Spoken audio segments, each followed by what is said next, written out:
whisper, but then it's like icing on the ASMR fucking cake. They're gonna be like, no, she's really trying to make this an ASMR channel, isn't she? I'm really not. I just want to be quiet, you know? Like, I'm tired, but my sleep schedule is fucked up. It's fucked. It just doesn't matter anymore. I've had the roughest 3 days in battle. So rough. So. I don't know what just happened. I don't know what just happened. Routine maintenance, I guess. Looking at you assholes. And I'm not talking about God. And let me tell you right now. Let me tell you right fucking now. God is not a woman. No. God would have not done this to women if God were a woman. Okay? And then made men incompetent. Okay? Incompetent. No, God is not a woman. Stop putting that on us. I am. Especially after that. Yeah. And it feels good to be back in the chair. It was a war zone. I didn't lose my voice or anything. I just really do feel like being quiet. I debated on not doing this tonight at all.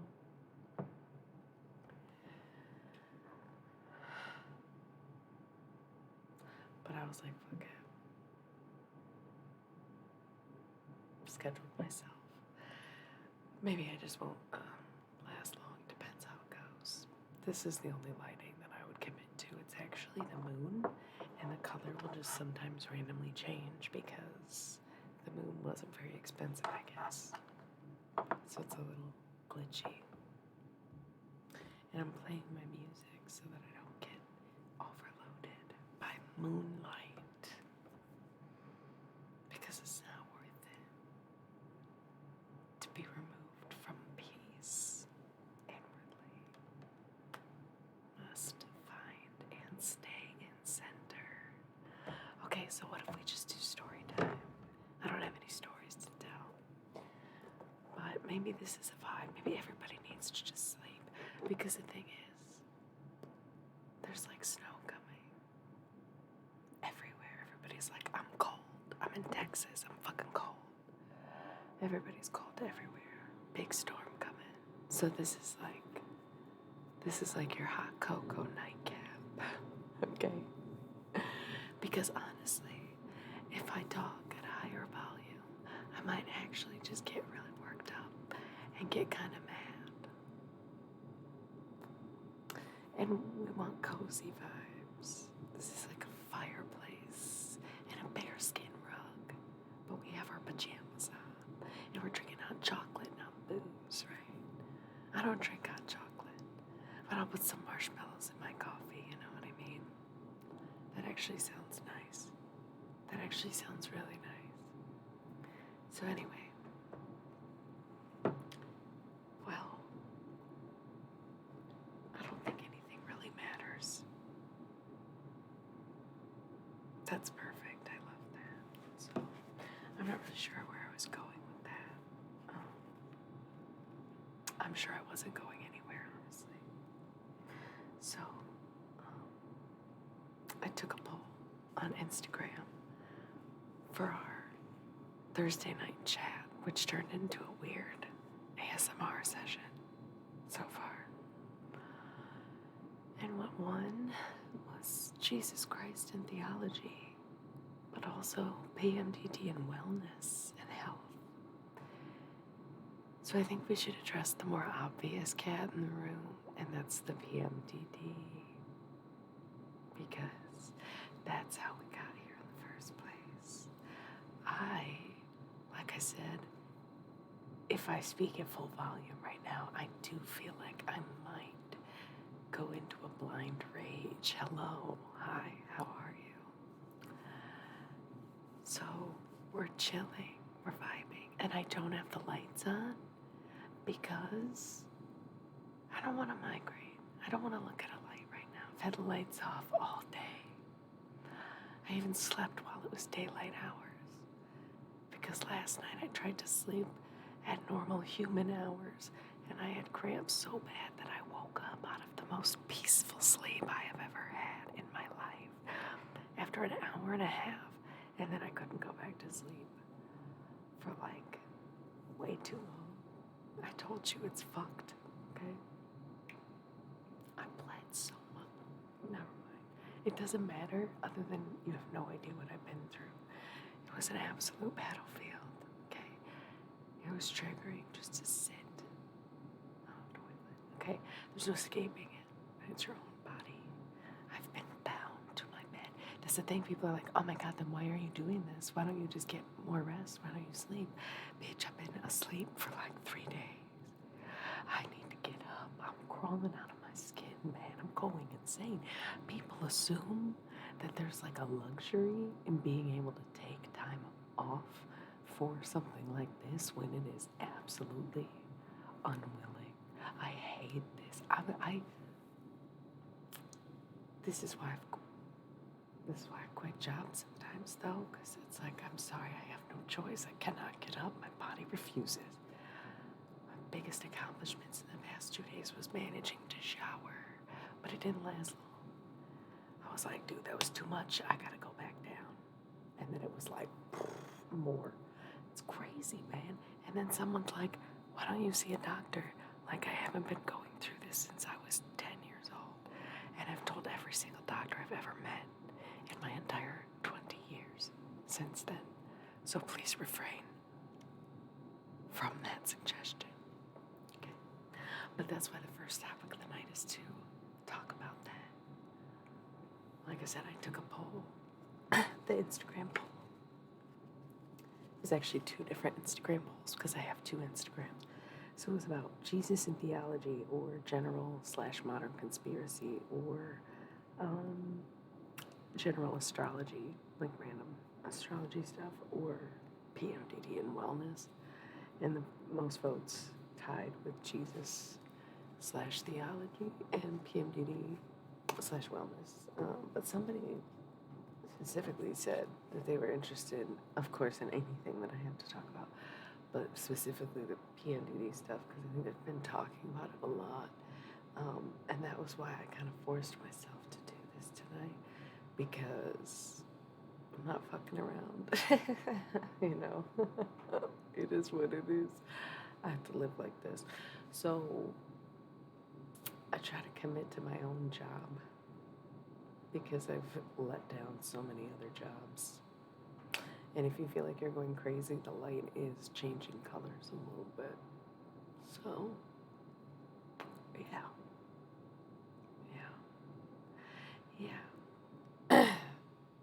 Here we are.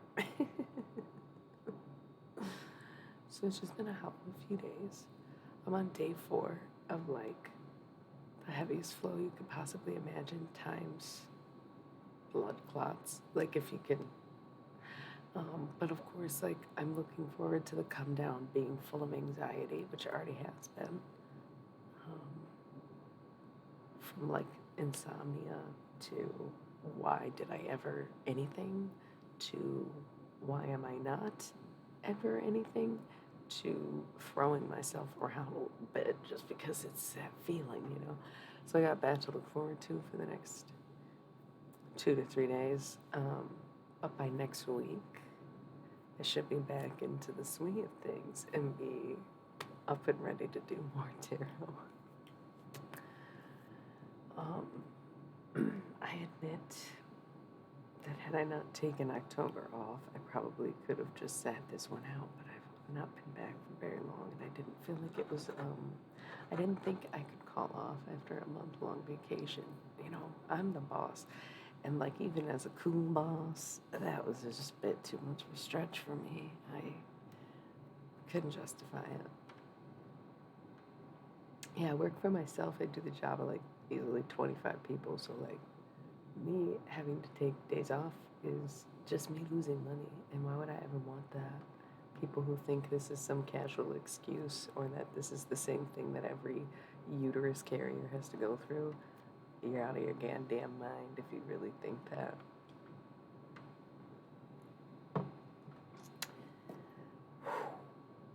Um, but that's part of my wellness plan. No, I'm not selling you anything.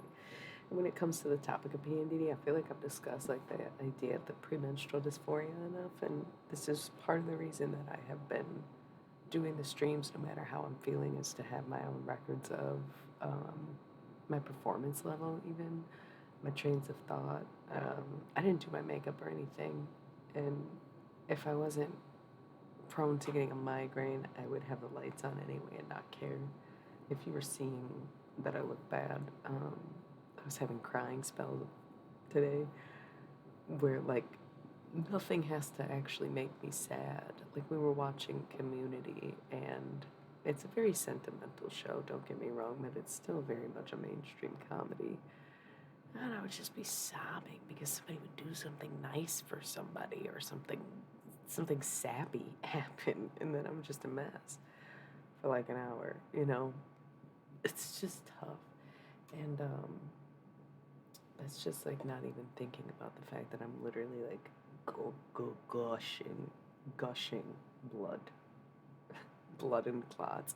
And I feel like, ooh, why do you have to talk about it? Because there has been nothing else going on in my life for the past couple of days because I physically am unable to do anything.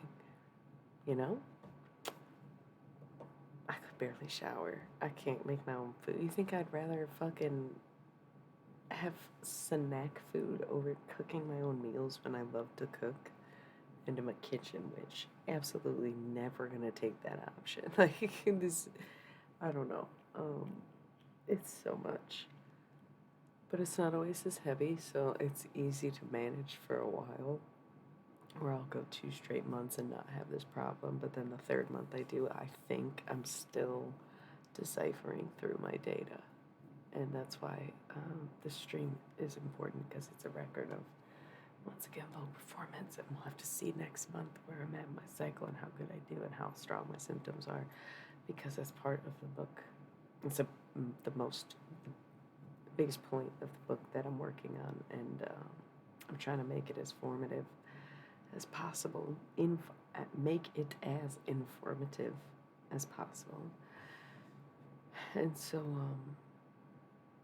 I'm trying to find all patterns and all symptoms, all moods, and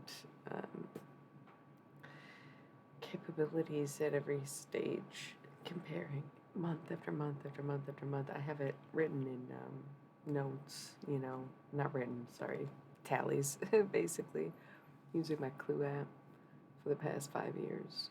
So it's a good start, but then it's even crazier because it's not just like the moods and stuff, it's like the blood flow is different. And I can work while on my period 2 out of 3 times, right? Not a big deal. Put a cup in and let's go to the fucking show. Let's go to the fucking party. Like, let's do the stream. No big deal. But man, the third months is...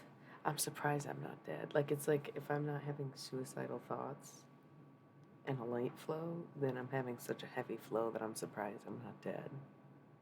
Instead, like, that's...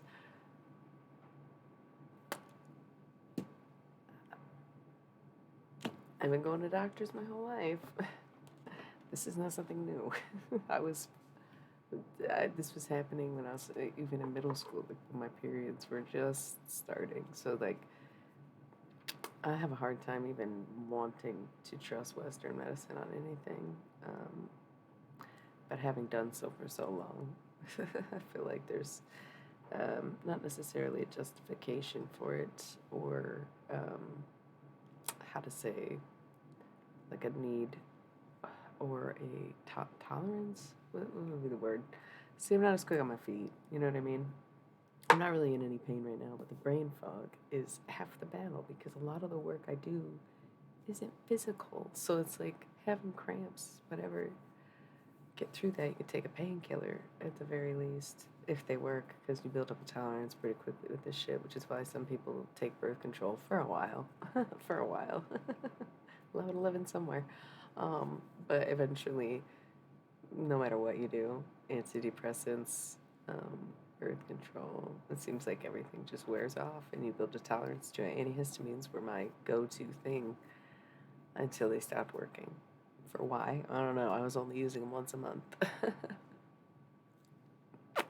It's crazy. Um, and that's it. So, my whole routine, my whole health, everything's in my hands because I reached my hands out for help and I got nothing. I got literally nothing. I got laughed at. I got told to get more blood work done. Like, the last thing I need is for them to take more blood. I have alien blood, don't I? Nobody's telling me. Y'all just want so much of my blood. You tell me nothing every single time. Okay. Anyways, I probably take more vitamin supplements than most people and still eat better than the average American, to be quite frank. I don't rely on fast foods and processed crap 100% of the time, you know. Wellness is knowing that high stress environments are going to make this shit work. It's knowing that if you need to sleep it off, you need to sleep it off. It's knowing that being able to work for yourself means being more tolerant, being a lot softer, but also going a little bit harder. I only had to go 20 feet, right? I had to show up for work today. There's been a lot of times in the past that I've done way more labor intensive and even mentally draining jobs than this. And I would show up. Sometimes just show up to say, hey, yo, I can't fucking do this. Look at me. I'm flush. My eyes are sunken in. I look like shit. I look like I'm going to pass out because I might. I took 3 iron pills yesterday. Fuck. That's crazy. I've been taking them all week because I know you can't just take them on site, but I was like, damn, I'm going to have to really replenish after this. That's fucking nuts. And then the whole world wants you to work through it. And like, just feminine sympathy stops and ends in motherhood. The fuck? Sorry, I just opted out for contributing to the karmic cycle or the problems that the planet has, but at the same fucking time, what our bodies are going through is not restricted to pregnancy and birth. You know? Like, no, I never really done that. But y'all never done this. And I'm not comparing the two. I'm saying that these fucking mechanisms inside of our bodies are way more complicated than we are taught or led to believe. And like, for for a woman to have to be with child to get time off, to have a fucking seat, right? To get a parking space, that's crazy. When every month can be as excruciating or painful as pregnancy can be, but isn't necessarily always. It's so nuts. It's so nuts. The only time society sympathizes with the female body is when it's with child. Let that sink in. Like, damn. What the fuck? That's pretty messed up. That's pretty messed up. So I'm a cool boss, but I still showed up. That's why we kept the lights off.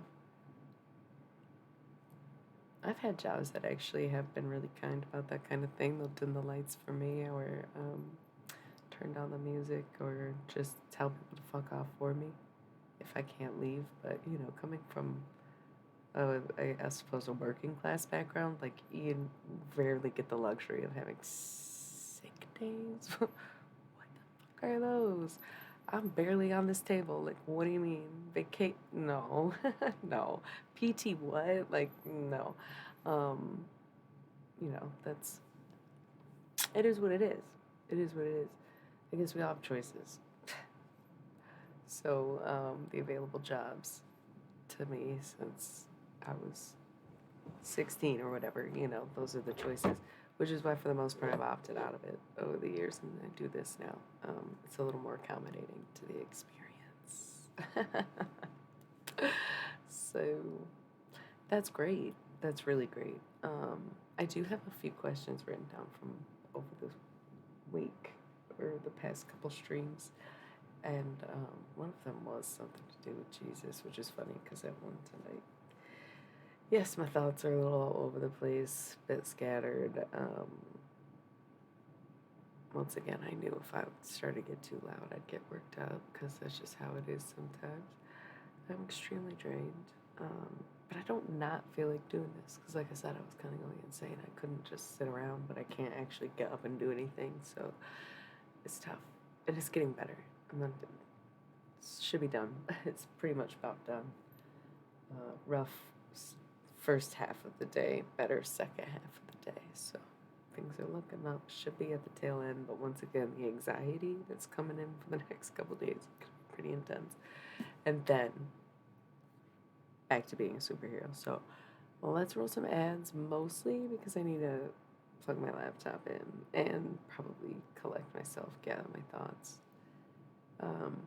And no, I'm not doing any tarot cards tonight. If you're waiting for me to say something about that, we're just chatting. I probably should have done just chatting the category, but it's a certain crowd of conversation, I suppose. So I'll be right back. Thanks for tuning in.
Hello.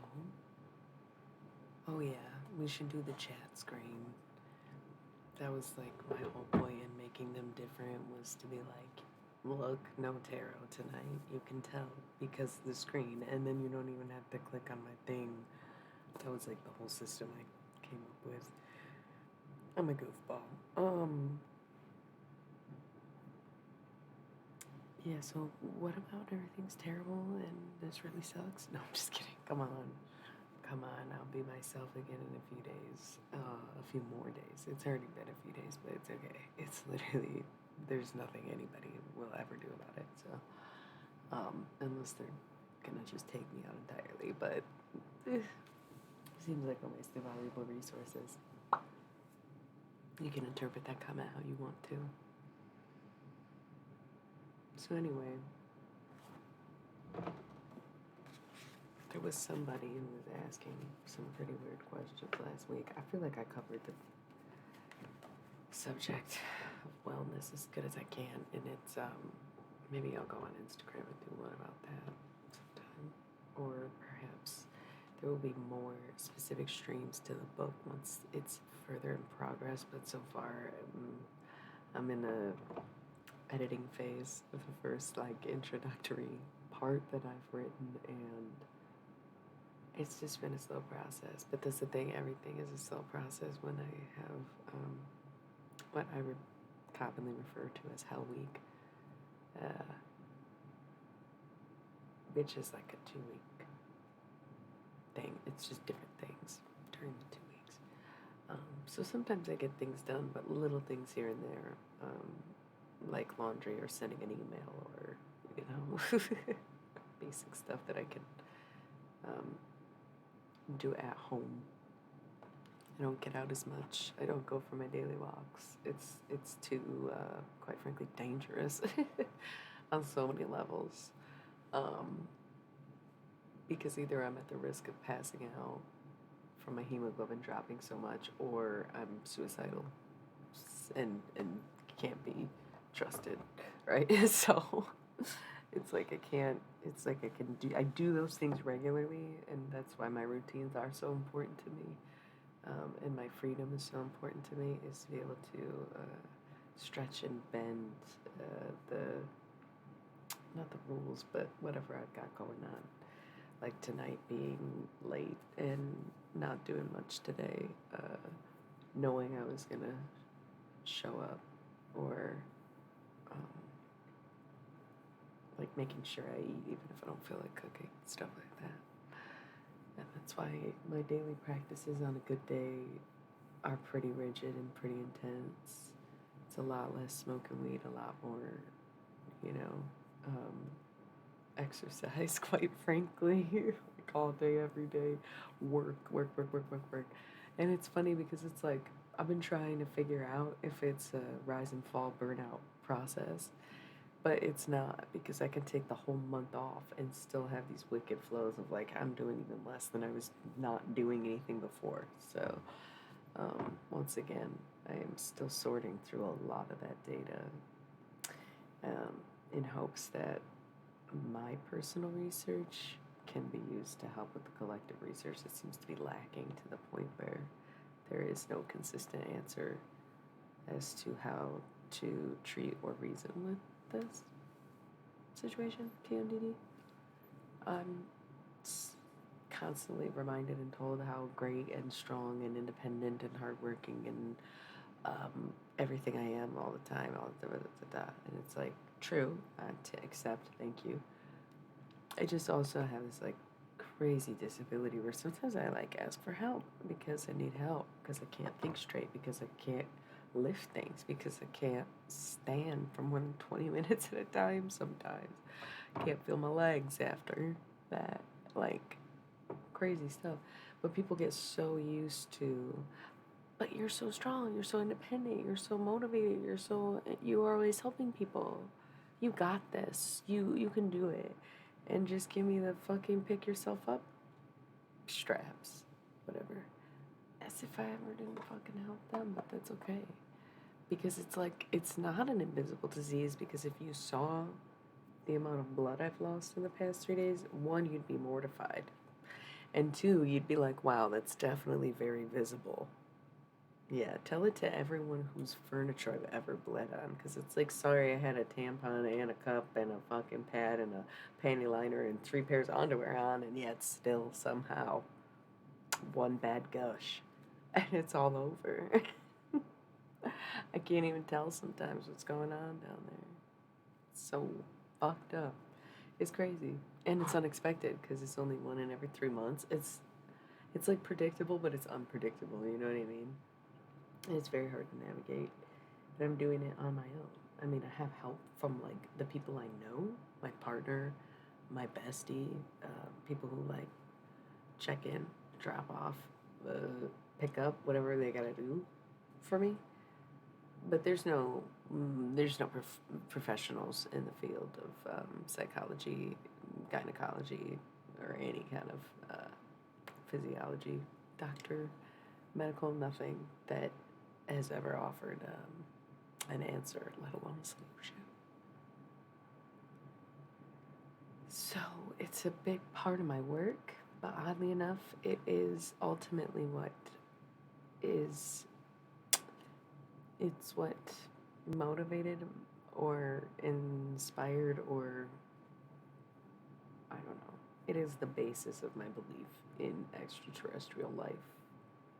And that's a weird story, right? That's like a weird statement. That's like, what are we talking about again? I thought she was talking about her period. And it's like, oh yeah.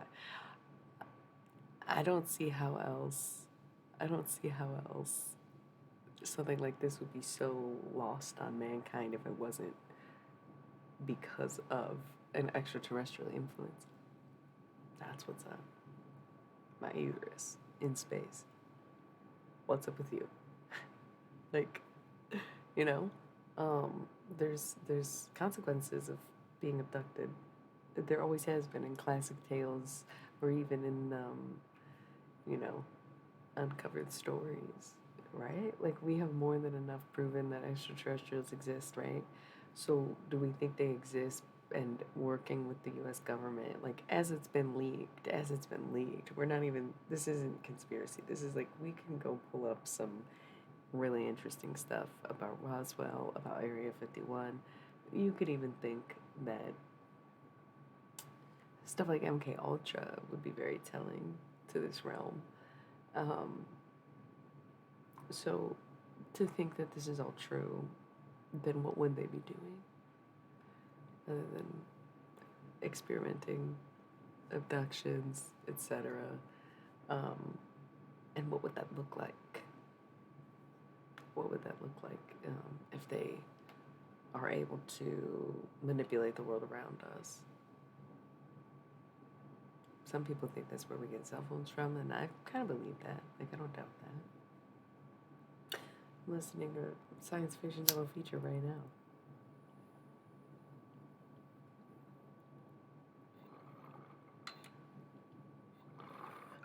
I thought I'd lose people on the period talk, but I actually lost people once I crossed over to aliens again. That's okay. I get it. Oh, you're back. No, I'm just kidding. That was a very baby rib. I don't feel like coughing. Like, in addition to being in the war zone, I also have a little cold with the sniffles. It's irritating as fuck. It's not that bad because I was gonna have headaches regardless.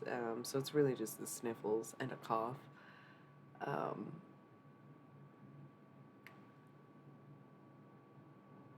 no, I don't really watch Netflix. I use somebody's Netflix account, but yeah, I feel like I'm getting sick, but then it's already been a week and this is it. And it's like, what the fuck is this?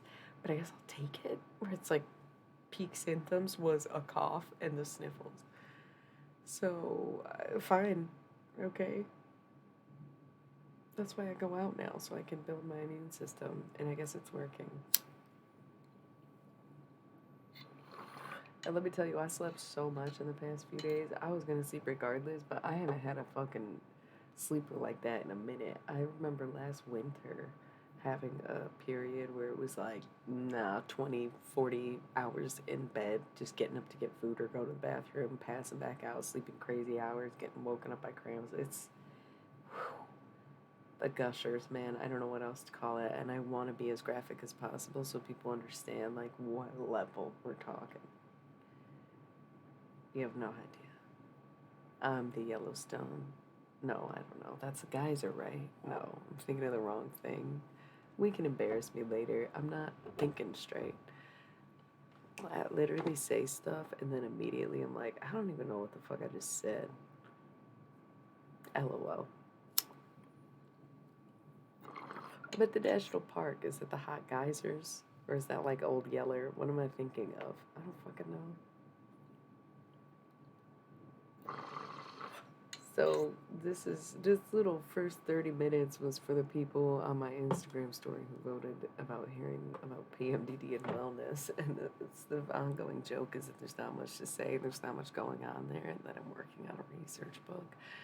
But my only logical conclusion for the whole thing was aliens. That's okay. I don't really trust Netflix with anything. Wednesday was pretty good, and I do really like Sex Education and Umbrella Academy, but I'm consistently disappointed by a lot of things that Netflix chooses to do and write and create. But to each their own, truly. Do you guys like my moon, by the way? You didn't get to see it. It's the moon. It's like a hyper realistic moon, but it's a light, so you can't tell. Oh, yeah, you can look. Look at that. Isn't that cool? Yeah. That's pretty cute. Double feature picture show.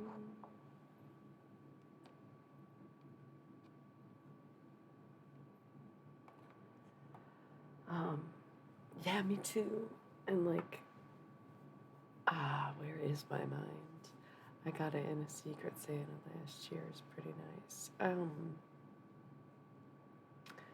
Yeah, I prefer usually a little bit more lighting, but this isn't that bad. And like I said, just didn't want to trigger a migraine. I've had the lights off all fucking day. I love that there's so many people on here, and I'm literally not really talking about much, but we can discuss the other highest voted category that I put on my Instagram stories today. You can follow me at IllyMilly, just like my screen name on here, or at ILMistex, which is spelled the same as it is everywhere else. Plus, you can just click a bunch of links and you'll find them. Anyways, did a poll, PMDD and wellness, check. And next would have been Jesus and theology, which would segue me back to the list of questions that we started. If you have any questions off the top right now, feel free to ask. Clearly not my best self, so like the more challenging, the more hilarious likely answer we'll get. But last week, somebody was like, dude, I meant to look something up, and I don't really like to prepare all extra, so I'll just look it up right now. But it says, what was the mind of Jesus like at the experiential level? So, like, first I have to know about experiential, if that's even what they said.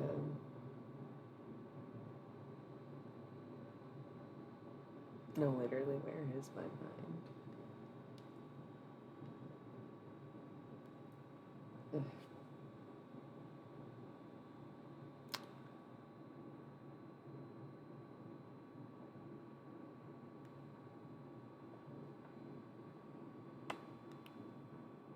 What's up?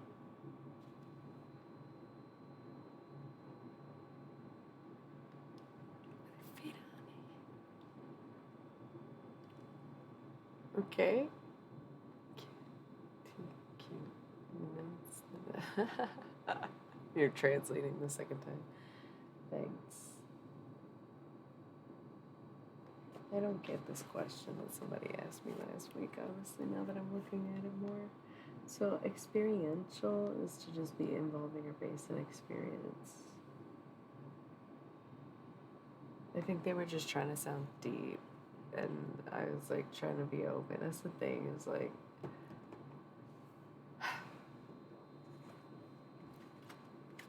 I'm really naive about friendship, and I kind of always have been, because I've always wanted to have friends, because I'm a bit of a Wednesday Addams, right? Like,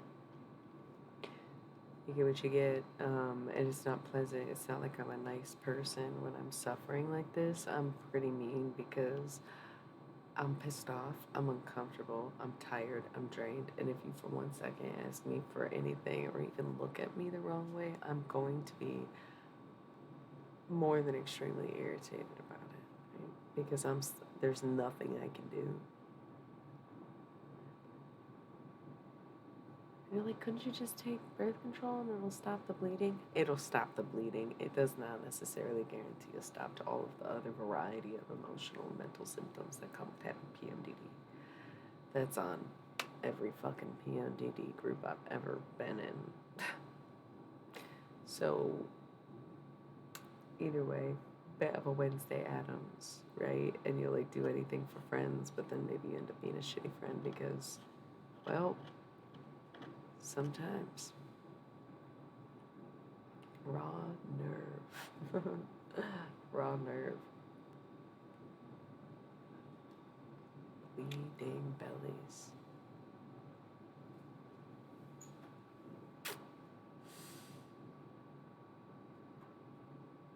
Country roads, but this doesn't even sound like John Denver. It's not very loud.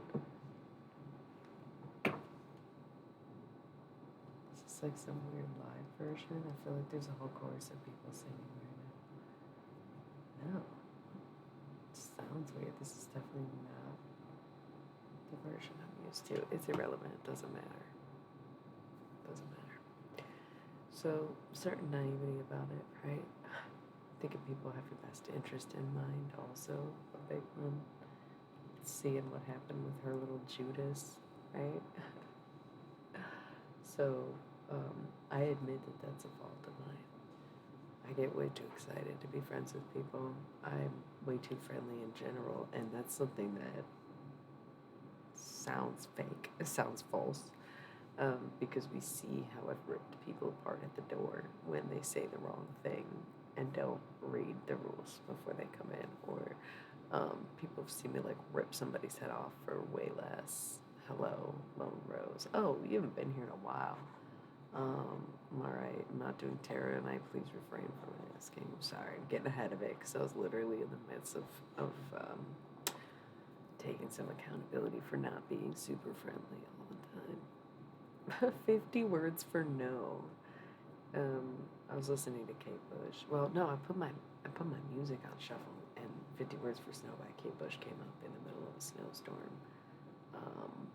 or whatever. I don't even know if it's snowing anywhere, but everybody's just freaking out about the cold right now. So I thought it was very appropriate, and I thought it would be very funny if I made the title. No, instead. So clever. So I guess that's how I am. How are you? That's really weird. Yeah. Nice. You should listen to 50 Words for Snow. It's pretty clever what they call snow in that. I like it. 4 4 4 4 4. No, I swear this is some weird. There's like a violin. Yeah, this is some very dramatic version of Country Roads right now. I wasn't really vibing with it, but I'm gonna skip it now, and I'm sorry you ruined that for me, and this looks boring.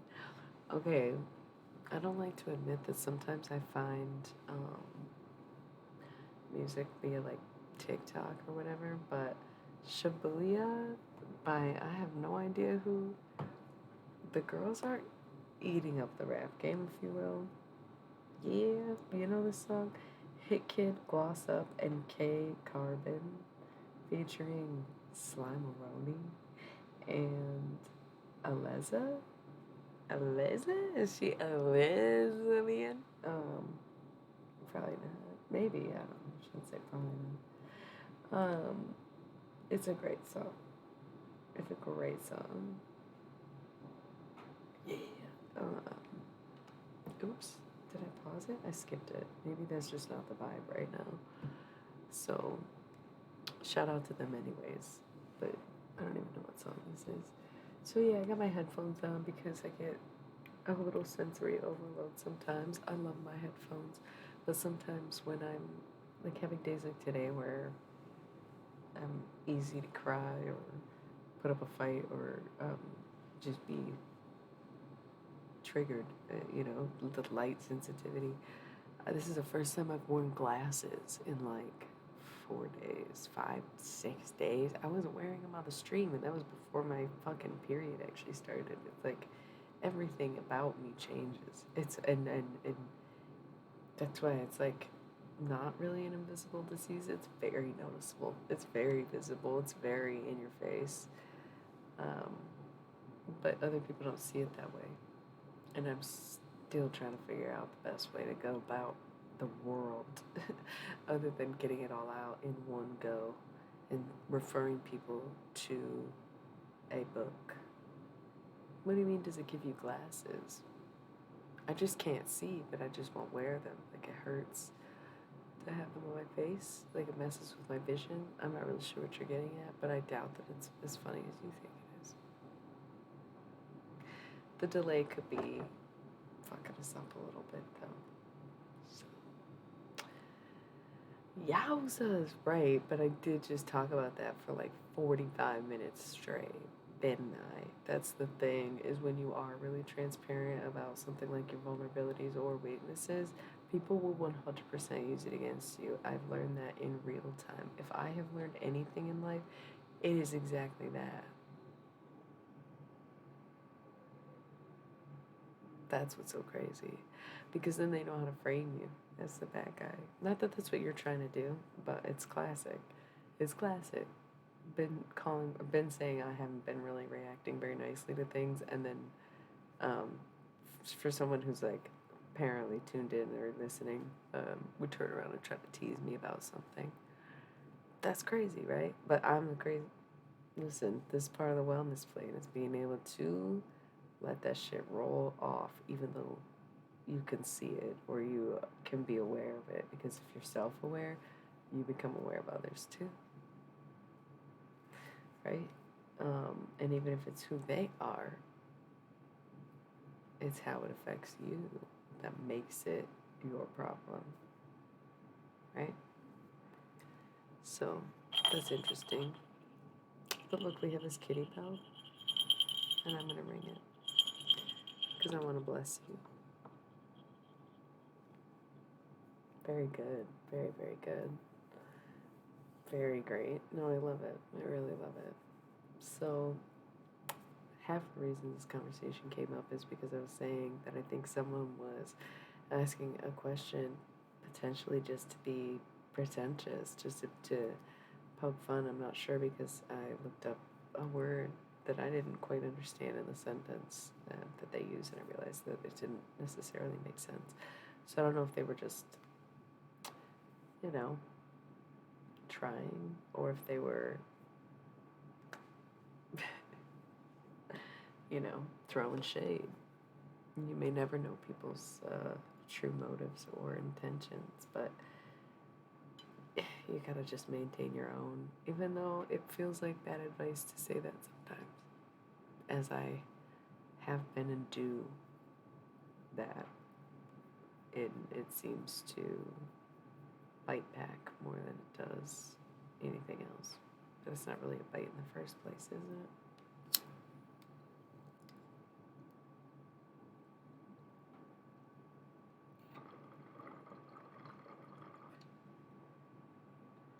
Because after a lifetime of having to get up and do it anyway, I just have learned 50 words for no.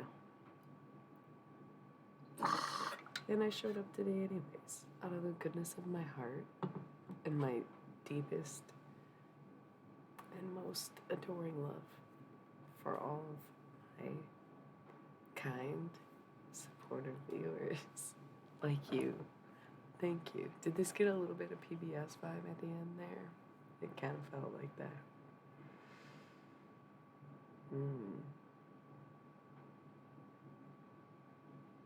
It's not too bad. I would say that it's not a terrible stream by any means. But I know if I'm not doing great. Can't win them all.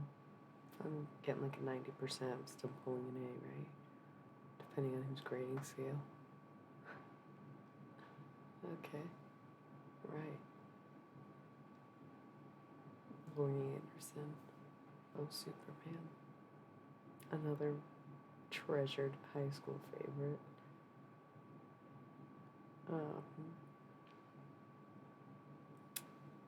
Yeah, isn't that funny? The only people who have asked me anything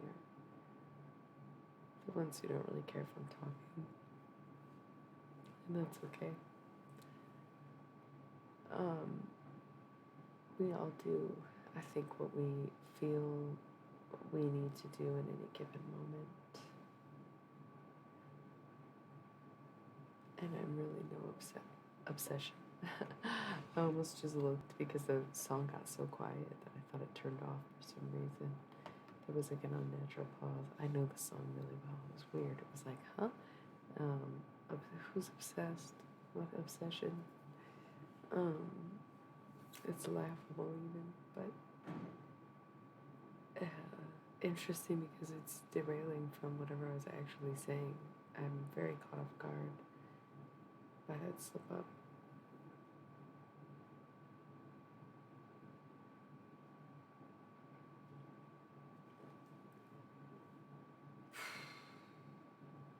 It's not even that bad.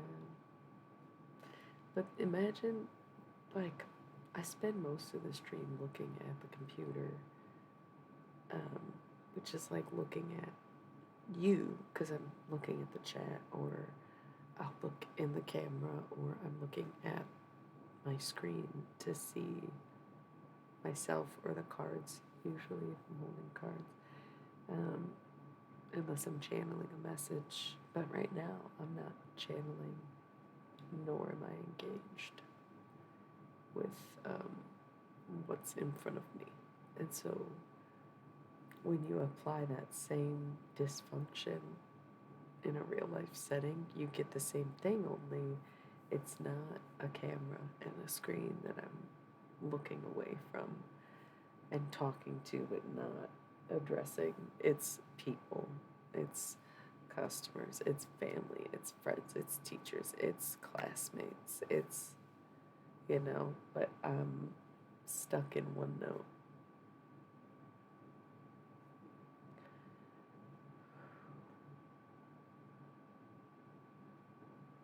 And because I don't feel 100, I'm like, I should just go. But once again, if this translates into real life, it's like, do you just not see your friends because you're not feeling fully yourself that day?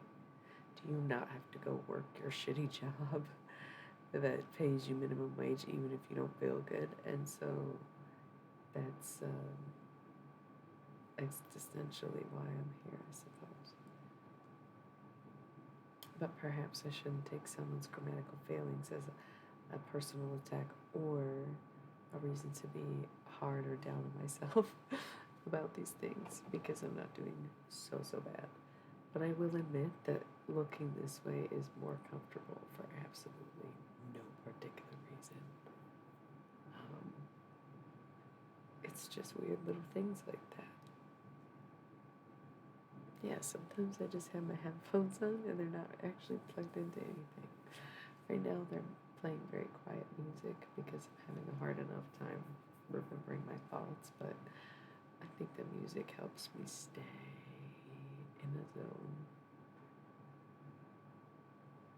That's basically what I'm doing, but you don't understand how much I've slept already, where it's like, I probably could go back to sleep now, but I worry I'd be up in another hour, so I'm trying to exhaust myself and sleep at my more usual time instead of how it's been lately, which is like 5 hours later for reasons I do know. I'm trying to get back on my scheduled course. I have smoked, and I have slept. So it's Thursday night. I was going to be streaming anyways. This was the plan. So I'm trying to hold myself to it, but I guess I could dip out early because it does seem like my low energy is translating into anyone else's low energy.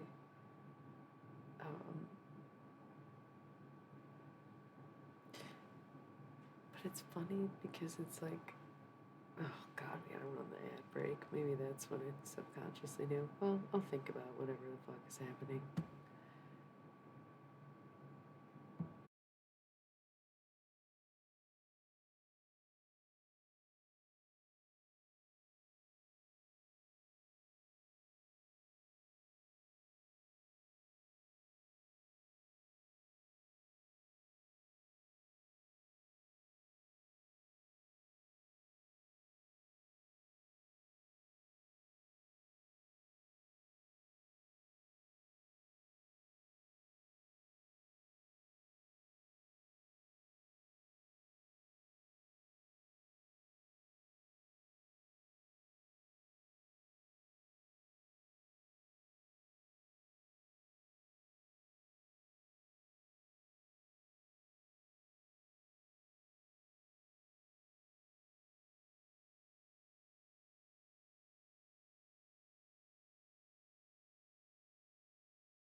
I'm back.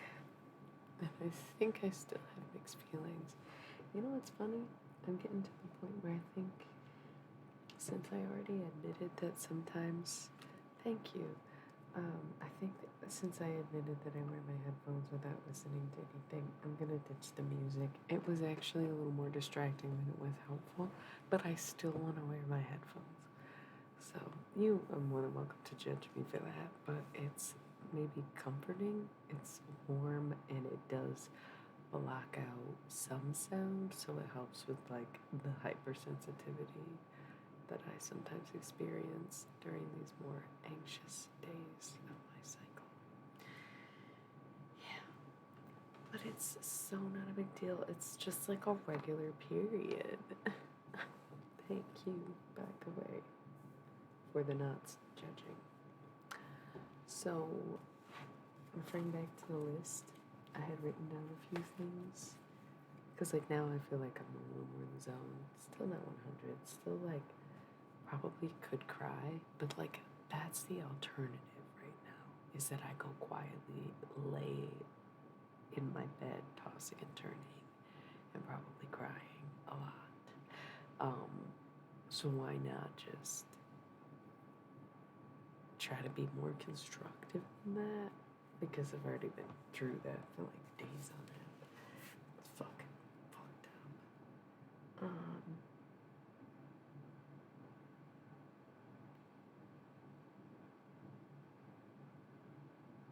LOL. We were talking about something going wrong with spirituality. I think somebody had mentioned that when they get too into tarot, they feel like they go down a rabbit hole. And so I made a note of like when spirituality does kind of go wrong in regards to that brief conversation we had. And then I wanted to research the 12 disciples, which I forgot to do. Hey, you're here early. Like, I just am only an hour in, although I'm not feeling the best, so we'll see how long it lasts. I'm definitely not doing tarot right now. I never do on Thursdays. Thursday's strictly chat night, but even if I was meant to do tarot tonight, I feel like I probably would have failed because I need more time to recover from whatever the fuck I just went through, which was probably something to do with aliens. Welcome. I'm really glad everybody just walked in out of context of me being out of pocket. I love that for me. Yo, I almost said I'm upset. Are you the one who asked me about Jesus because I got triggered? Oh my gosh, thank you. So sweet. So much fun. I almost gave up 20 minutes ago, but I actually wasn't going to. Yeah, it was a few streams ago. The word experiential really threw me off and made me feel like someone was making fun of me. I had a moment earlier. It's embarrassing. It's on the stream, though. It's not you. It's just that the sentence didn't make sense, and I was like, bro, am I getting trolled right now? Because that's like a classic case of bullies when they're like, oh my god, tell me about it. Or like, where'd you get your outfit? And they're actually just low-key laughing at you. So, lucky for me, everything I did in high school became cool again, which in a way it hurts, but also those bitches couldn't say anything now, right? Cool, no, it's good. Anyway, who's a little sensitive sweetie pie? I am. Also deranged psycho and a madman that would have appeared to escape out of the loony bin. I can be both things. It's called duality. Look it up. So how do you like them apples? I like them cinnamon sugared. Okay? Okay. Where's the sass coming from, little sweetie pie? Yeah, like what the fuck? Just also deranged lunatic escaped from prison vibes at the same time.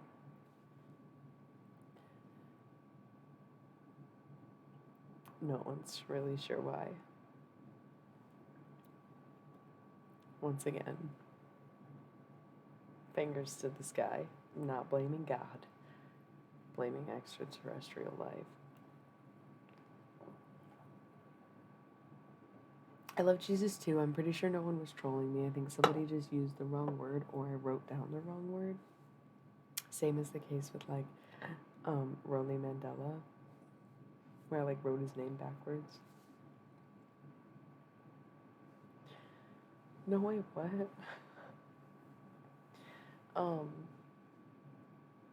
Yeah. I feel better. Thanks. I'm happy y'all are here. Because like it was pretty low vibes because like clearly I brought the low vibes, but then like everyone who was watching was like, we'll just low key be low vibe with you. And we were all just relaxing a little too much, and I think a couple people probably fell asleep, and I almost fell asleep. But this was my intended stream time, and you don't understand how much time I've been in bed for the past 3 days. I don't want to go back yet. I don't.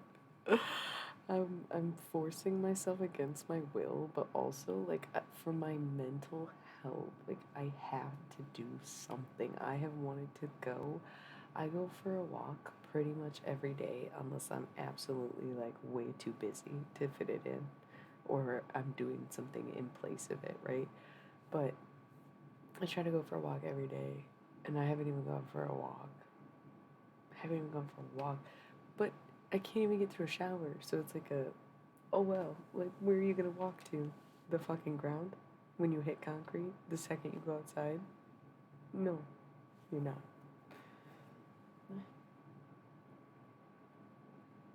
Oh my god, why? Where are you? I feel like I'm in the US and even the Texans are cold.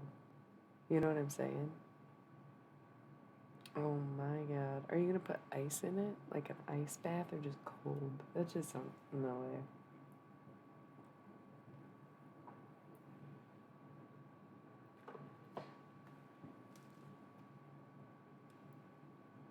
Yeah, for real. Are y'all not getting this fucking little stormy warmy? Oh, well, wait. Vancouver is like the California side. Sorry, that is so ignorant to degrade your whole country to my map. Vancouver is the west side of Canada or more mid Canada? Like if Windsor and Toronto and Quebec is over here, right? The east side, east. Or am I? I'm not that good at geography. I'm okay at geography, I would say. I know the Yukon Territory is at the top. It is west side. See, I'm okay at geography. Do you think I can name? Is there 9 provinces, or providence? It's province, right? Do you think I can name them all? Is there even 9 of them? Am I trying to brag to my Canadian viewers right now? I probably could. I'm thinking about it right now. And I don't know if I know them all.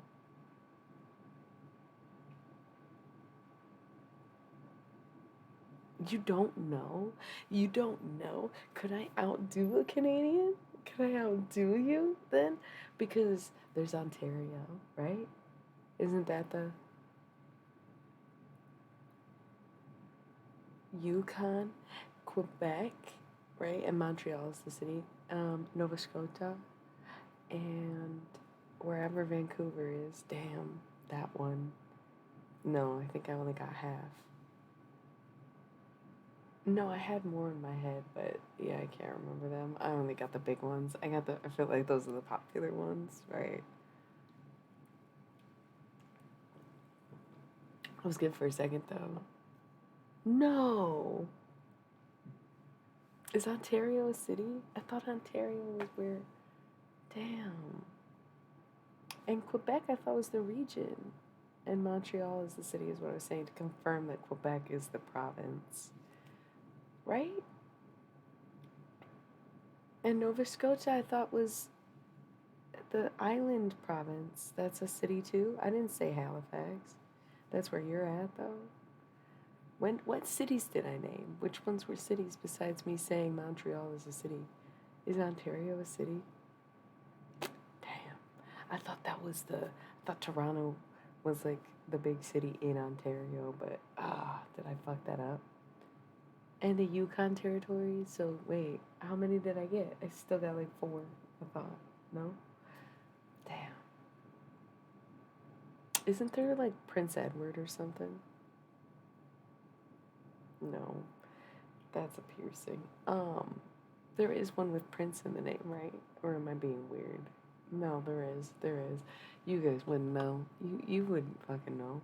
Take off, you know? Sorry, that one was a stereotype. That last part was a stereotype for sure. Um, Making the assumption that y'all talk to each other that way, or that you're all Rush fans. Both ways, stereotyping for sure. Um,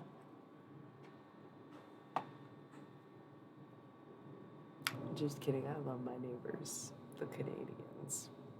I've been there a few times in my life. It's actually the only other country I've been to.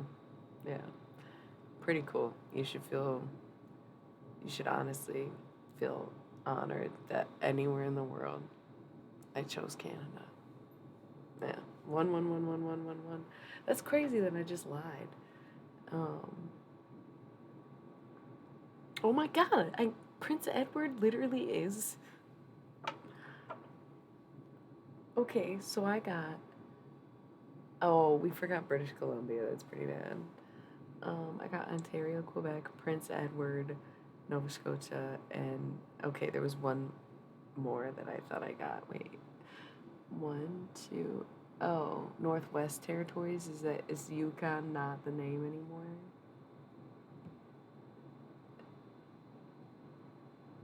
What are we? Okay, I'm looking this up myself. I have like the least patriotic Canadians in the chat right now. That's okay. I don't really believe in patriotism, especially because I live in America. What the fuck? Literally everything that they make is propaganda. It's kind of actually wild that they get away with it, and people are like, no, we love superhero movies. Okay. You know, Batman's basically a cop, right? I thought we were assigned Cat at birth, and that's why we like Catwoman and Poison Ivy and Harley Quinn, even though we would never root for the Joker. But that's okay. I just saw it. I don't know.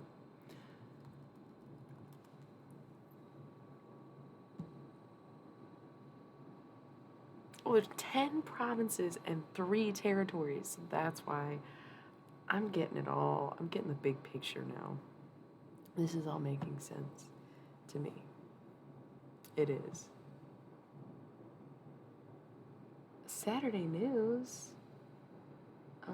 How's it going? Oh, why am I still fucking bleeding, you guys? I literally went into way too much detail about how much blood I lost in the past 3 days, and would you even believe that I'm still going? I wouldn't. I would think that a human being would be dead by now, honestly. Newfoundland. Yeah, we sucked at that. I bet if I was like on a good day, I would know. Or next week, I'll be able to name them all. Like, so good.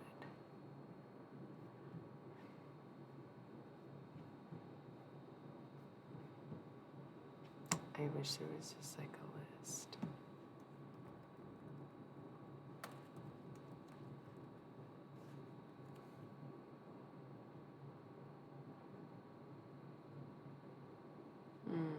I'm bored of this topic.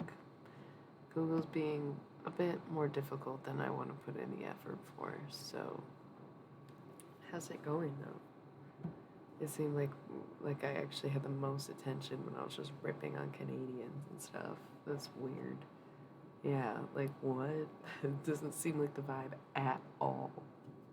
Okay.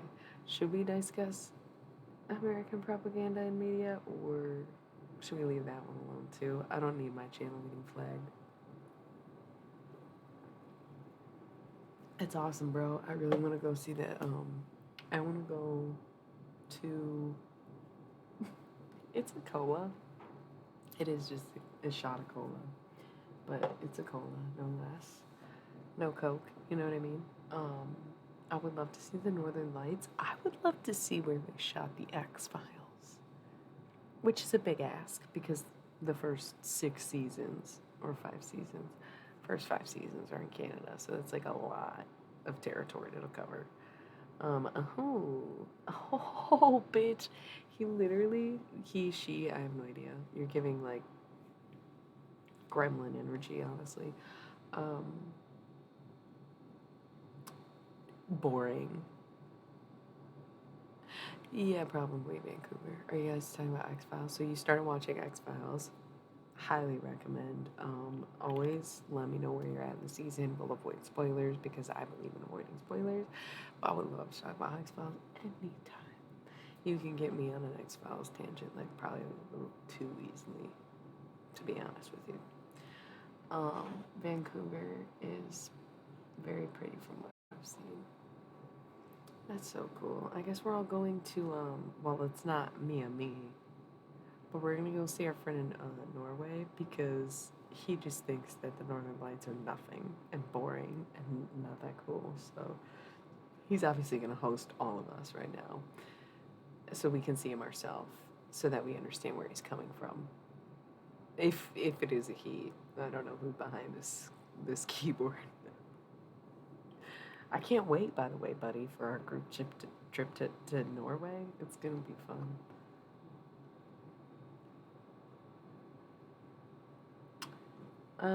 Yeah, no, I thought that too, but I think you just have to let it build. I love that. You guys, we're planning the Northern Lights tour for 2023 or 2024? Oh, yeah, Krychek is a really, why would you say that though? Listen, buddy, Saturday, I got the news for you. We just talked about figuring out where our rookies at in the series so that we could avoid spoilers, and you had to go and lay down that Krychek is indeed an X-Files villain, which if you recall the plot of X-Files, that is extremely revealing, although more relevant than irrelevant, and I will give you that. You probably forgot. Krychek wasn't always a villain. So, yeah. Oh, yeah. I X-File hard, bro. I X-File real hard. And in my opinion, Krychek was never a villain. Krychek is a rogue. Oh, good. Good, good, good. I should stop. You're right. I'm like, no spoilers, but then I'm like about to go on a tirade. You said something.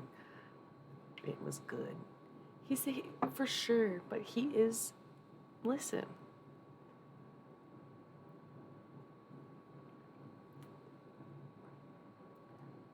He's an honest guy. Listen, we can't say anything, but all I'm saying is less villain, more rogue, in my opinion. True definition of a rogue. Yeah. Oh man, listen, Dom, when it comes to X Files, seasons 1, 2, and 3 are absolutely international treasures because it was obviously made in Vancouver, whatever, Canada, but it's an American TV show. That's fine. I feel like Scully was born in Australia or something weird too, just to international treasures.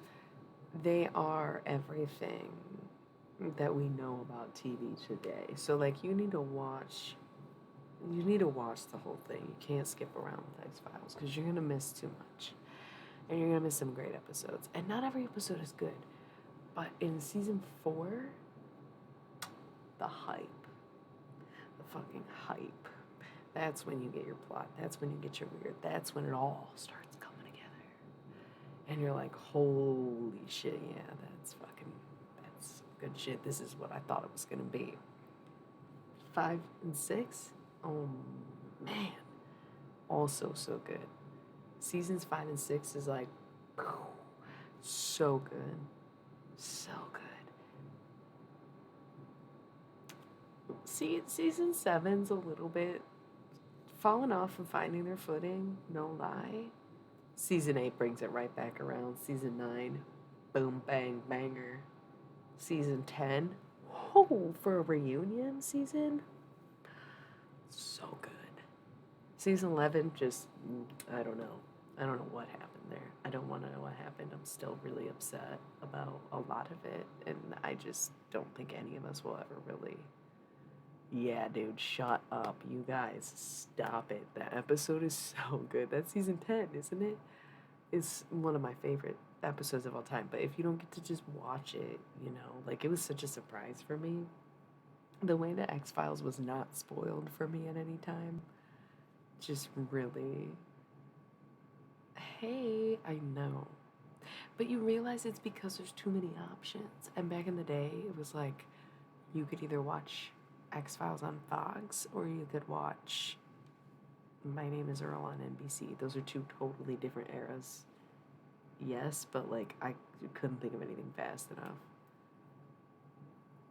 Twin cheerleaders. Are they twins or are they best friends? Yeah, exactly. When we had 3 stations and not 3,000 streaming platforms, things were a lot different. But it does say a lot about shows that do make it past 2 or 3 seasons because it's so much harder to like get that traction or get that backing or fandom. I'm seeing the depressing wave of like the 1 or 2 seasons.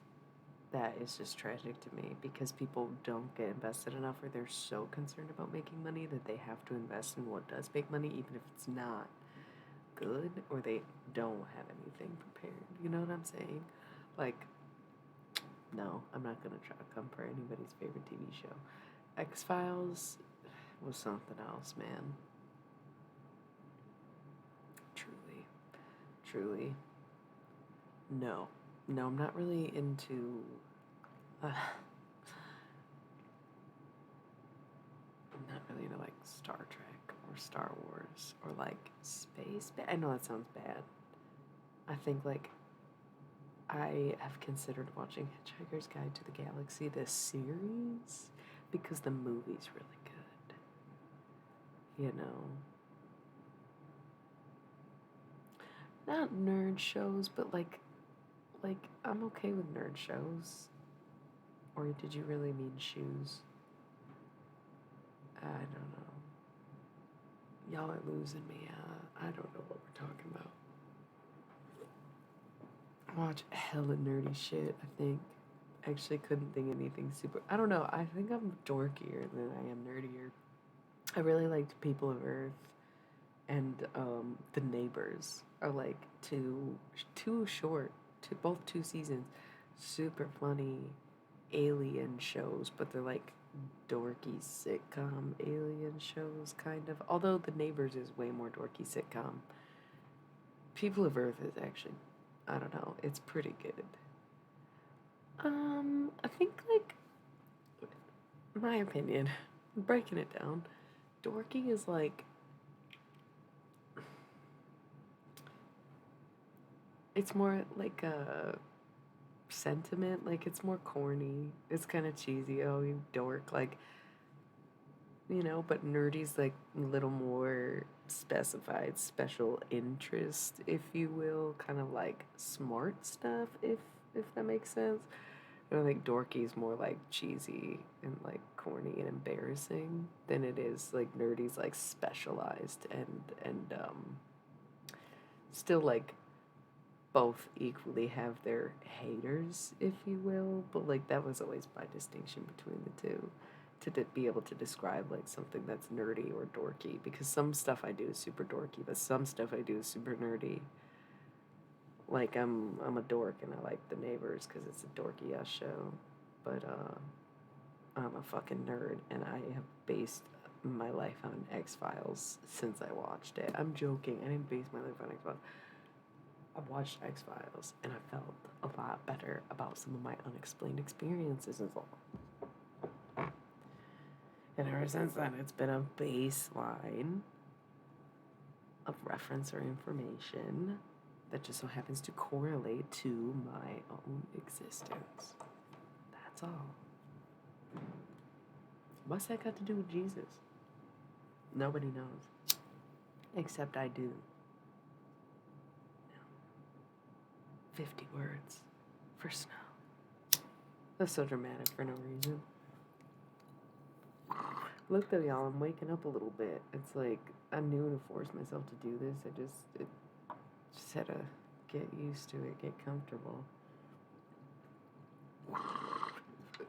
Honestly, Jesus is like the George Washington. No.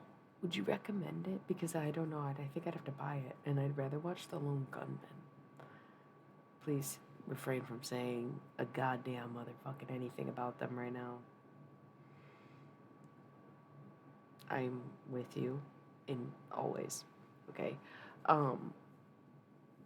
It's technically a spin-off. They use some of these like minor characters that are from like a few of the season, it must have been season 7 arcs for Millennium, whatever the 1999 season was. I guess that would have been season 6.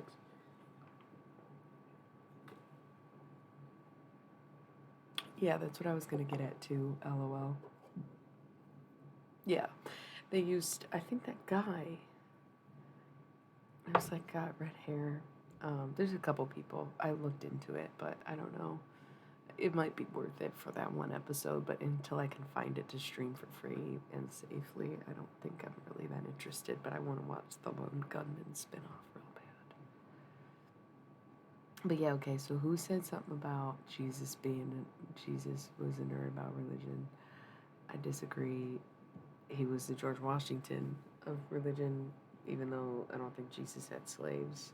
George Washington was a piece of shit for that, but George Washington is the non-presidential president, right? He's like, listen, you probably shouldn't elect anybody for anything, but if you do, at least make it the popular choice. And everyone was like, okay, well, we choose you. And I feel like Jesus had like a similar MO where he was like, I am chilling. God is king, but God's not human, so walk freely among men. That sounded like a Bible quote, but I made it up. And the men were like, but Jesus, like you, like we want to follow you, leave our wives for you, suck dick for you, or whatever the fuck was going on. And Jesus said, okay. He also did flip the tables in the temple. I don't know. I don't think he was that into religion. If anything, he was a little anti-religious because LOL, if nerds worship you, then you are king of the nerds. Thank you. No, I'm just kidding. But there are places you can worship me if you want to. So, click the links. Anyways, Jesus was Jewish, but like clearly was neglecting his own religious practices because there was a religion organizing around him. And like he did kind of go off and do his own thing and like create his own teachings. So in the midst of creating a religion, he completely disregarded his own. So like would he be a nerd for that? I don't know. Was Jesus a nerd, yes or no? I think it's a little more complicated than that. Who is the boss?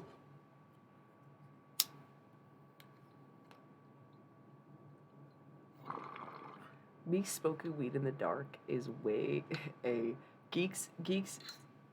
Speaking of geeks, they are kind of self-sacrificing, right? No, let's open it. We're not doing anything else. Is anyone opposed to opening this can of worms?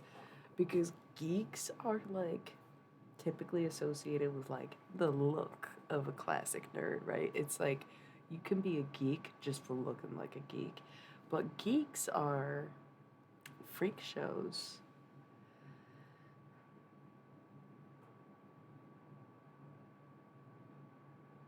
LOL, but that's what I did. We used to hang out at like the local diner, and that's literally what we did. And then this one guy with one leg told me to be righteous one time. It was really awkward.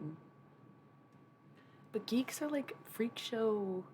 That's just what you call someone who literally would bite the head off of a chicken for some reason. Like I thought that was just an American Horror Story reference, but that's like literally the definition of a geek is like somebody who is a fucking. Oh. Okay, well, maybe not anymore. More updated version. Yeah, okay, but it says obsessively interested in a particular subject. That's funny, because like Geek Squad, engage in or discuss, and tasks. Oh, because you can geek out about stuff. So yeah, they have some.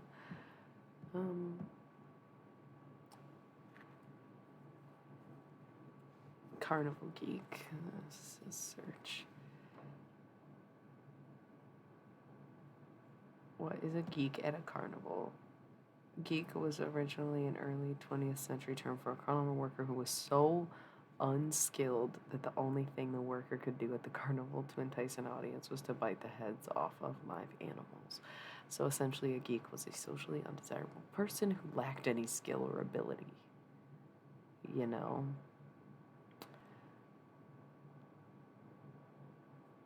And so, even though.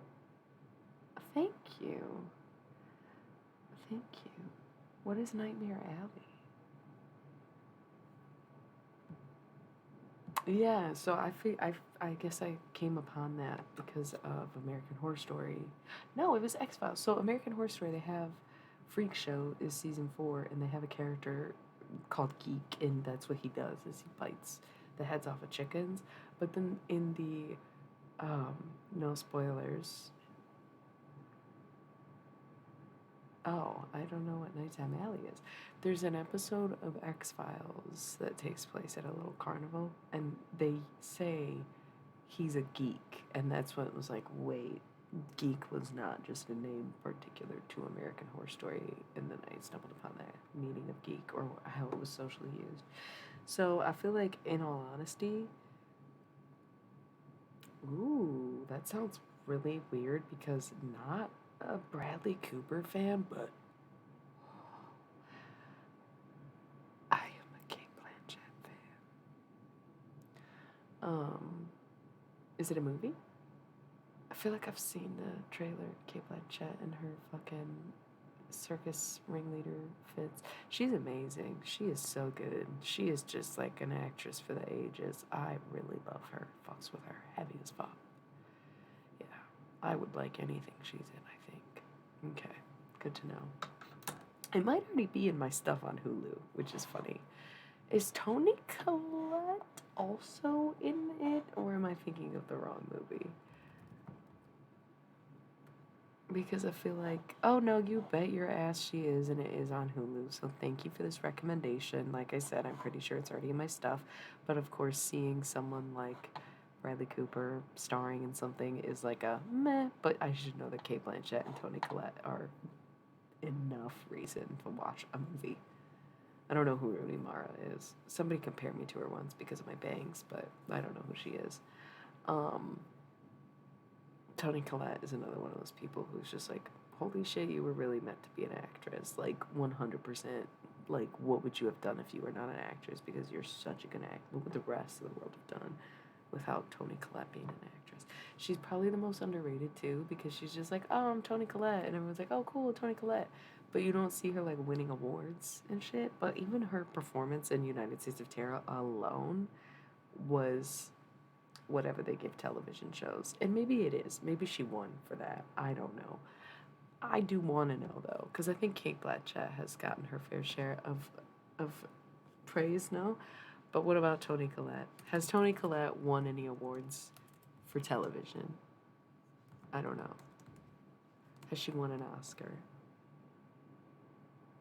Best Supporting Actress in the year 2000? That's bullshit. That's really bullshit. Whoa. 35 wins. Okay, so she's critically acclaimed. No, I'm really glad to hear it, actually. Is this real? Wow. She's amazing. She's literally the best. 35 wins, bro. That's crazy. Not that I'm measuring their worth based on, that's sick of me. But I'm curious because so often some of the best actors and actresses do get major snubs. Kate Blanchett is a Taurus. Shut up, dude. So is Tony Hawk. Yeah, y'all. Tony Hawk, a Taurus. Okay. I heart you too. Yeah, we were talking, like, I said that. Bro, I literally said Jesus was selling drugs. You think he was selling heroin? No. He was obviously selling magic mushrooms. Like the only drug that would have existed back then. Come on. I heart you too. Skinamarinky dinky dink, you know? That was so weird. Were you guys here for that the other night? That was the craziest thing that has ever happened. I can't believe Kate Blanchett is a fucking tourist. It makes so much sense, but she's so good. She's so good. Wow.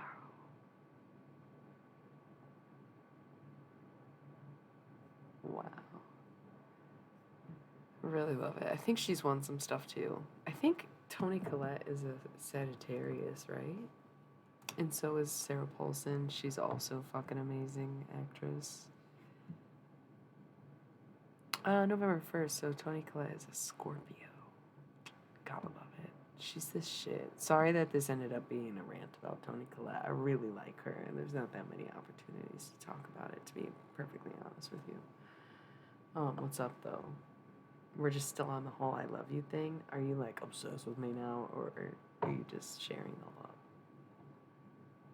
I'm sorry. I didn't mean to be so blatant about that, but you were clicking on my website and stuff, so, like, I get it. You can fall in a hole. Sorry. Whoa.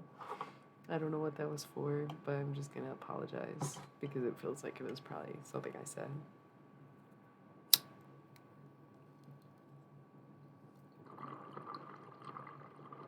Dude, smoking weed in the dark is like not really a vibe. Like, I'm gonna be honest, y'all. It feels uncomfortable. It looks weird because it's like, it's big, I don't know. It's like real junky hours right now. And like, I'm doing it to stay sane. Okay, good. I'm glad. I heart you too. It just, the eye is overwhelming. The eye is just so staring at me. That's why it's like, ooh, are you creeping? Is that what that is? Thanks. I love you too. Are we just going back and forth now? See, and then the Grinch. It seems like you're up to no good. You know what I'm saying? That's what I was getting at. That's okay. It's okay if you're up to a little bit no good. It's okay to be a little bad. I smoke you? I don't know. Maybe when I'm dead. Would that be a fun thing? Would you guys like that if we like cremated my body and everybody got a little pinch? Everybody just smoked a doobie for me. I think we should do that for me. I always wanted to be like a plant, a tree or something. I actually have plans to open my own funeral home mausoleum graveyard thing. But I'm pretty much not going to be able to do that anytime soon, so hopefully I do that before I die. But if not, I'm very inspired by Willie Nelson and Snoop Dogg and Chris Christopherson, or whatever the fuck that guy's name is. And I thought it would be cute if everybody rolled me up and smoked me when I died. Don't you think? Anyways, I don't really get what that says. I nan to you in a new to you. I don't know what that's supposed to say. Anyway, what's with this crackhead shit? Smoking weed in the dark is awkward. Like, it really is. It makes me look insane. Just my opinion. I'm gonna keep doing it. Because I'm having a rough few days. But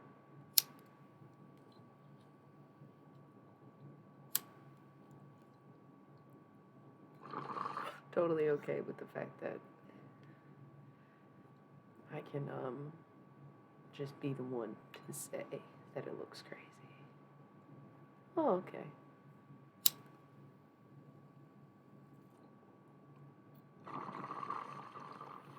All that just went through. Gross. Changed my bottle water today.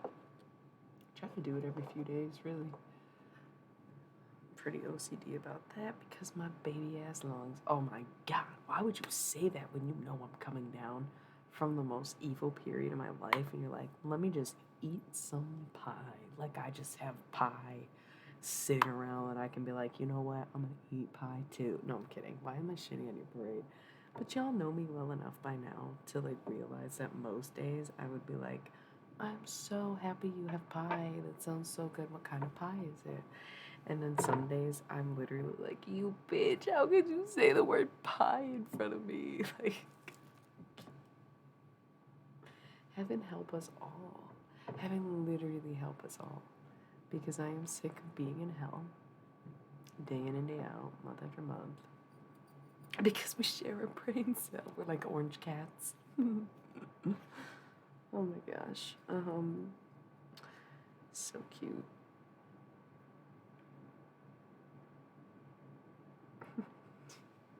How could you say the word pie to me? Oh man.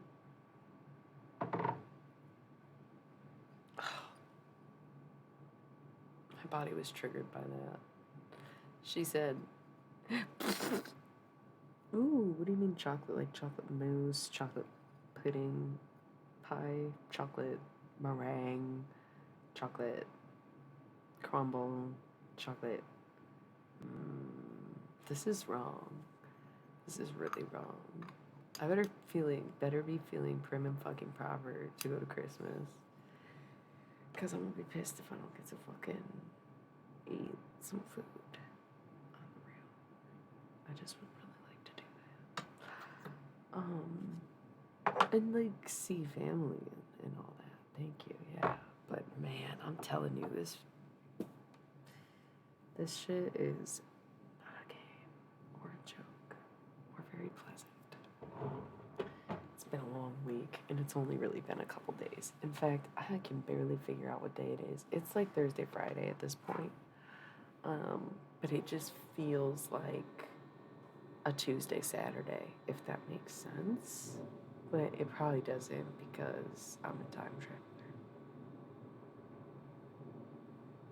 Just point blank. Maybe you are too then if it makes sense to you. Just kidding. Who?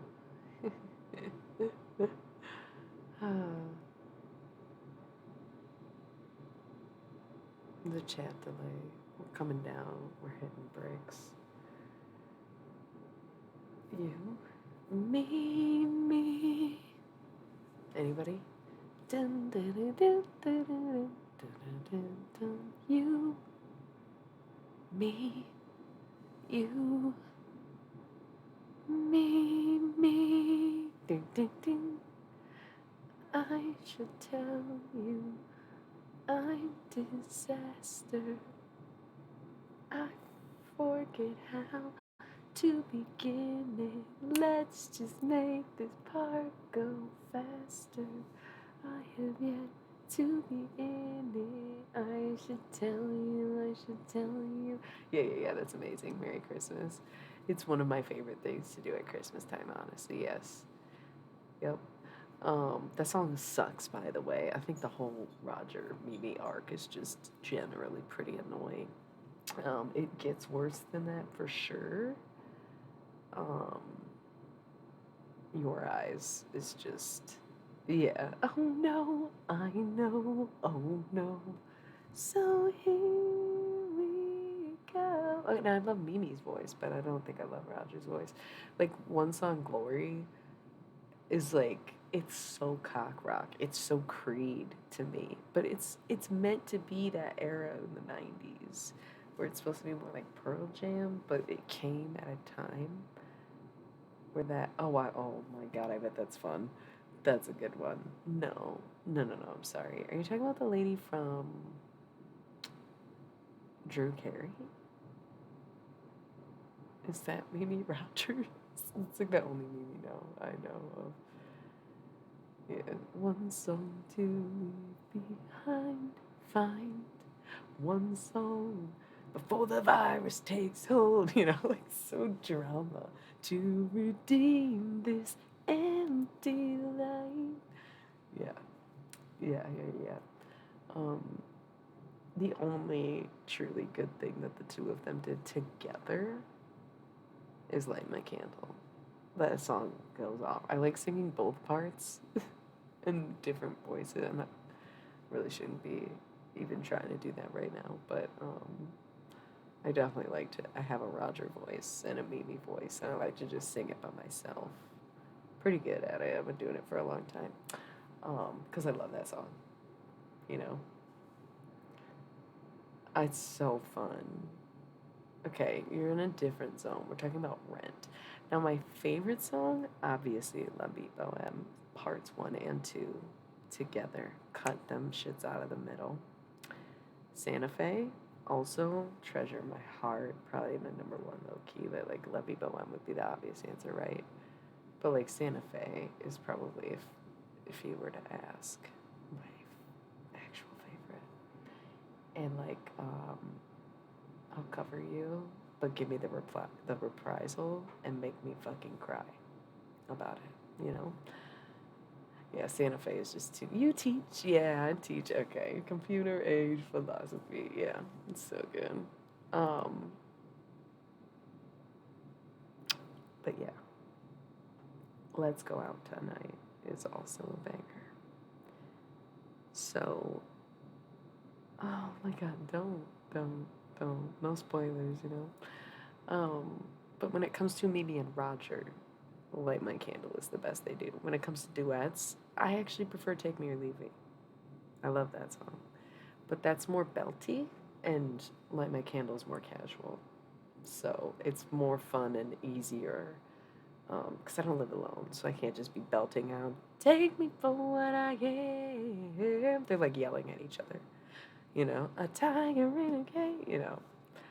Can't just be doing all that all day. But Light My Candle, it blew out again. It's more fun for me, and I think anybody who would have to inevitably hear me. So, were you asking me my favorite band, by the way? I'm sorry that we got a little too into Rent.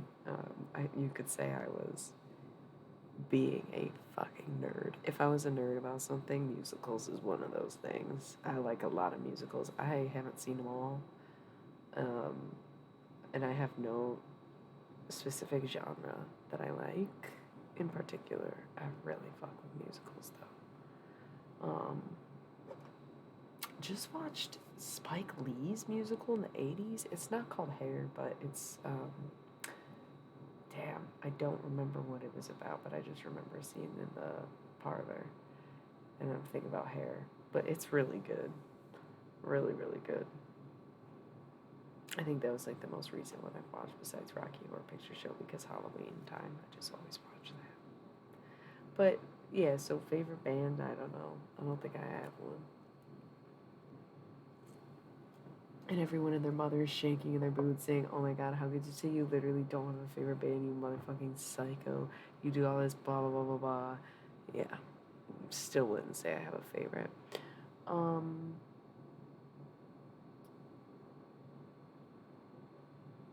kind of just have always liked Animal Collective since I heard them,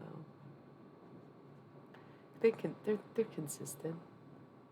Other big mentions would be like Gogo Bordello over the years. They're always fucking good. I don't keep up with their music as much though. Because I don't know, it's funny when you listen to bands like before the internet, you get so caught up on their music that like I don't know, you don't always have access to the new, like we didn't always have access to the new stuff. So I feel like there was a certain time in my life. Me too, I'm pretty sure. Yeah, I think I've seen them at least 3 times, right? They're so good. We talked about this the other night. There was somebody on here who's we were having so much fun. I wish they would come back. I hope they're okay. I don't even remember their name, but I remember the whole conversation we had. It was the same night I think as Gold Hair's first night too. Um, Twitch is fun. I like the crowd that's on here for the most part, even though it seems to change a lot. It's also consistently seems good no matter who's around, and I love that. But it's like your vibe attracts your tribe, so I would fucking hope that I attract something I like. Okay, babbling a whole bunch. That was a plan though. It's Thursday, right? No cards. Another little cola down.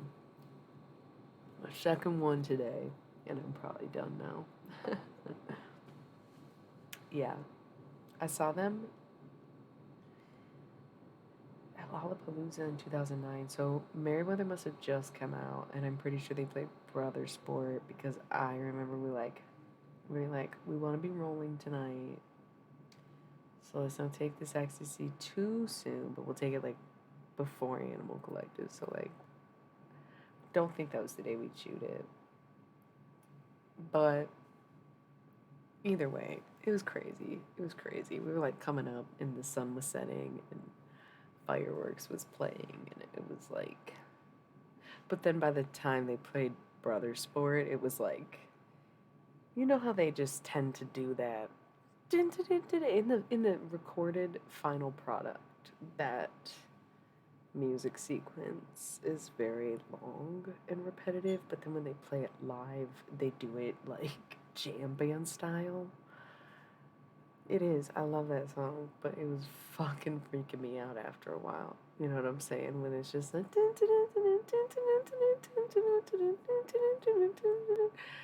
over and over and over and over for like 6 minutes. It's like, bro, what are y'all doing right now? But no, it was really good. But fireworks is what really stands out in my mind because the sun was literally setting. It was one of the most beautiful moments of my life. Yeah, it was, oh my God. I miss, you know, I don't care if I sound pretentious and old because if you were there, you'd understand. And if you weren't, then you just like wish you were in a way, right? And this wasn't even that long ago. I can't even imagine seeing something like Woodstock and having to deal with any of this, right? But there was such a magic to things once upon a time. And it's not as simple as to say there were no phones or that it wasn't mainstream because there were phones and it was mainstream. It was above ground. But there was just something about the hardcore love for music being the number one driving force to go to a festival. And I am very certain that that is really far from the actual reason that people do go to these things, as much as that sounds like it would be an unpopular opinion. And people may come for me for that, but come you may. My favorite Animal Collective song off the top of my head, we're still thinking about Brother Sport a little bit because that's always been kind of a fave. But Winter Wonderland also really kind of stands out and guts me in the face. Chocolate Girl, I once said I would trade all the music made in 1999 to save that song if I ever had to do that. Don't know what it is about that damn song. But Spirit They've Gone and Spirit They Vanished, the whole EP is like that magical. I love that sound. It literally makes my heart explode. It makes me feel like I'm in a VHS tape. Like there's something so beautiful about that era. Right.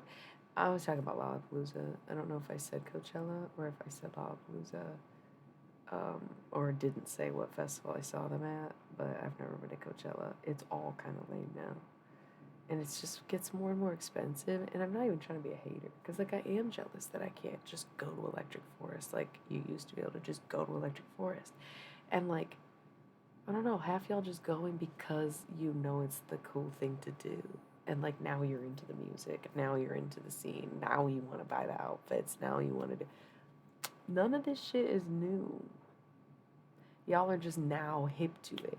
And then you're like, don't gatekeep. And it's like, well, if we would have kept the gate, we wouldn't be paying $1,000 out of pocket for a damn festival. As much as you think you can justify that, it's price gouging. And it was never necessary before. Even with inflation, yeah, it's hard. It's such a sad, touchy subject for me. It's been so long since I'm into anything. Like, I don't know. And there's like a part of me that does want to go back, and a part of me that's like, what even is there? What do I think I'm missing? Because it's going to feel like everything else that we do in life, going to a show, going to a bar, going to anything, being on the internet. It's like all the same. It's like it doesn't matter where you are anymore. And it's funny because I saw this meme circulating amongst my friends anyway, proudly said, that was like, when conservative and alt-right people dress alternative. And it's like, right, we literally really started this movement and started dressing this way to identify from you, and now you want to be like, oh, I can dress that way too, and I'm conservative. And it's like, right, but you did miss the point of the entire history of the look. That's why Nazi punks have never been welcome. Like, you're missing the point. So when I say like love of music, it's like you used to have to really want to see a certain band, and most people at festivals were on the whole tour. And maybe it is still like that. Maybe it is still like that. But I think for a lot of people, it is very much more about the socializing, the music, and it has its merit too. That totally has its merit. I just really think I miss the feeling of like everyone being mutually excited to see a band and to be there for that, and not like, you know, we didn't like, I don't know, charging stations, cell phones, like it's just wild. Yeah, yeah, yeah. Where you just miss so much of an element of the togetherness, I think, when you introduce that level of 3D connectivity, 4D connectivity, right? This isn't PMDD or theology. And like, I feel like people will not like what I'm saying. I don't know how many people really watch the replays, but I mean, I get like over 100 views on a lot of them. So I don't know how long people watch the replays. I know how often, but how long.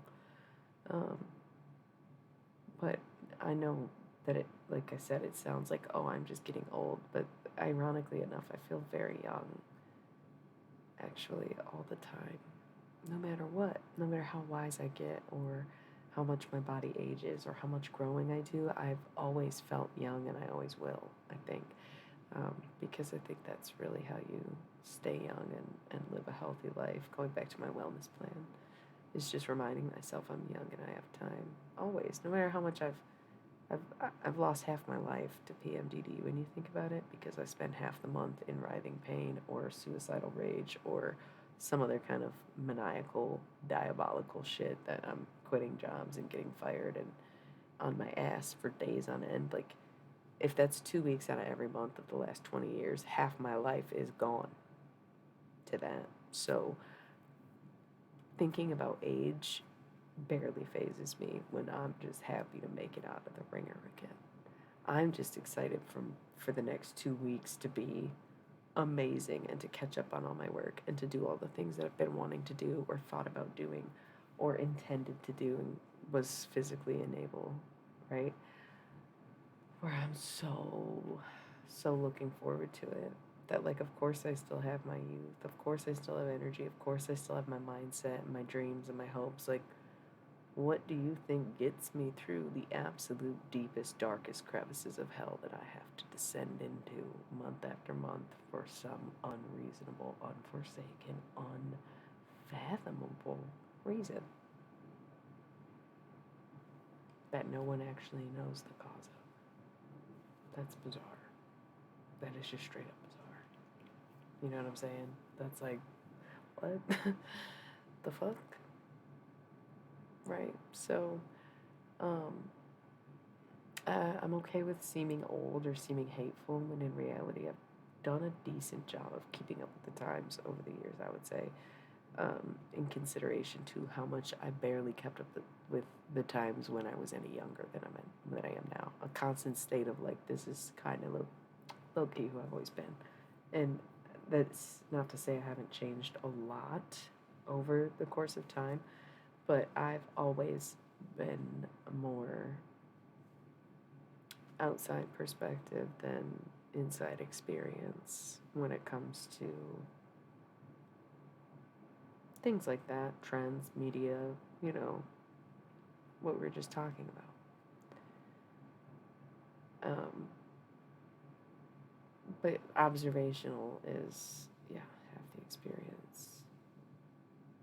I just wish I could go knowing and being who I am now. It would be fun, but it's a different place, right? So, and there's no such thing as recreating any kind of anything, magic. Um, yeah. Well, who knows if you're even actually bipolar too? That's the thing about PMDD. But like, what even is any of it? We have no idea. Cool, me either. Cool, me either. Cool, me either. Cool, me either. Like, I have doctors trying to tell me I'm bipolar all the time, and then they give me bipolar meds, and I'm like, yo, bro, this shit is literally doing nothing for me. Can you get that through your mind? Like, most people cannot grasp that.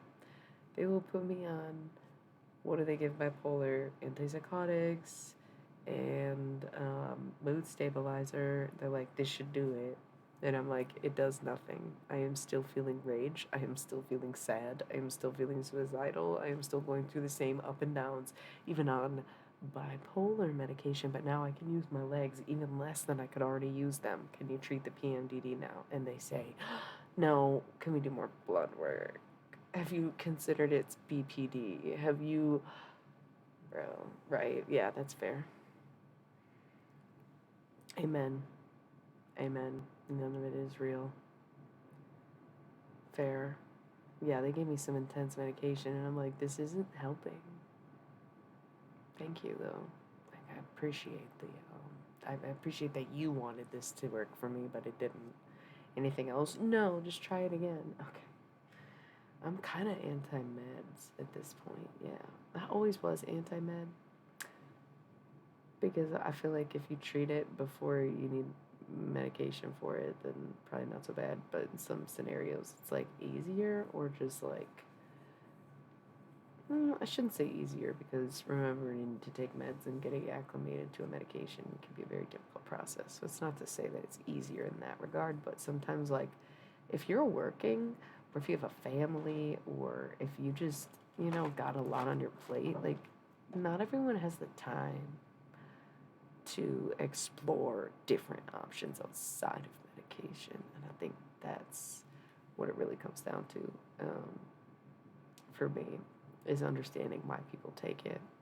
Is that not everyone gets the time or is afforded the luxury of being able to explore their inner depth to figure out the root of the cause, which I do think would alleviate a lot of the symptoms of most mental illnesses, just based on how it seems that life works, in a sense. Like, just solely on karmic cycle, right? Like, we're passed on these things for a reason, and exploring them is like half the battle. And I don't know. Yeah, it's like, yeah, yeah. You're a teacher. You got to take care of like who knows how many people in a day. And then when you come home, you got to finish what you were doing at school. Like, that's ridiculous. You need something that's going to assist you getting through the day in the same way that people fucking need coffee. Although it's not exactly the same because they completely created a dependence on a highly addictive drug, and you were monitored and professionally medicated with something to aid an issue that you have no control over, right? Like, huge difference. But it, to me, same vein. That's why I get it, because I am a big coffee drinker, but I try not to do it every day, for different reasons. Because, like, one, it's a fucking drug, and two, I've been on it my literally whole life, to where I didn't even know that it was so problematic to be drinking coffee as young as I was, or for as long as I was, or every day, or the amount that I was. And ever since it was just like, oh, this might be affecting me negatively, and I never realized it because I've been doing it my whole life religiously, then I should chill. Same. Are you Italian? Just kidding. Italian American? I don't know where you are. Are you Canadian too? There's a lot of Canadians in the chat right now, or there was anyways, I don't know. They may have lost interest. Yeah, I was like 3, and it's just like, oh, it's like a little spoonful of coffee and milk, but then the ratio, by the time I was 12, I just liked it black, maybe with some sugar. Yes to being Italian, or the milk thing? You just said yep. Because, like, it's a cultural thing, right? It's so wild that I didn't realize that it's for adults until I was, like, well into my 20s. Like, that concept didn't dawn on me that not everyone drinks coffee. So weird. Like, I literally did not know. It was bizarre. It was very bizarre. Way more bizarre for the other person who's like, what are you talking about? And I'm like, holy hell. Yeah, yeah, yeah, yeah. But then, like, I'm also hella smart. My brain works in ways that, like, I think you would know, but honestly, there might be something deeper in the genetics of it. I mean, we were really socially Italian. Like, we went to the Italian American Club, and that's where I had my first espresso drink. So, I meant, like, that. You'd probably know. But, like, also, maybe there's something very, very genetically strong about the desire to drink coffee, right? Like, yeah, no, culturally, that was what it was for us. But like, yeah, who knows? That's still really wild, right? It's like really wild because that's the thing. The adults would drink it, and it was like, oh, here's your coffee, and it's like a little plaything, like a tea party. But that's how it starts. But then you just, like you said, you want more and more, and it's like, damn, this is good. My life juice. That's why now I like don't drink caffeine every day, or I started drinking pop more regularly because like as a kid I abused pop for sure. Would drink like multiple sodas in a day if I could get away with it. Like not at home. We didn't even keep soda in the house at my house, but we'd be going to my grandma's and she didn't give a fuck, you know. R.I.P. Thank you. It was lit. Um, so I cut it out for a really long time unless I was really sick of coffee at work or something, working in the fucking restaurants. You like got anything on tap. But I would never like go out of my way to buy a pop for a really long time, and now I drink it a lot more regularly just because it has like half the amount of caffeine as coffee does. Yeah. Yeah, I haven't been doing teas this year. I don't know. I just kind of stopped. Well, last winter I went really heavy on the tea. And now that I have a French press, I'm obsessed with making myself a French press when I have coffee. Like, that's just how I drink coffee now. And then once in a while, I'll do an energy drink. Just when I'm like being really active or know that I'm gonna stream and I'm like in a good space, I'll do higher amounts of caffeine. Because that ties back into the PMDD, because it was by suggestion to like give up caffeine altogether to help with the cycle. But like everyone's body's literally so different that like someone like you or I who was literally raised on coffee, even if you cut back, it's like you don't just quit. My whole system was developed on caffeine. Like there's no way around that. So while I've done a great job weaning myself of it, it's also like fuck why I have a headache or whatever. Like I still can go a day without caffeine, but it depends on where I'm at in my cycle. And a lot of times I just want to drink coffee. So I've always been a big decaf drinker too, where I'm not a death before decaf. What the fuck kind of psychotic drug addict garbage is that? Like y'all hear yourselves, right? Like you sound insane. Do you not like coffee? Just say you don't like coffee. What is this death before decaf? Like I like decaf. I'm sorry. If I ever said death before decaf, I was lying. I've been drinking decaf coffee my whole life. I worked in a coffee shop for a while, so if I ever said that, just know I was lying to try to fit in. Disgusting, honestly.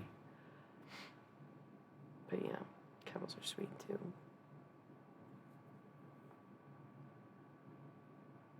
I think it's just about knowing when to administer, whatever it is that you need in the same way that, like, I'd be administering marijuana to ease my rampant pain the past couple days, use caffeine to alleviate a headache or whatever. I don't know.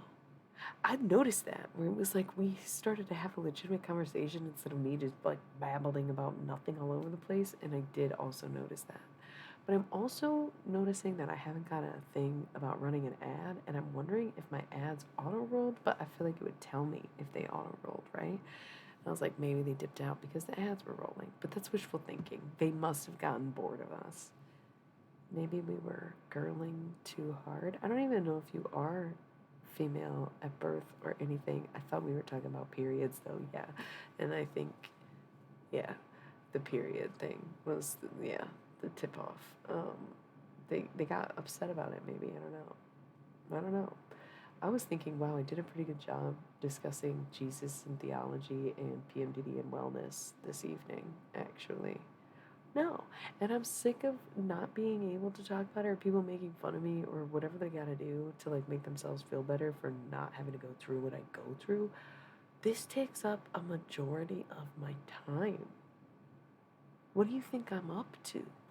What do you think I'm up to when this is what's happening? Like, that's so crazy.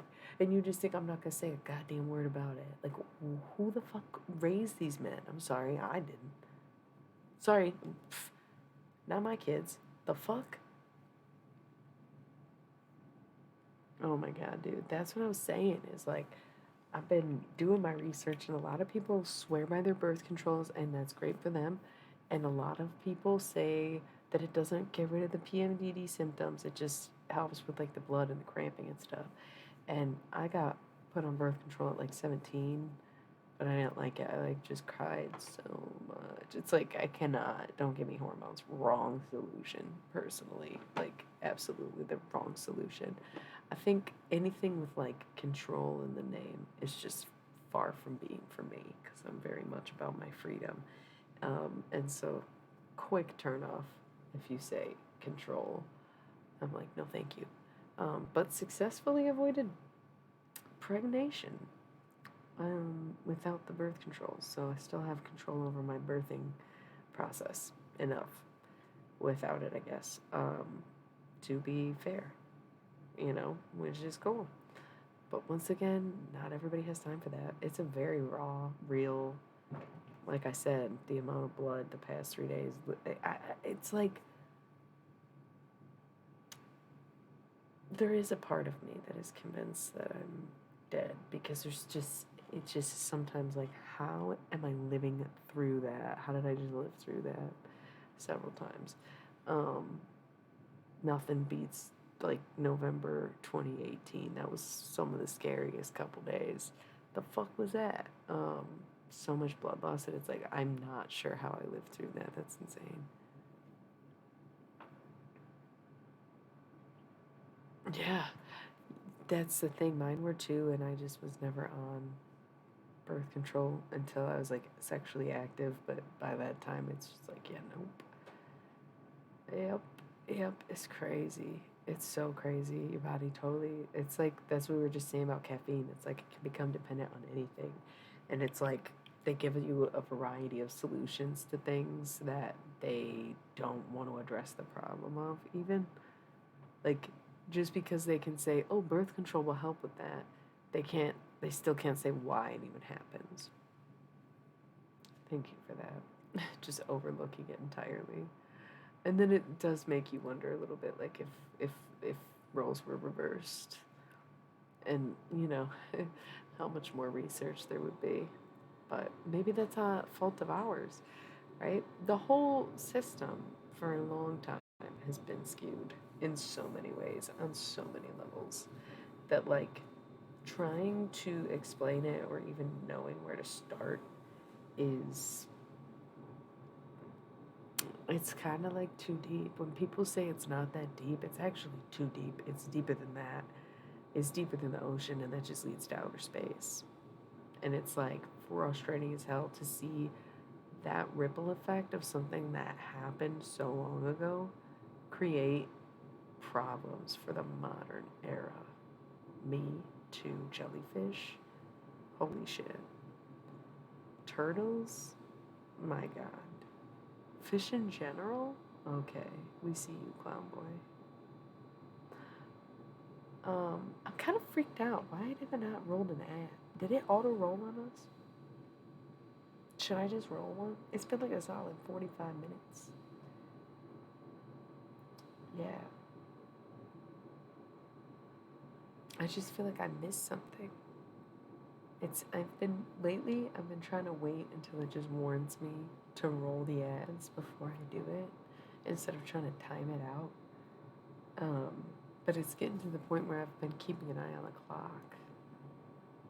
And I'm like, that's weird. It probably would have said something by now.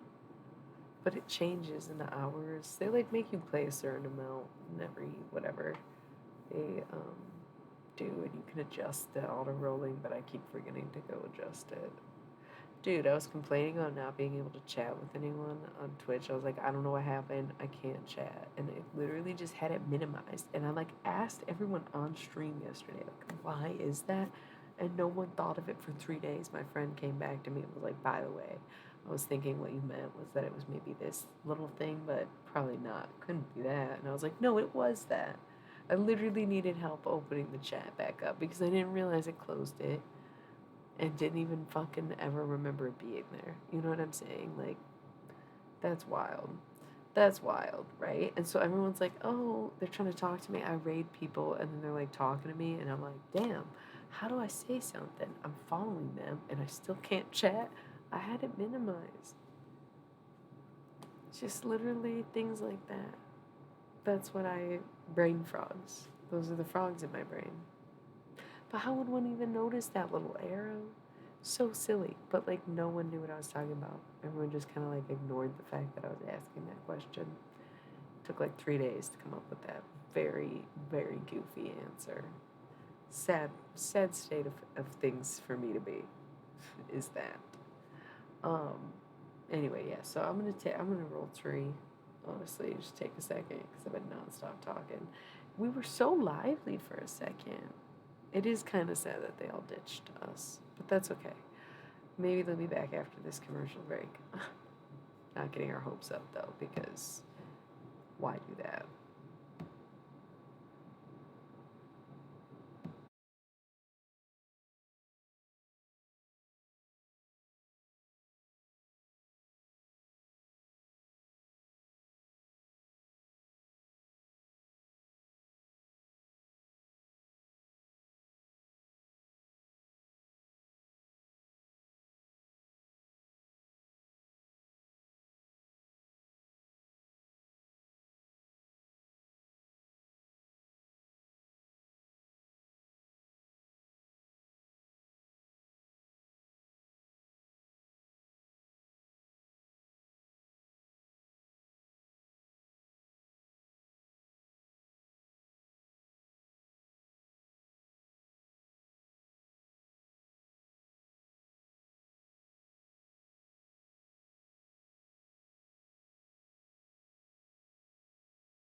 We're not gonna pay. We're not gonna pay. We're not gonna pay. Last year's red. Yeah, hell yeah. That's amazing. Thanks for tuning in. Thanks for chatting with us. How you been? Hope it's good, and I love it. I hope you found our conversation to be empowering because so many people did not. But you are also assigned female at birth, from what I recall, so perhaps you could relate on a few notes. Yeah. Wow. Wow. LOL. Crazy.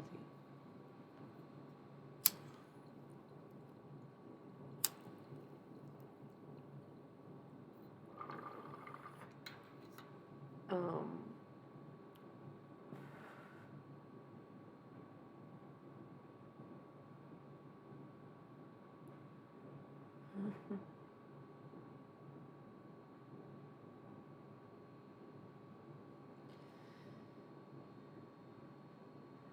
hmm.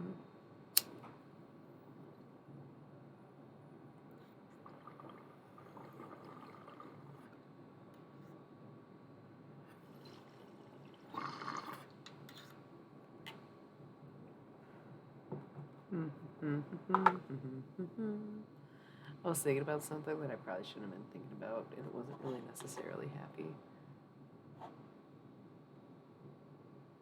I thought I might be confusing with someone else because of your name. Or, I'm sorry, maybe that's the thing. Still, I thought we talked about you being female or a woman. So I'm sorry if I assumed that you were assigned female at birth. Um, but I also might be mistaking you for someone else. TBH. And you do not have to feel bad about that, by the way. I think most of the people that watch this are assigned male at birth and identify as men, ironically enough, because some of the time spent on here, a little bit of it is hating on them. You know? Assigned male at birth.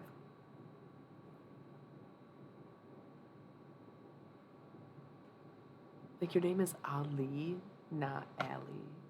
Is that where I'm? Because I was like, oh, or were you implying otherwise? You don't know? Okay, so I think that's where I got mixed up.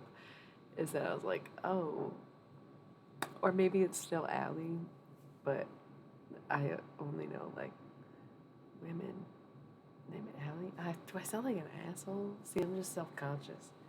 Yeah, yeah. I misidentified another viewer. I like to ask people so that I don't do that. But like I said, it's hard to keep track, and also, if nobody says anything, it's not weird. But like that, I think that's why I thought that you were female. No offense. like, I think it's like, it is a man's name, and I know women who spell it the same way. Like, I don't know. Yeah, that's where we're at. Is I was like, yeah, I made assumptions based on someone's name. Um, but we don't. I mean, that's the thing, is anybody can make that mistake, and I feel like that's why, yeah, I try to be forgiving of those things myself, and not align with any identity too harshly. But there are some that are off limits to me. That's all it is, right? So yeah, glad we cleared that up.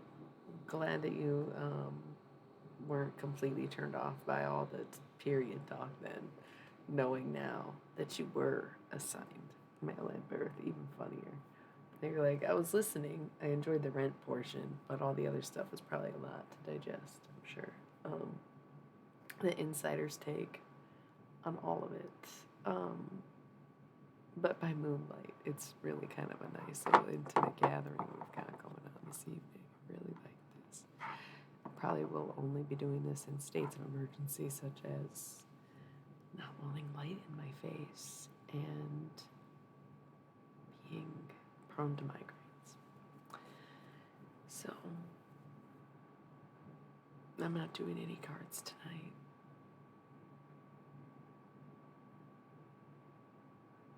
That's sorry. It's Thursday.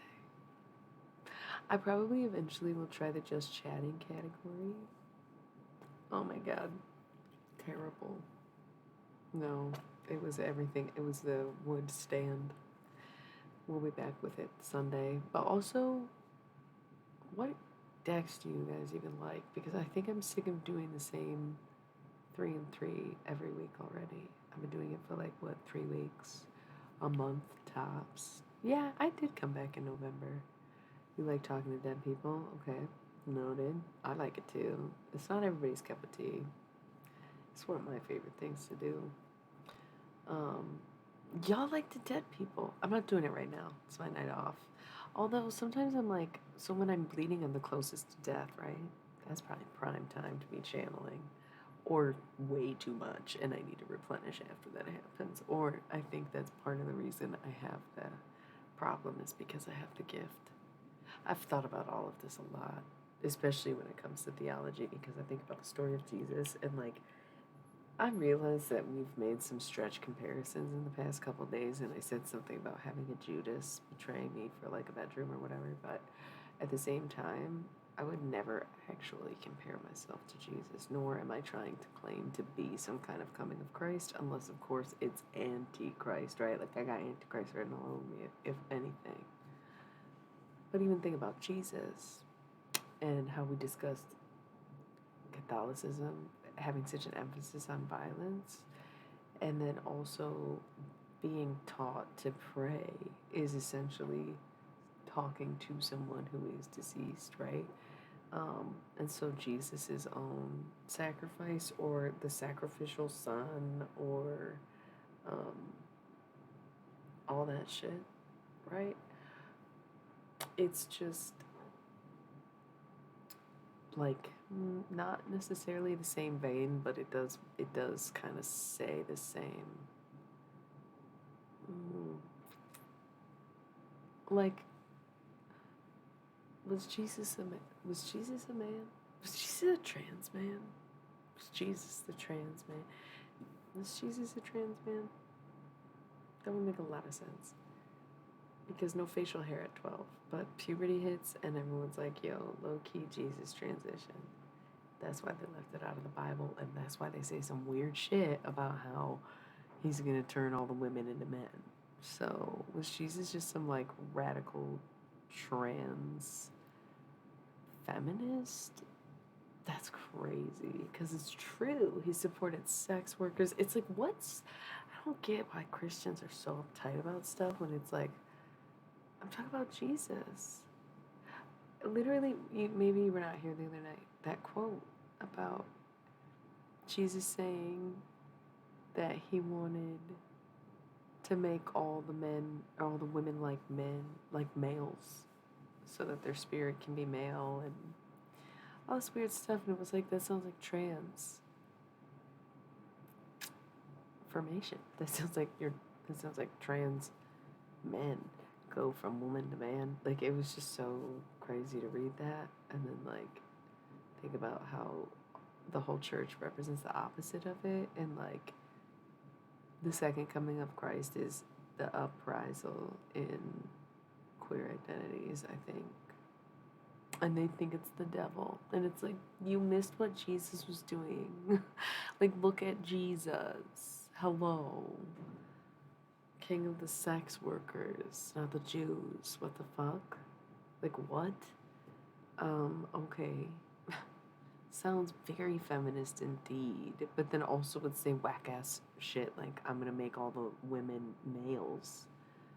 That's also weird, but sounds pro-trans to me. Sounds extremely pro-trans. So, it's just, I love dissecting religion, especially lately. Yeah, I know. But, just in what we discussed in the ritualistic pain and presenting it, man, he's chill. He's never been an angry guy. He gets mad about the right things, like he wants to flip the tables in the fucking church because they're being hypocrites, right? And so he'd be coming down here pissed off about now us thinking that he'd be cool with gay people because he was a gay person. But he would be very upset if he knew that they were using his name to be anti-gay. And like that's just on the Bible. That's just what the Bible is saying. Like I don't know how they miss that. You know. Yeah, he is. No, he totally is. But yeah, that whole notion of like suffering and the emphasis on the blood and body of it does make me feel like there's something so powerful about having these wicked ass periods that like if I'm gonna continue to do what I do or because I was meant to do what I do, that I have my own routine sacrificial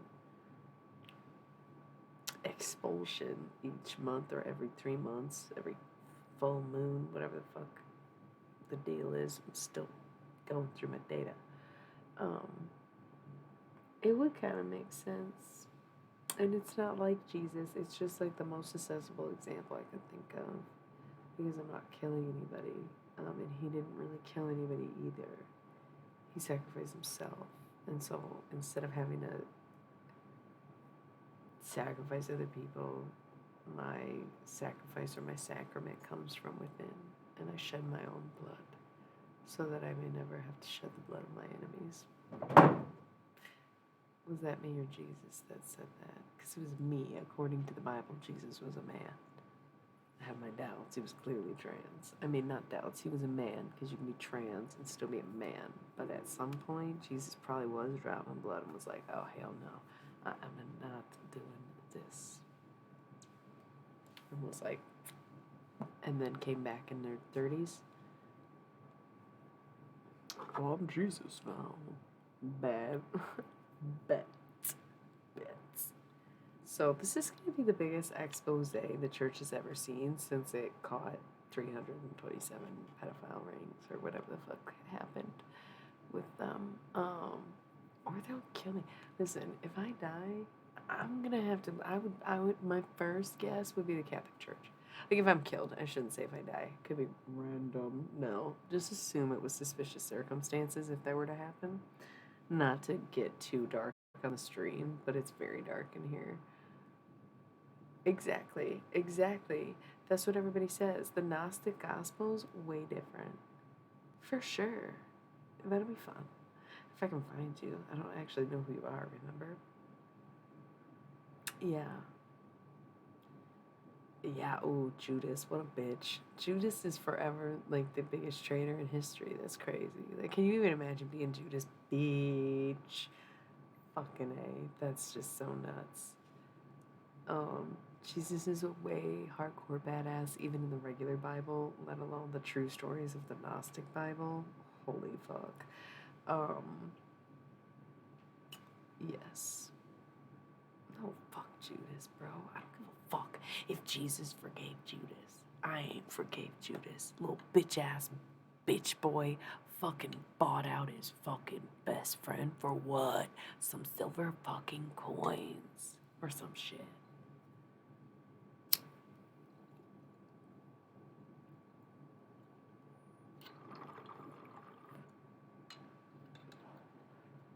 Don't give a fuck. Judas is a bitch.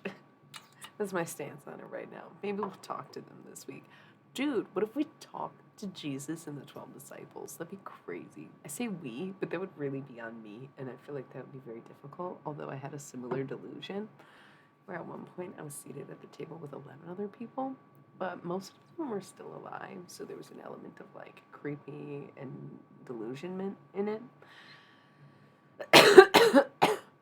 I don't need to sit in the afterlife. The afterlife is right here. Judas knows he could get these hands any day of the week. Right. That's why I'm like, as one person, that'd be nuts. But I could try to do it. And that would be interesting.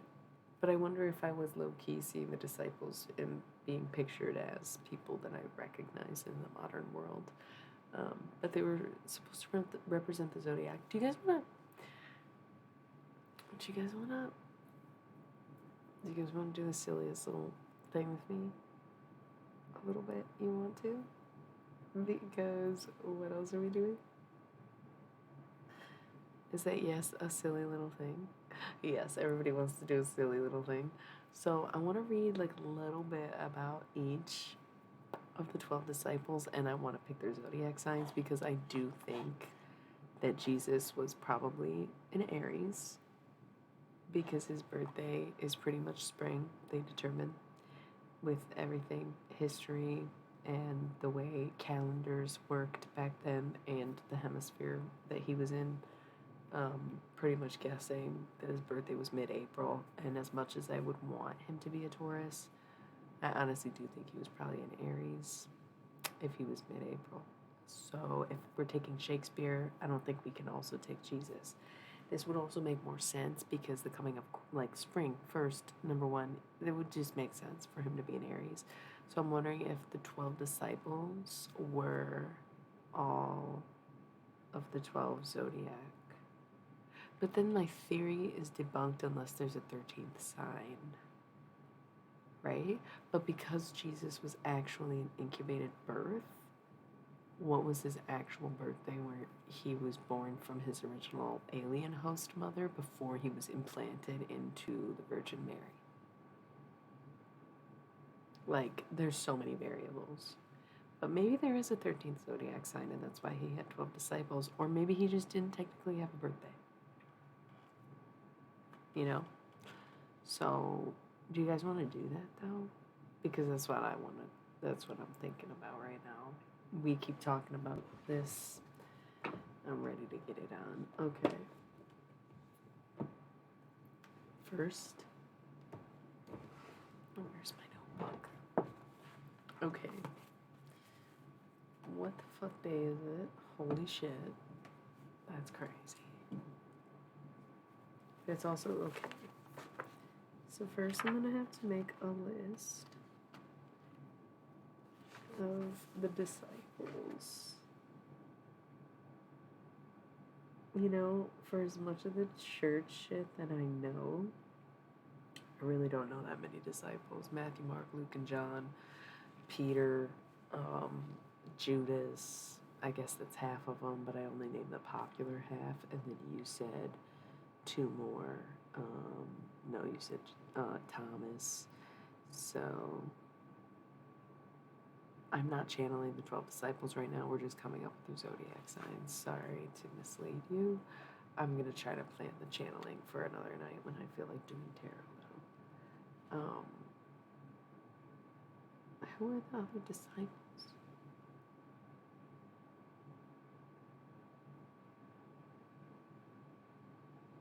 Is Job one? No, first of all, Simon and Peter are the same person, and I already said them.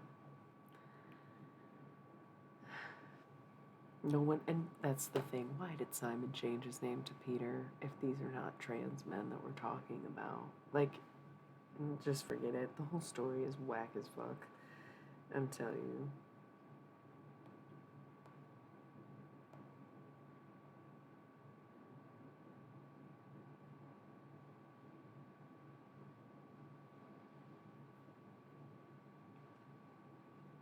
John and Philip and Bartholomew are pretty. Oh, Andrew, James. Damn. Okay, we didn't even have half. Yeah, 2 Jameses. That's so cliche. James was even an overpopular name when Jesus was alive. Like, let that sink in. But also, like, that's whack as fuck that they're like, literally, his name's Jesus, but he's talking to Thomas, Andrew, and James. Like, who translated the Bible? And what are their actual names? Because we're going to have to get all this information and more if we're going to ask them to come down from the damn heavens or up from hell. Okay, we've got Peter. Simon. Such a better name than Peter, too, no offense, but it's true. I'm not really sure why you gave that up. 2, James. 3, John. 4, Andrew. Just the most basic shit. Get this. I don't know where Jesus is. Listen. 5. It says Bartholomew or Nathaniel. Okay, so you're telling me that not only did Simon change his name, but Bartholomew also changed his name? Like, you guys are fucking joking, right? You don't think the Bible's gay? Okay. Like, do you know what it means to be queer at all? Because these people clearly had identities. Like, you get mad that these non binary kids want to change their names and shit, but you literally read a story about a bunch of grown men who changed their names and shit. That's the craziest thing I have ever heard. That is literally so insane. The Catholic Church can come for me. I don't care. I don't care. What are they gonna do? Kill me and send me to heaven for being a fucking martyr? Great. Bring it. Okay. Nobody. See, I'm not doing the threats. I'm accepting the threat. I'm accepting the threat of what I say. Bartholomew or Nathaniel. Like, okay, depending on who you're asking or what club they're at. Like, what the fuck?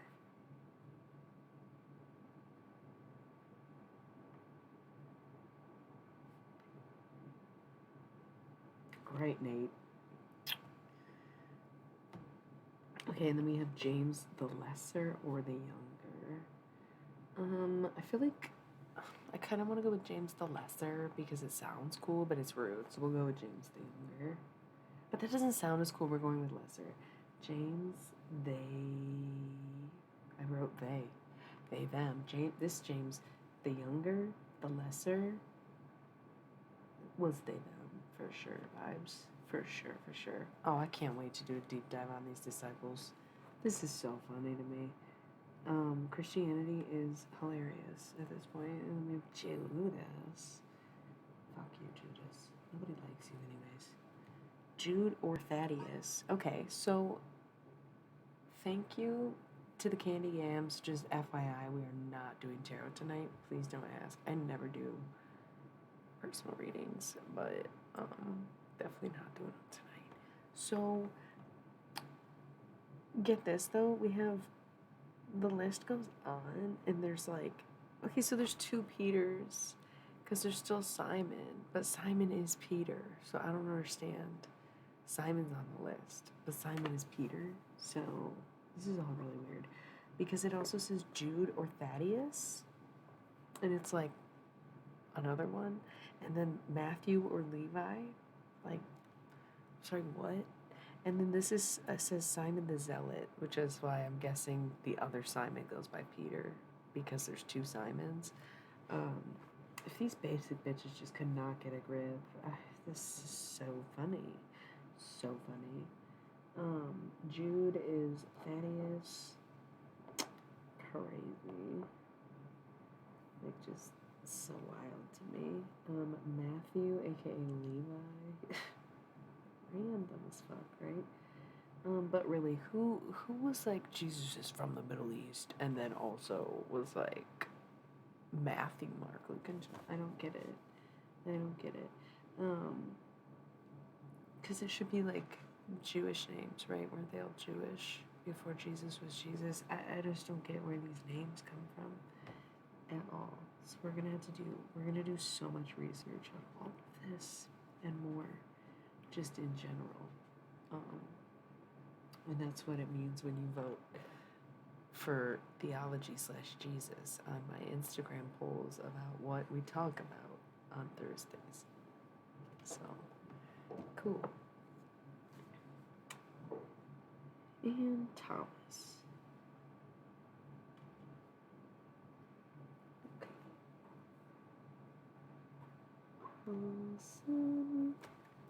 Something about Philip.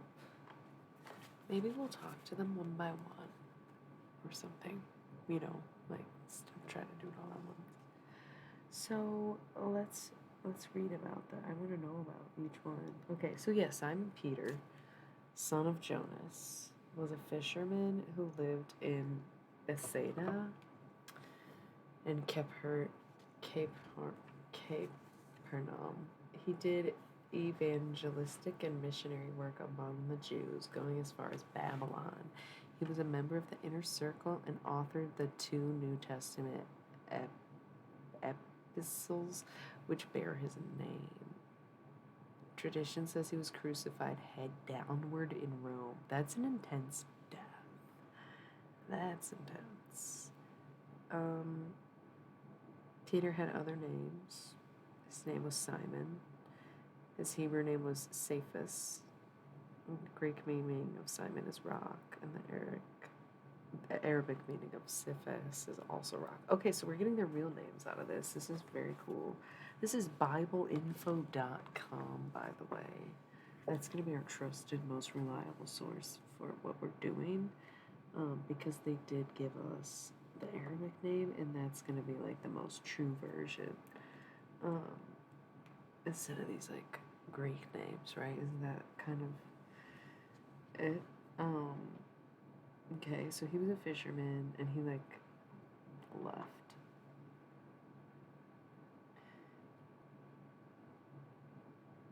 They were ever ready to follow the leader to begin an insurrection. Quick in temper. Wait, they? The Galileans? No, I think some of them are they then. Okay. I think people got confused. They're talking about Peter. Peter was they, them.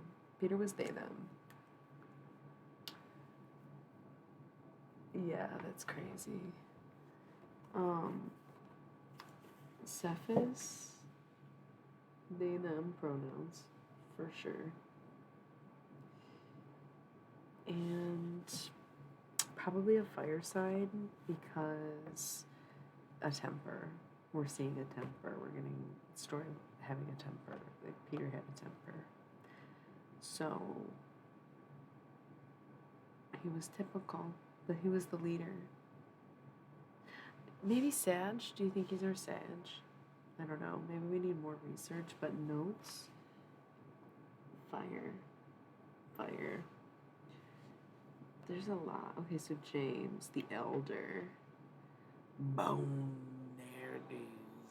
What is that? Son of Zebedee and Salome. No, there we go. Some classic Jewish names. How the fuck you about to say, like, where did you get James from, James? Like, what? Who is that? Brother of John the Apostle. A fisherman. They all lived in, like, same area. He was beheaded. His brother. He was also Inner Circle. So weird. Okay, so that's so weird. Peter, who's in the Inner Circle? We're just gonna make a separate list. Inner Circle. So fucked up. There's only 12 people, but then some of them are like more important than others. The fuck? So Peter and James so far are in the Inner Circle. What's James's deal?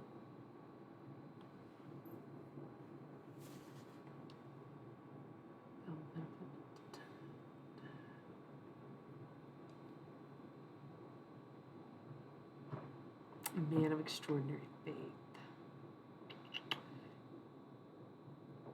A man without jealousy despite living in the shadow of his brother. He was the first one to become a martyr. So, what do you think? Who's the most sacrificing, like, down to earth? Listen, I'm not trying to be any type of way, but do you think James might be the Taurus? I feel like he's got to be an earth sign. I honestly do think earth signs will lay down and die for people who don't even blink at them, which is not always a good thing, but they are very kind in that way. I'm very forgiving despite popular belief. If you cross my boundaries, you cross my boundaries. It doesn't mean I'm unforgiving. Okay. Living in the shadow of John and still is not jealous. Extraordinary faith. I don't know. He like laid his life down for the sake of everyone else. It's giving Earth vibes. I'm just gonna make a note. We didn't get another name for him unless it's supposed to be Boanerges. I thought maybe that's his last name, but we're just gonna write that down. Okay. Earth vibes for sure. Just saying. Okay. And then John. Oh, so his brother was beheaded. And that is their last name. Is Boan Nere. I don't know. That's it. Okay. Also fisherman. And also the inner circle. James and John. Two in the family. That would hurt, I think, for some of the others who didn't end up in the inner circle. Seems kind of shitty to have like a cult following and then be like, these are the 12 most important, and then be like, low key, you're like the 6 most important. It's like, what the fuck? Why did you even invite them? Like, that's so weird. I guess everyone has to have best friends, and Jesus just preferred the term inner circle? I don't know. I mean, he died a natural death. I thought they just said he was beheaded. What the fuck? Maybe this site is not as reliable as we once thought. So Andrew was the brother of Peter. Wow. Peter, I didn't know you had a brother. Did I do a good Lois, by the way? I don't know. Jesus honestly is low-key not giving nasty vibes right now. Like, he is a little bit feeling like he was playing favorites out of favorites. That's why ultimately I feel like maybe he is an Aries, but I don't know. Crazy. So they were like family. Okay, Bartholomew's kind of a hottie. Hold up. Did I miss anything about Andrew? Nothing notable. Jealous and resentful, but still optimistic and well content in second place. He wanted to bring others to the master. That's creepy as fuck, but honestly, he died a martyr.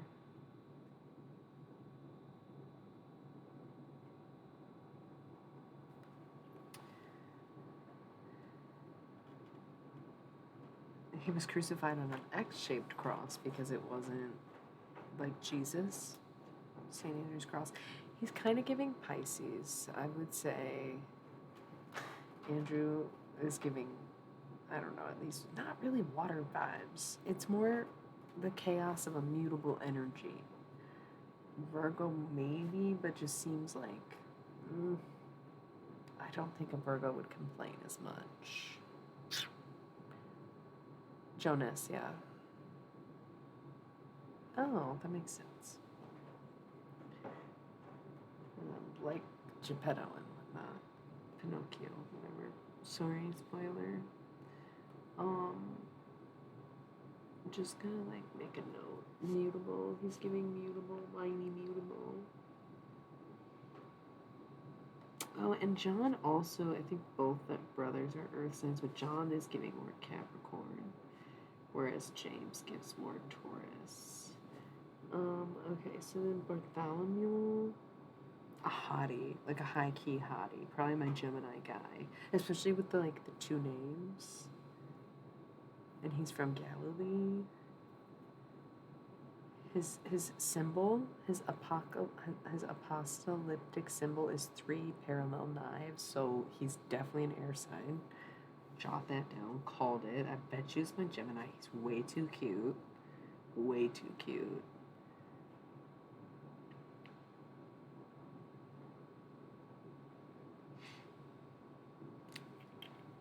I guess his first name was Nathaniel or something, and his middle name was Bartholomew. I went by his middle name.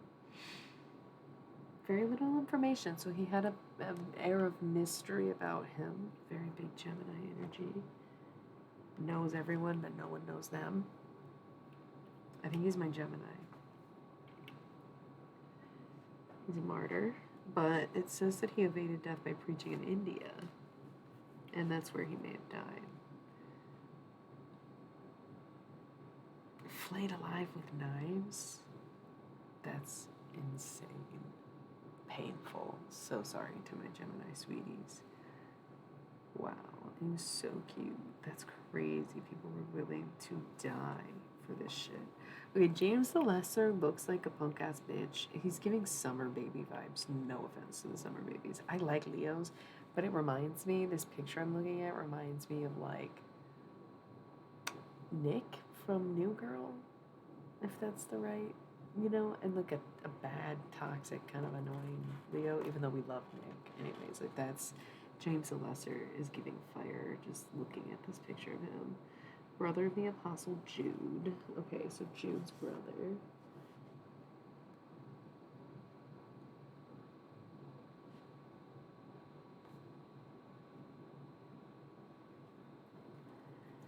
Okay, so he preached in Palestine and Egypt and was crucified in Egypt, but he was like not very known. Needless to say, these were not inner circle people. I think Jesus made that super clear. They think he was Matthew's brother, but they also say, oh no. Yeah, wait, I thought they just said James is Jude's brother. So they think he was Jude's brother, but also Matthew's brother? I don't really know. Okay.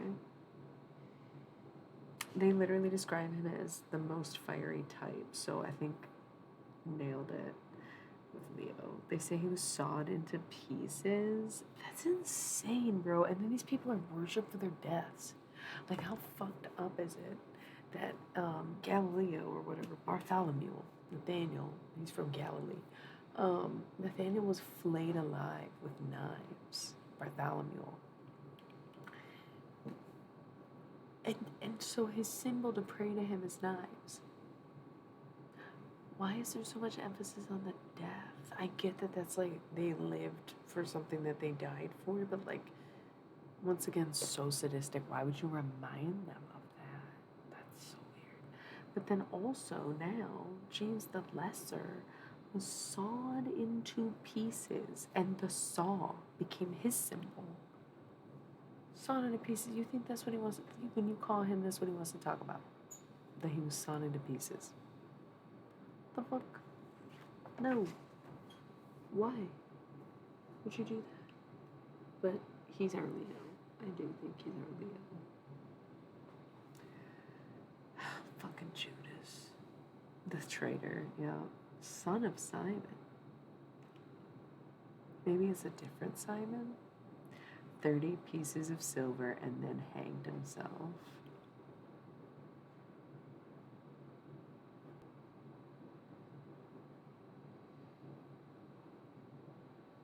I don't think Jesus would have wanted him to do that. Hey, how's it going? We're dissecting the Bible a little bit. No, we're looking at the 12 disciples. And I'm guessing their zodiac signs because I'm convinced that Jesus chose men of each zodiac sign, and that's why there's 12 of them. Yeah. And he just thought 2 Aries would be a good idea. Do you think Judas is the other Aries and that's why they bump heads? Or do you think Aries don't feel guilt? I don't know. Yeah, Judas, 30 pieces of silver. For 30 pieces of silver, he sold out his best friend. But I didn't see anything about him being in the inner circle, so that just goes to show you that clicks. He was the treasurer of the band and among the outspoken leaders. He was a violent Jewish nationalist.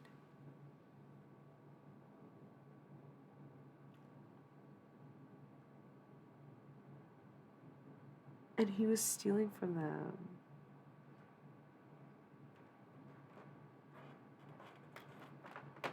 His apocalyptic symbol is a hangman's noose or a money purse with pieces of silver falling from it. Judas tried to talk to me.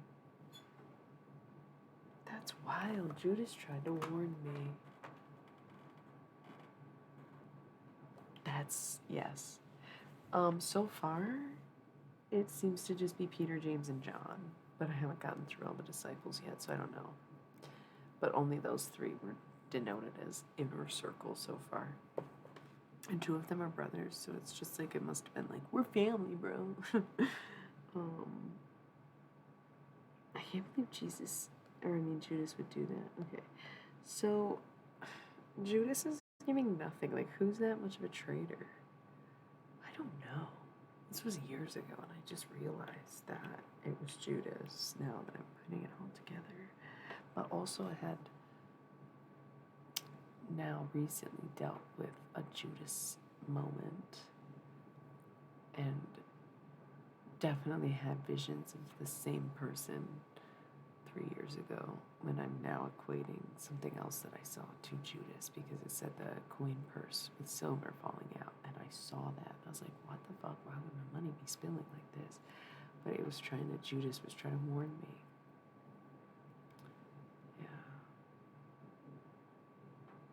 Somebody, what are you gonna do?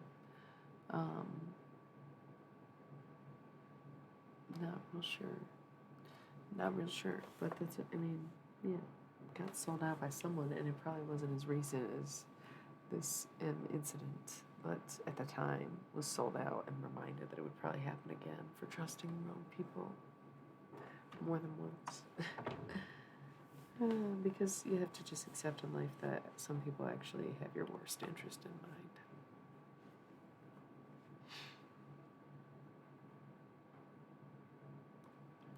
It's possible to hurt me, but I suppose it is quite hard. Judas, I think, is like, I don't know. I feel like I have to say Aries or Libra or Pisces or something. Like, I can't think of anyone that's snaky. And I'm not saying that everyone doesn't have the capabilities of doing it, but the money, you would think Taurus, but Taurus is too loyal. Taurus might do, or not even Taurus only, but I include Capricorn and Virgo in the loyalty spiel, where they might cut from the treasury, but at the end of the day, they would never sell someone out. Maybe Virgo, because I was literally thinking that at the time 3 years ago, if I was being warned about a Judas, top of the suspect list would have been a Virgo. He's giving something, though. Someone sneaky like that. Who's really that sneaky in the zodiac? I don't know.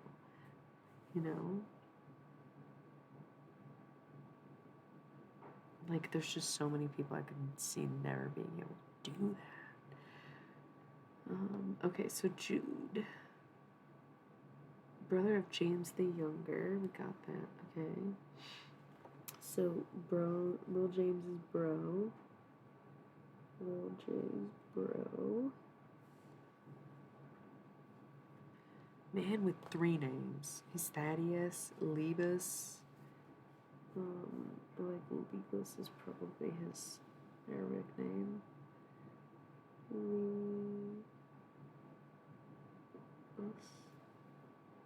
Lebus Thaddeus, his surname.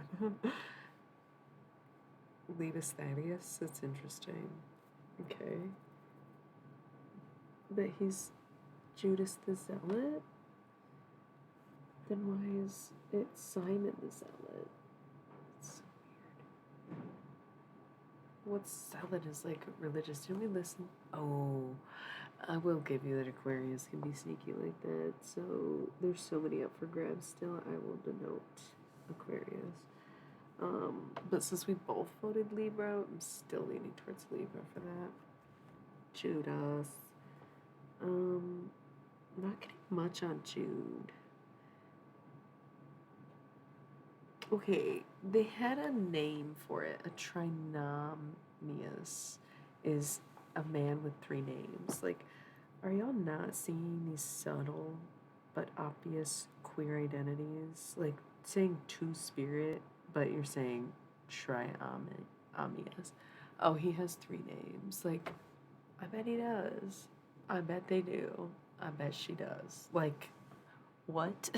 3 names. Okay. No, I get it. Just a first, middle, last. He was an intense, violent nationalist, too. Wow. So Jude and Judas were both nationalists. Forgot about that. They're extremists.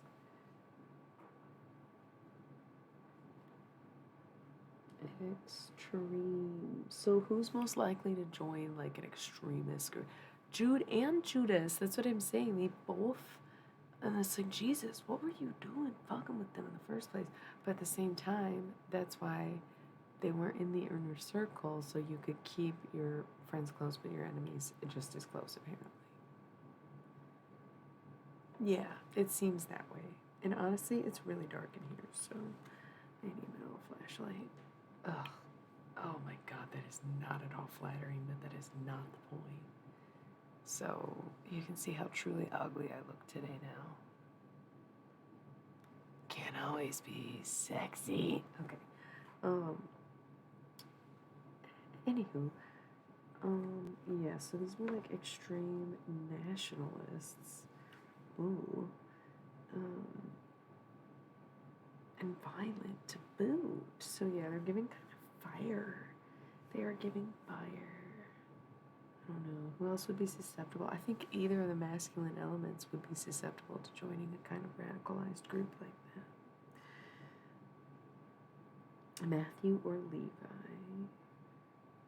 A tax collector. He died a martyr in Ethiopia. It was a common custom in the Middle East for men of Christ to have two names.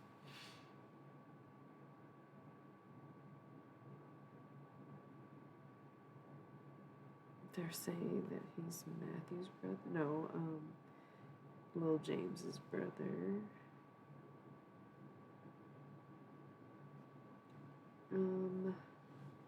Handled money. Jesus was very smart. He was rolling with like a crew, okay? He like really had his people figured out.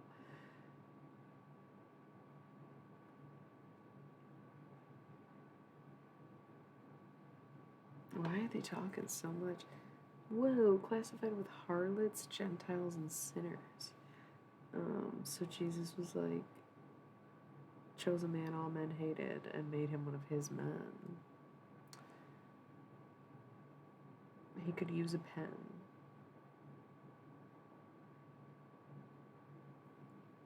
He's the original scribe. He was the only one who could use a pen, so he wrote down the teachings of Jesus back in the day. It was all Levi. OG scribe. Again, I'm feeling Earth vibes. And no offense, but Earth signs are just such smarty pants, but maybe air for the quickness, right?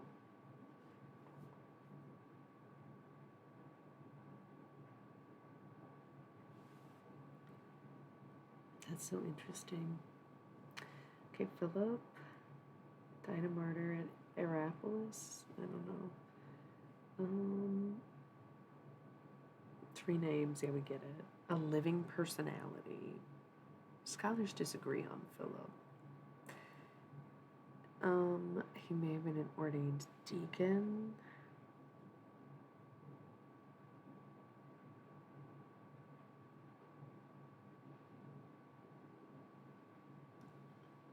I don't know what the fuck they're talking about. Nothing really interesting. They wrote about him. Come and see.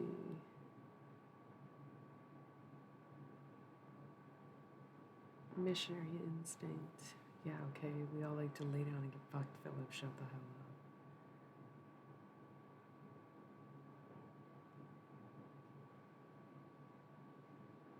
up. God used him? He died by hanging. Whoa. Wow, he thought his body wasn't even worthy of being treated like Jesus' dead body. It's giving like insecure cancer vibes to me, no offense.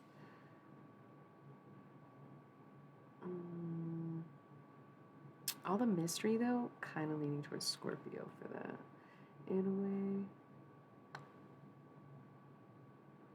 Philip, so interesting. But he was predicted, like Nostradamus, I think, is a Sagittarius. I don't know. He's giving me water vibes, though. Okay, we got 2 more, and then we'll think about this. Simon the Zealot, crucified. Blah blah blah blah. Oh, hello. Oh, was I missing stuff? Yeah, because yes, okay, got you. Yeah, there was a lot of cool stuff going on in history during the times of the Bible, and the Bible literally picks some of the most boring things to emphasize. It's just interesting. Simon was a fanatical nationalist, a man devoted to the law. Bitter hatred for anyone who dared to compromise with Rome. Wow. Okay, so anti-Rome. That's what you were literally just saying. Another nationalist. Jesus really knew how to pick them. What the fuck? These dudes must have been so fucking sexy. Bro, to literally ruin your reputation for some dick, Jesus, like son of God, and you're hanging out with a bunch of extremist nationalists, they better have been the sexiest little Proud Boys you have ever seen. And they better have sucked your cock so fucking good. Jesus. What the fuck? Sorry, was that blasphemous? I just don't understand.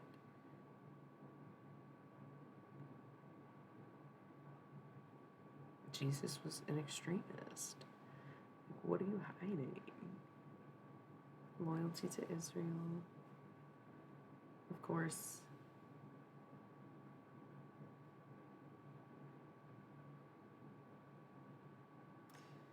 Fish lying on a Bible.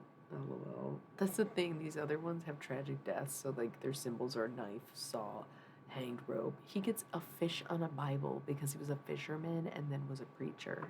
That's half the dudes on this list. Like, what the fuck? And he was the psycho who was probably most likely murdering people for the cause. And like the others weren't. Like, that's what the fuck? When you even like take two, like, okay, more than 2 seconds, it's been like 35 minutes, but when you just like take the time to read about the Bible yourself and just take it out of context and just for what it is, wow. It's wow. Don't you think? Just wow.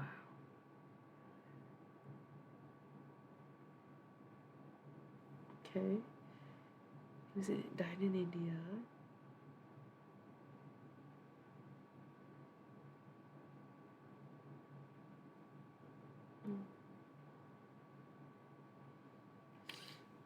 Doubting Thomas. He was a pessimist. Okay. Giving Pisces again a little bit, I'm not gonna lie. Bewildered man. Oh, yeah, because you know what? It's the classic Scully. He's the Scully, and Scully is a Pisces in the show. Sorry to spoiler that one if you didn't come across it in an episode. Yeah. That makes so much sense. I feel like that's what Jesus and the boys was doing, and that's why they didn't put so much in the Bible. By the time he was 35, he's like, yo, we gotta grow out of our punk shit and like do something right by God and stop burning stuff down and having sex with each other and focus on other things like having sex with women that we want to convert into men or whatever the fuck Jesus was talking about. You think I made it up? But literally just read the Bible. It's a crazy fucking story. Okay, so he's a pessimist, skeptic. He's the Scully, dude. Thomas is the Scully. Okay. So they actually at one point replaced Judas, which seems like really late in the game to have done that. And like you would think Jesus learned his lesson. But so what do we think? What do y'all think? Like,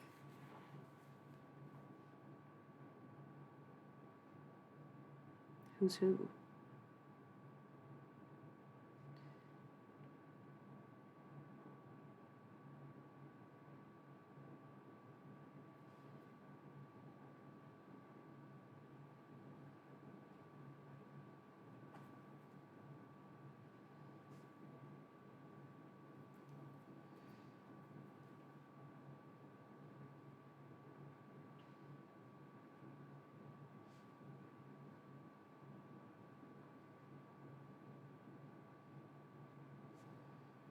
Okay. So, did anybody agree or disagree or anything with any of my guesses?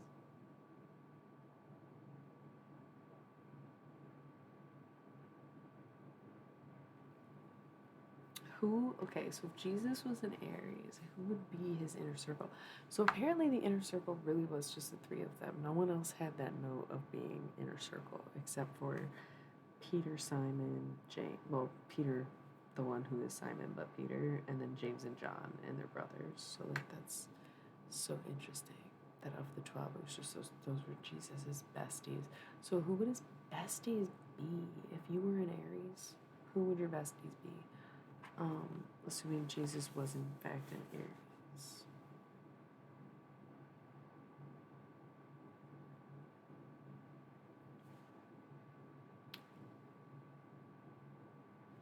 I did. Well, I guess I do have like one of my besties is an Aries because I thought that James would be our Taurus. I thought.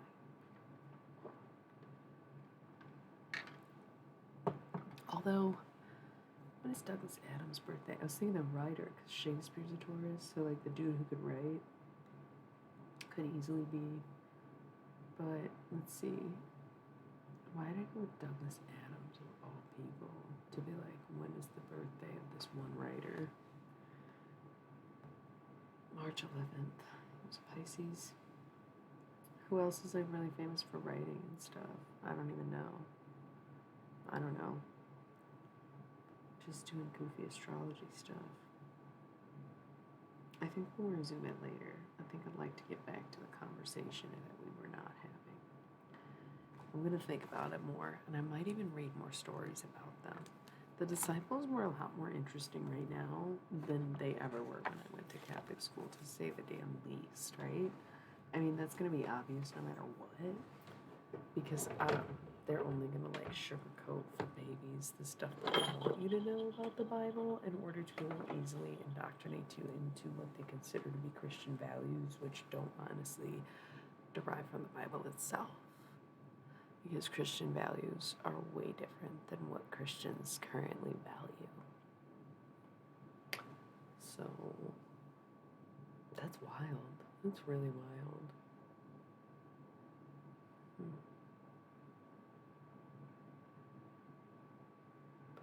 So what's up?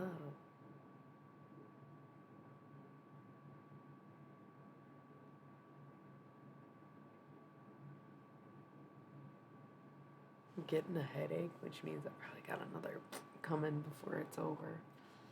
It's usually what happens.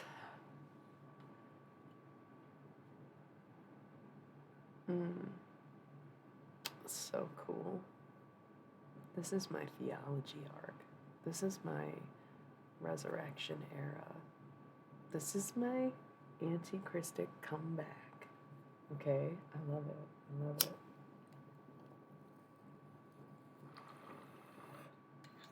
Me too. Yeah.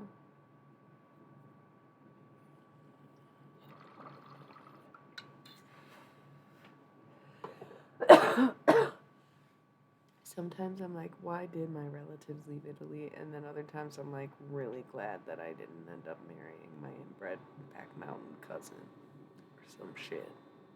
Had they stayed where they were. So, grateful. But that's okay. That's okay. I'm not sure why I brought that up. I mean, I do know, because it was all relevant for a moment, but probably not worth it. Okay, so, moving on and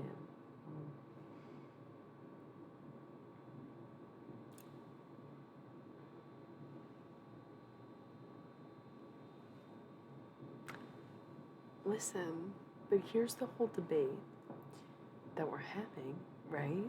Is that's the irony? Is the people who shelter themselves behind the religion that Jesus supposedly created are the ones who othered the LGBT plus community, which inspire them to want to be able to identify with such things as flags, when in reality it seems like Jesus was actually probably in the community.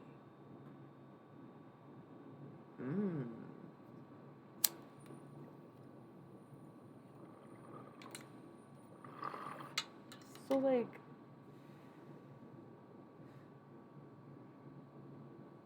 So what you're saying, and I'm not trying to put words in your mouth when I say you're saying, but what the information you're giving me is leading me to believe that based on what you're saying, which I don't know how accurate it is, but Kanye is more likely to be the Messiah than Jesus.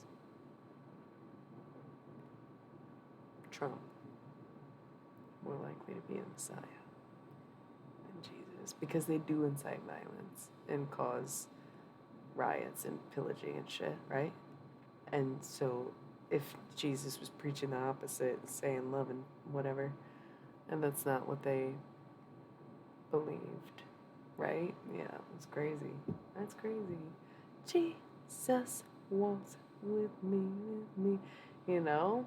I don't support either one of them, by the way. I want to make that super clear in case you don't already know these things about me. That I'm anti-everything, pretty much. But I think that part of the discussion we had in the Greater General this week was the idea that, like, what if a mental patient really was the second coming of Christ and we just didn't give him a chance? Where it's interesting to, like, actually understand the backgrounds of the religions people claim to, and to see something like Kanye play out. That's like next level storytelling when you think about it. But he's seen more as the Antichrist, right? Because he also comes from the very people that would be, yeah, we'd be at like third or fourth. Like, how often does this happen also? These are old ass religions, right? It's already been like 2,000 years since Jesus. But that's the thing, is like, they kind of say, or not kind of say, but there's this, well, you ready for a crossover episode?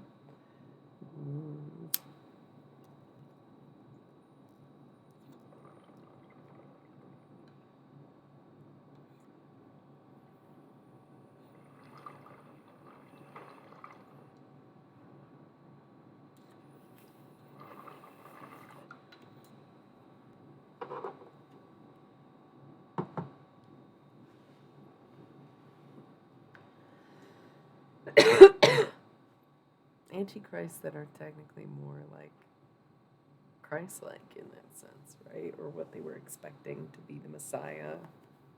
You know, they fulfill the prophecy better than someone that they would be looking for to as Jesus. But I guess Jesus changed things for the better. So get this though. This is what I'm thinking about. There's like this belief, okay, in other cultures that there are certain time frames for the way that things happen. This is the first time all night that I'm actually interested in talking about whatever the fuck I'm talking about, I feel like. Like, hear me out.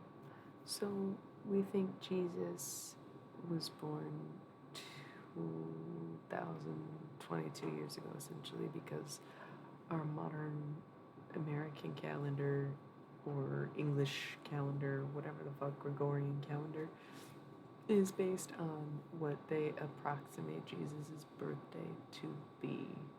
Hence, BC and AD, which is now BCE and ACE, right? From before Common Era and after Common Era, rather than denoting birth and death of one Christ, because it's religious and the whole world shouldn't be on a religious schedule. So instead of changing the schedule, they changed what they call it.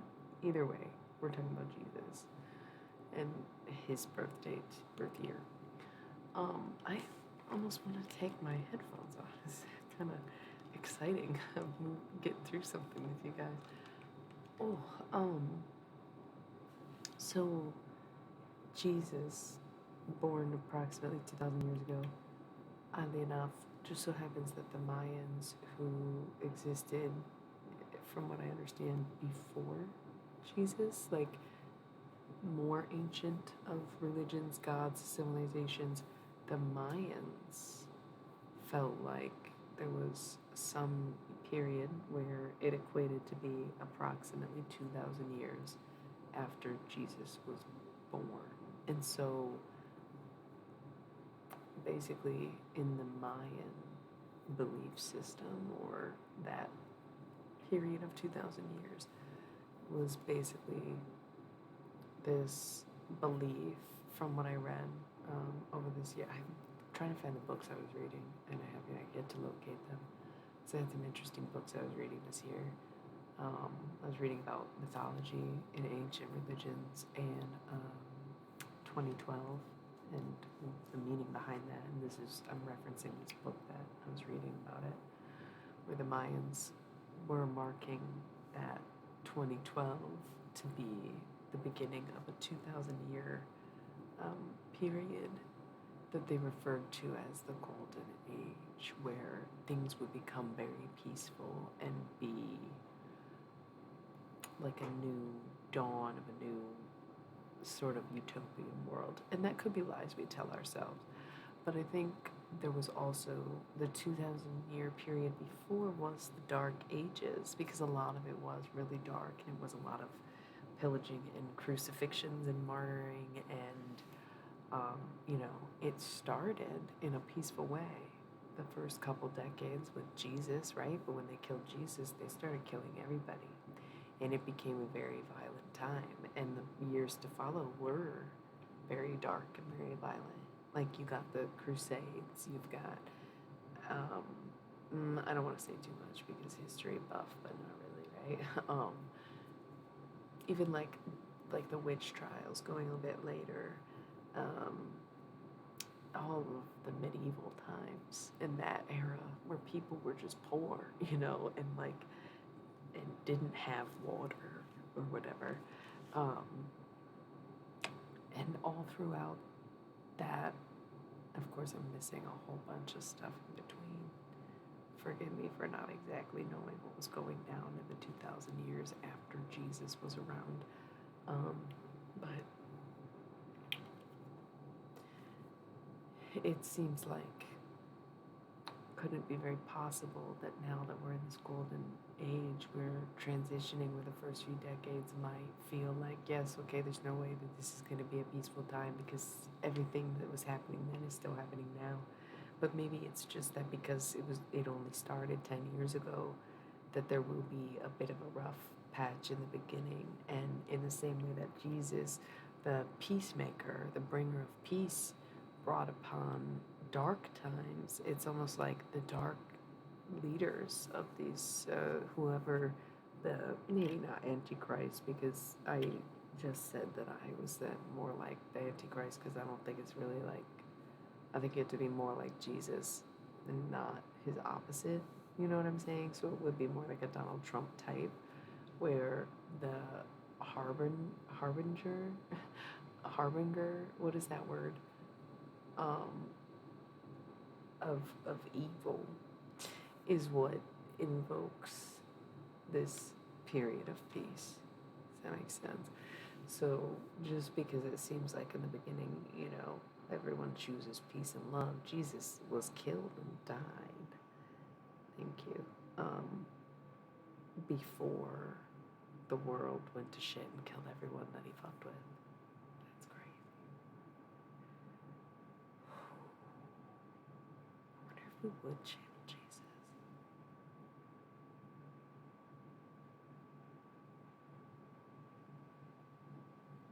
It's like such a guy energy, but like, no, Jesus was gay. Jesus was gay. I think the whole thing is ironic. I think Jesus was gay. And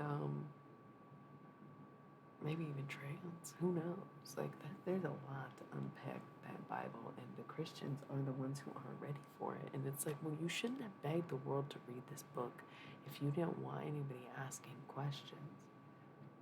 You should have kept it to your goddamn self and not built 100,000 missions all over the world if you didn't want people analyzing the Bible for what it really is instead of what you dictate each passage to mean.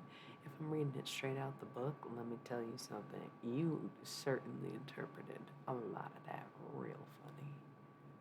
Like real funny. Right? Like, listen. That's wild.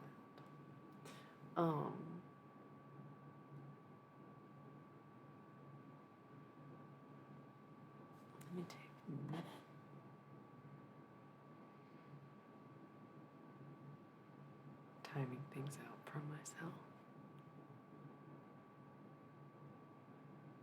I'm gonna take 3 minutes. I'll be right back. I gotta do something real quick.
I'm done. I just ate some almonds. But like the fire ones. That blue diamond, you know what it is. Yeah. I was like not hungry, but I was like, you know what? 333 on there. 3333. I was like, I just need a little treat, a little protein. I know there's a lot of hatred around almonds being a snack, but almonds are a great snack. All kind of like nuts are really good for you, essentially. I mean, do research, they all benefit different areas of your life, just like anything else or any other food, right? But either way, don't underrate almonds just because of diet culture, right?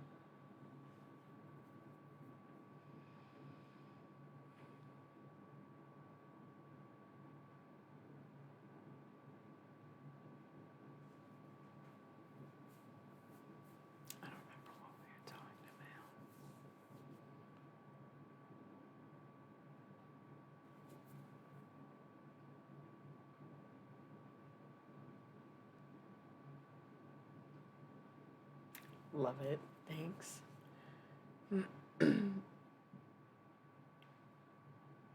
Wait, really? So I'm not the only one who gets that vibe. You'll have to elaborate on what it is you're talking about. So I think I had the Good News Bible growing up. That's like the most straight-laced version, and then we have like the Extremist Bible, which is the Gnostic Bible. And I feel like those are the two most common to reference in my head. The King James. How interesting.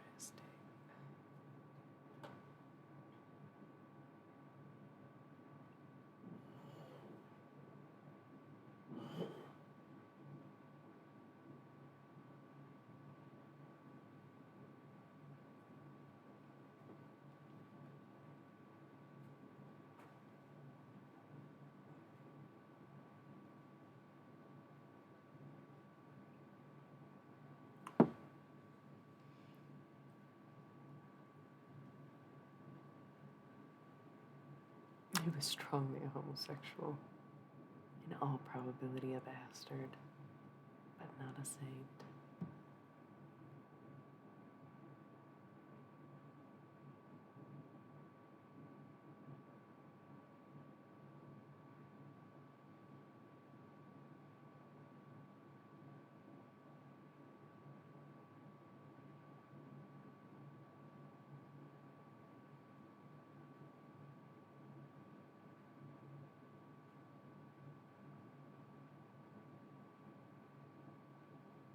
"47 scholars and clergymen wrote the King James Bible.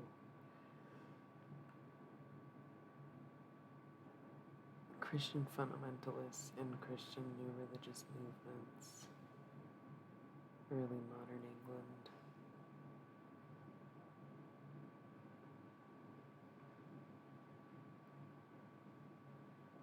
The authorized version. Official Bible in England for a long time.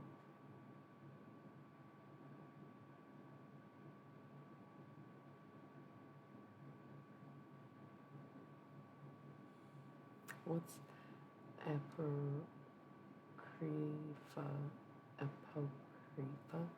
section? That sounds like apocalyptic, right? Doubtful authenticity. Judith, Book of Tobit, Book of Baruch.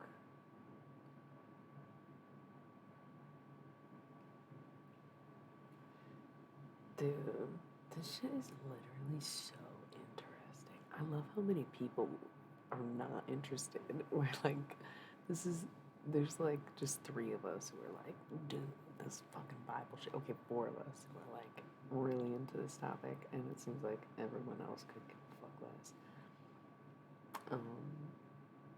But it never stops being interesting. It literally never stops being interesting. The more you uncover, the more it's like, what on earth do they think? Like, that's the most fun part for me, is just wondering what the fuck Christians think that they're doing and reading and living and basing their life off of.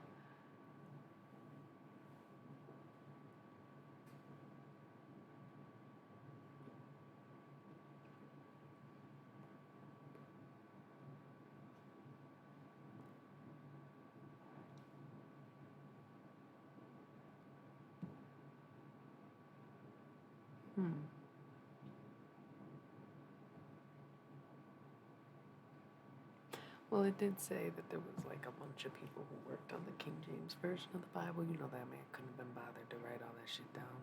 He just wanted it authorized by him. And he made it the official Bible of England and stuff. So, and he just basically wanted everyone to know he was gay, which is actually kind of legit.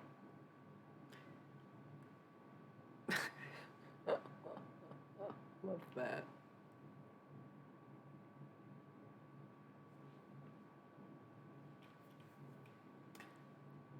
333 somewhere.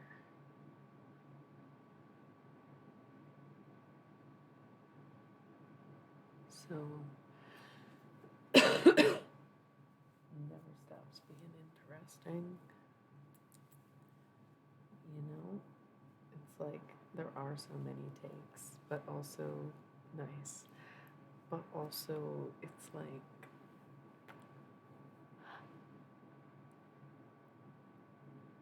there's so many contradictions or so many different versions that it's like, why do people cling to the same old stories? And like, when are we gonna have a modern revitalization or at least like a new plot line, a new person?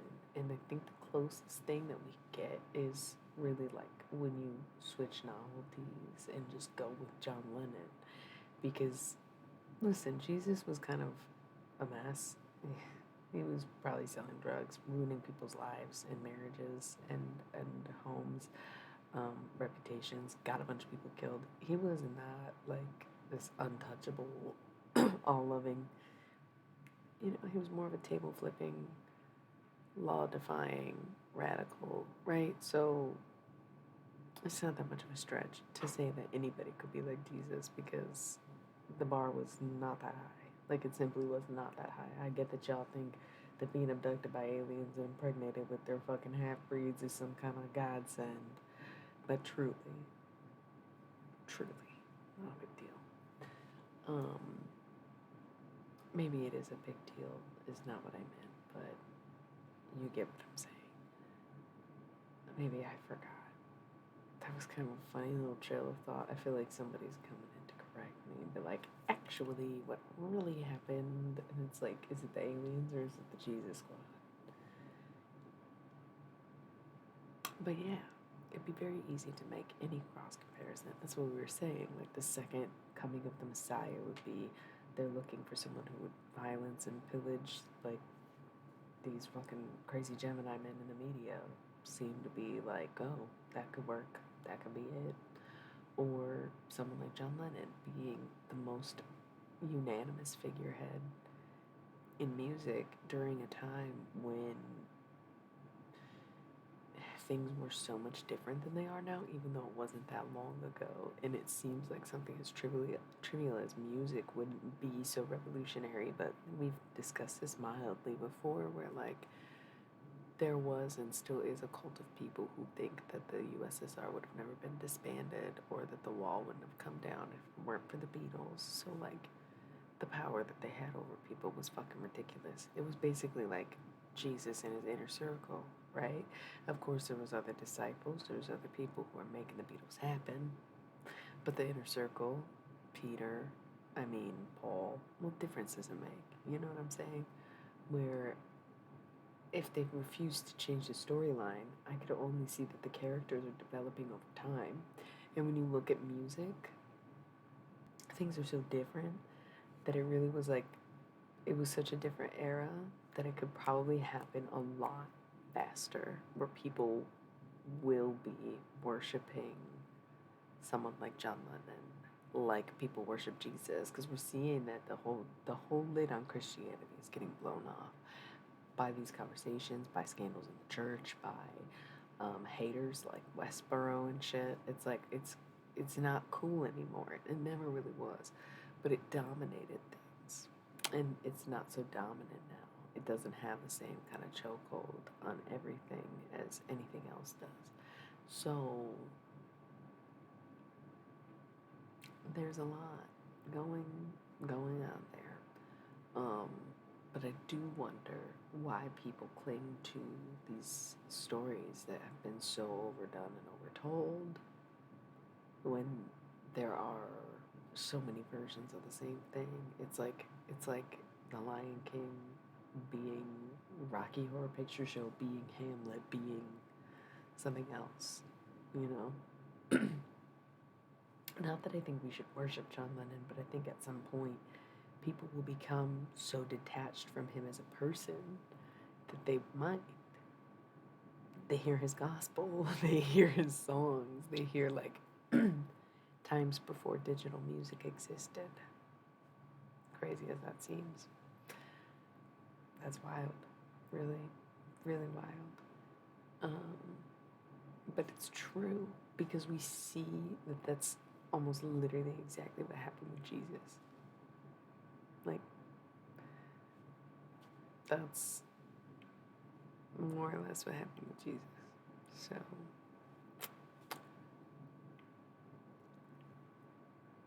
people taking his life out of context and talking about it for way too long and having a bunch of different translations and making guesses on who he was and putting it in their own words, in their own language, in their own retold words of language. Like, so many different versions. Maybe it's time to scrap the whole thing and start over.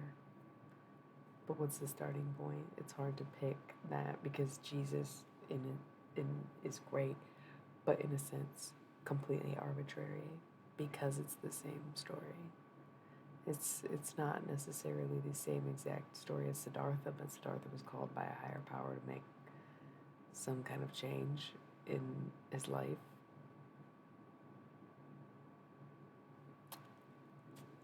Yeah. I'm also Catholic. I know you're kind of new here. I don't know if you've been here for any of those talks, but I'm born and raised confirmed Catholic. Maybe I've done most of the sacraments, but I guess I've never anointed the sick or anything. Yeah. I think I left the Catholic Church initially, well, because I was forced to be there, so there's always that, like, sense of freedom that comes with graduation, where it's like, oh, I don't have to be this anymore, I'm not gonna be, and so you go to the radically opposite, which you think is witchcraft and paganism, and then the more you learn about that stuff, the more you realize Catholics have been doing that the whole time right in front of you, like, crazy. It's crazy. With the rituals and the blood and the body. It's creepy. Lighting candles, all of it is very ritualistic. And so I come back to my Catholic roots because of my practices that I have been called to do in a moment, in the thick of it, as I would now. And that's cool, that's cool. But it's also like, once again, seems arbitrary when it is just the same thing told in a new way, and in this case or instance, revolving around some guy. Jesus, like, sort of a weird. It is weird, right? It is pretty weird. For sure weird. Wild times. Wild times. Really wild times.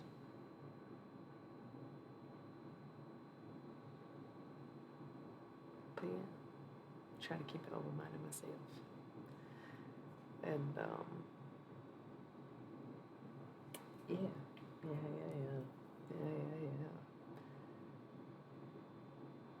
There's so much to learn from each other in the sense of like how people interpret the same material or how the same material has been interpreted across the board, and like some of the similarities or differences, or even that it's not that it's necessarily inspired by the same person, but just that this person is going through similar trials in the same way that like Odysseus exists in literature is the same way that Jesus exists in religion, is the same way that John Lennon exists in music, is the same way as Abed lives in community. I don't know. Right? Like,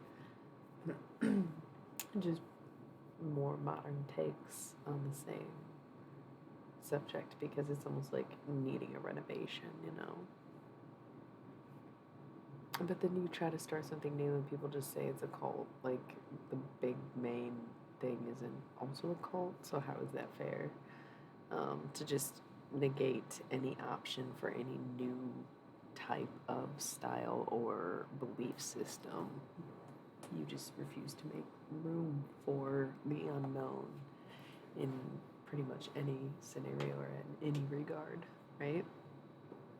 It automatically becomes cultish and a means of seizing power over vulnerable or innocent people instead of realizing that there are just people who seek the same things that people have sought throughout time, but they desire it in a new way that has either never been done or is more catered to them, right? So so interesting.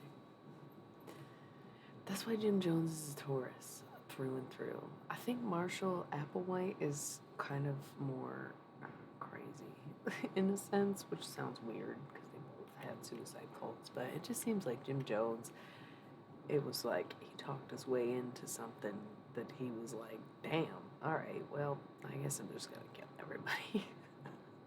And Marshall Applewhite seemed more unhinged, even though you would argue that they were both equally unhinged. I feel like Jim Jones was a little bit more like, oh shit, here we go. And Marshall Applewhite was like, seize the power and means of control.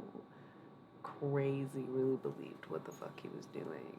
It seems like Jim Jones had this more lackadaisical vibe about him, that he just was talking, you know, because that was what he was known for, right? Was his like speeches or whatever.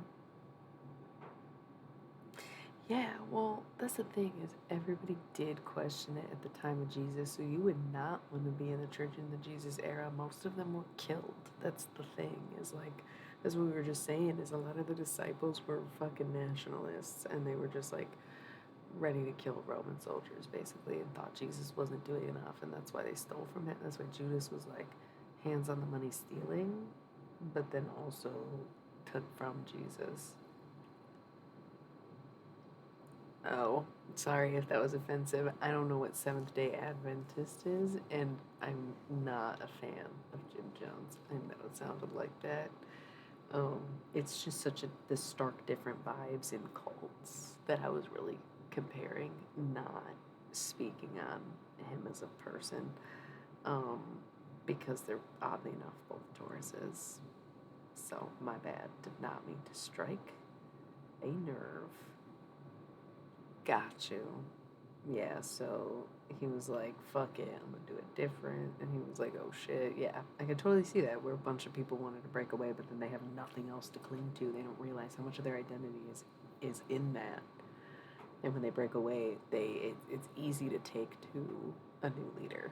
You know? Like, that's why it's like, if something about him just feels like it got a little out of control pretty quickly, and that was just, you know, he lost his marbles. People were really into that guy.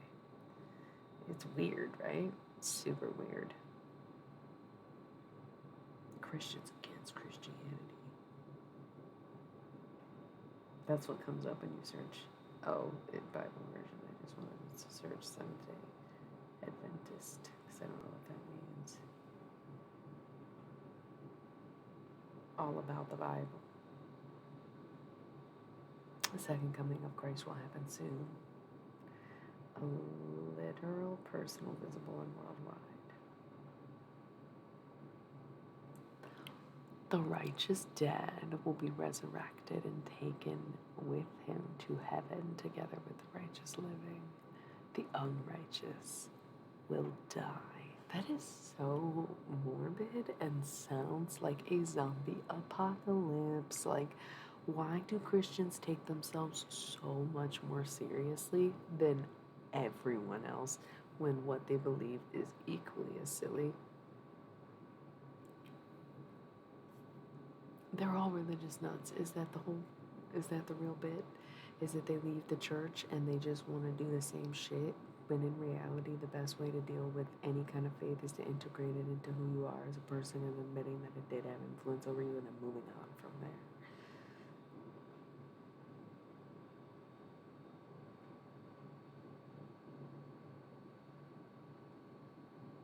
A Leo. God damn it. Why is the fixed sign claim to fame cult leader? I hate that. Okay, but honestly, it's crazy because does he look a little bit like another David that we know? Am I tripping? Or does he look a little bit? No, he doesn't. He just looked like David Duchovny in like one picture, giving like Owen Wilson vibes, low key. Unless this is Owen Wilson acting as him. I don't know. I never really heard of this guy. He has a mullet. Mullet. Okay. In the 90s, bro. Fuck. Oh, he was married to someone named Rachel Jones. That's interesting that you were confusing him with Jim Jones.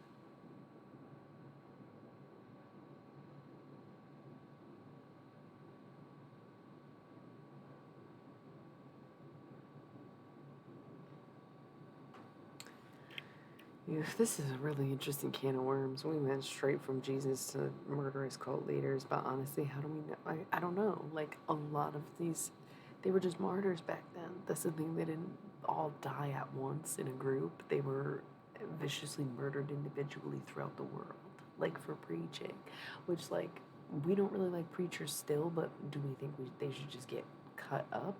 No. Should they be revered throughout all of history? Also, probably also no. Some murky fucking waters, I'll tell you. I just don't understand the death part of the cult stuff, and that's where it's like, I don't know. Have you seen American Horror Story cults? It's so good. They just believe in righteousness. It's so weird. It's so weird, right? I don't get why cults always at the end of death, and it's like almost the definition between a cult and a religion is like whether or not you have a sustainable life while practicing that faith.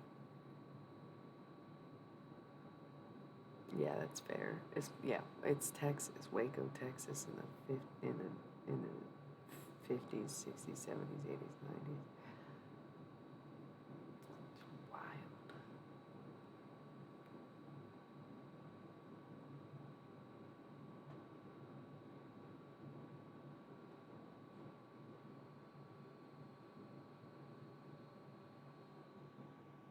Bro, there was just something about these dudes that people just went literally insane for.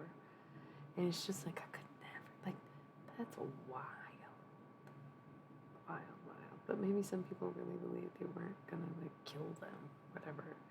Once again, why does any religious movement that even gets a peep of a start, like, end up being a suicide cult? It sucks, you know? It's like giving all modern or new age religion a bad name just from the start. Because it's not religion, it's a cult. But right, but what made it that? Like, where was the line? How did they cross that threshold other than they were moving away from other very popular mainstream religions and wanted to create their own faction, and it went to their head because they saw themselves as Jesus and then they wanted to play God or whatever? Crazy. Crazy. You know, if Evan Peters can fucking play the role of Kai Anderson, then I could probably channel some of these dudes if I really wanted to know more about that. But I kind of don't want to ever channel, like, outright murderers. I mean, there's people that I've channeled that have blood on their hands for sure. And maybe people who have killed people that I don't know about, but I don't try to, like, not talking to any dictators and dead presidents or anything like that, you know what I mean? It just seems like not really the most kosher thing to do. Be doing all that. No, I don't think so. So, how's it going? I noticed that a bunch of people walked in. Unfortunately, we're not doing any tarot cards this evening. We're just chatting. If you have any questions, feel free to ask. You can ask whatever you want. We've just been kind of talking about theology and religion, but mostly in terms of Christianity and Jesus Christ himself. So feel free to jump in, say what you will, ask away, and, you know, come vibe with us or whatever in the dark by the moonlight. Because I have the moon. I'm like basically that guy in Despicable Me. I stole the moon. Yeah, that guy. Yeah. So, good stuff. It's really good. It's really good.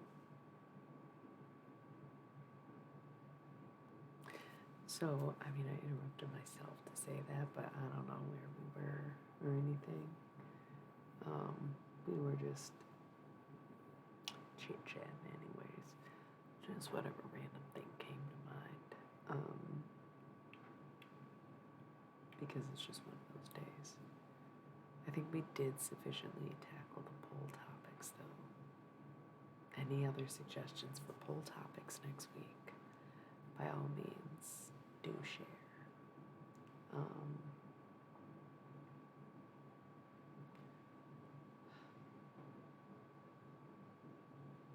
Now I do kind of low-key have Brent stuck in my head. I just stopped for a second. I was thinking about I'll Cover You. So cute.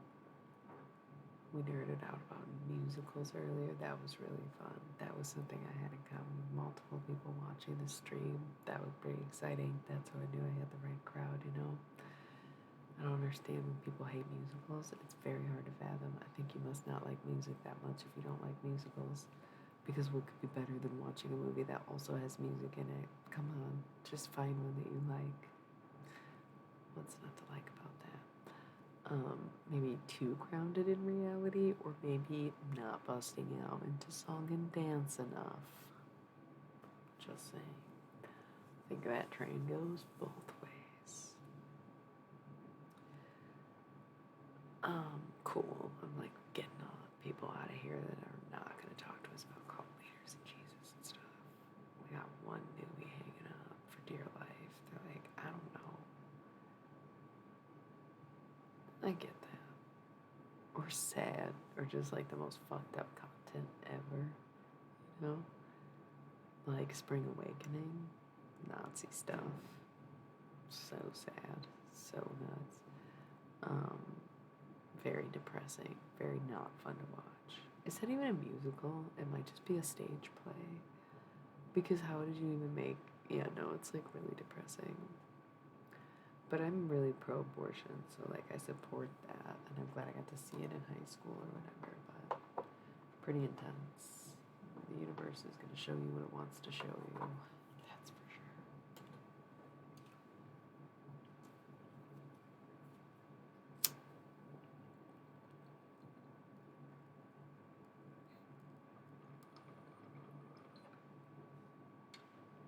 Smoking in the dark is not the vibe. It just makes me look like such a drug addict. It's like lights up the whole fucking.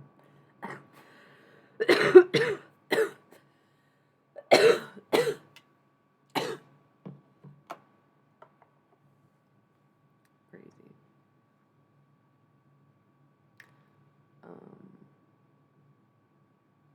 I don't necessarily feel like I need to leave or anything, but I feel like we've hit a lull, and I'm wondering how everyone else is feeling. No curiosities, no other questions, no other... Oh, actually, it's telling me that I need to run an ad break. So, let me run... I'm just gonna do a minute right now. Or... I'll do 3, but I'll probably take a break in a few. Like an extended break. Or a few more minutes break in a few minutes. So, I'll be right back.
see. I'm assuming these ads are done. Yeah, been done so long.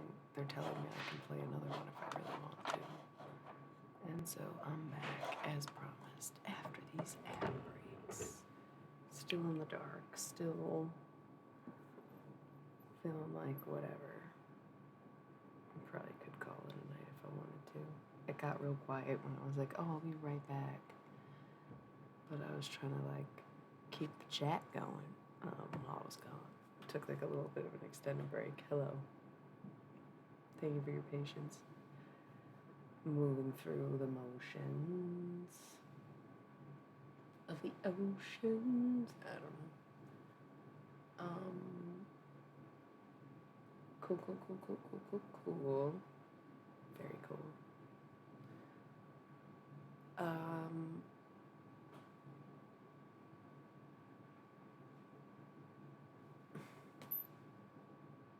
was so content with the camera off and just like kind of like texting you guys.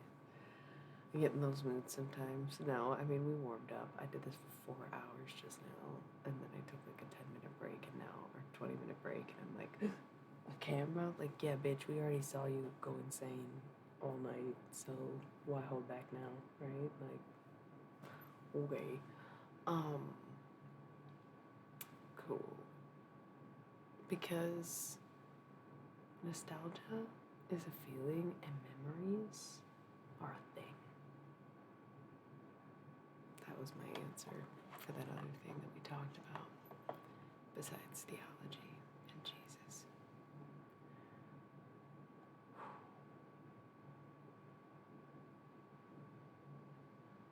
What's so cute about baby Jesus?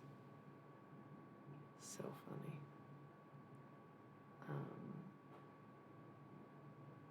Wow, we talked a lot while I was on the ad break. Okay. I could totally see why the Six of Cups would be like nostalgia. In the thought deck, it's pleasure, but like I could see how things that bring you joy would be things that are from your past. Damn, y'all really bailed on me. What the fuck? There was like 5 people on here, and then I came back and started talking, and now there's 2. Did something go wrong? Because wow, that like hurts. I thought we were all in it to win it, bro. What the? I'm calling Troy Barnes. Yeah, like what? I thought we had a I don't want to say a deal. I don't want to say an agreement or an arrangement, but I thought we all mutually agreed that we were hanging on and hanging out. What the hell? That was like, okay, guess not. That's the thing, I'm supposed to be hitting like certain marks of streaming hours a month, and I only stream for 3 days, so I don't mind doing longer streams. It's a lot easier to justify longer streams with tarot because it's like, oh, I can just do a tarot reading, but when I'm just talking, it's like, ah, gotcha. Okay. Either way, I guess if the viewers are all active, that's like cooler than like just like 10 random lurkers, you know? Right. Me too. So that's why I'm like, whatever, like I could sleep more, but I've slept so much in the past few days. I'm like, can't tell what's real and what isn't anymore. No, it's just hard to tell if I'm like sick or if I'm just on my period. Like that's life forever for like 40 years straight. Crazy. No, I wouldn't. Never do. You're not some click and go lurker. You're a sub. Yeah, you're a fucking sub. And you lurk until the time is right. And I appreciate that. You don't waste your energy during high times unless you really got to put someone in their place. Wait until it's quiet. And then you strike. And I can respect that. Alright, I'm going to take this out of my hair now that I'm not wearing headphones. I had too many layers on my head earlier. Oh, yeah, that's nice. So,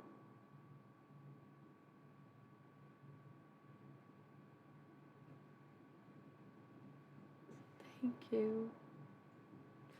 Thank you for being here. I enjoy streaming, and I don't know how good it is, but at least it's entertaining and it's kind of funny. And sometimes it's like insightful because everyone's always told me that I'm so wise. But the crowd, always on par. It does draw its own little niche crowd, even though it seems to be a rotating cast of people every month or so, which is good. And I think it's healthy to get different perspectives and to not get too stuck on the channel, or we'll see someone one night a little bit here and there.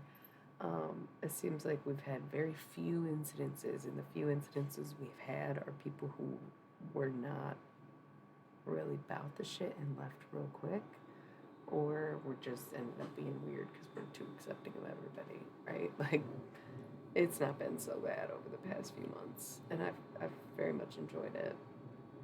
Thanks for being here through it and seeing it. Now you're seeing every version of me too, where once again, the lights trigger migraines, so I have them off. This is not just vibes, but also a case study for my own very self. Because no one else seems to give a shit that I have this thing that I have to deal with. And that's okay. No one else has to give a shit. But if everyone's going to complain about the way I have to live my life because of it, and then also not offer any help, solutions, answers, or even dedication of any kind, then what the fuck y'all getting on about, really? Ugh. Despicable. It's cool though. It's cool though. Something in the way she moves.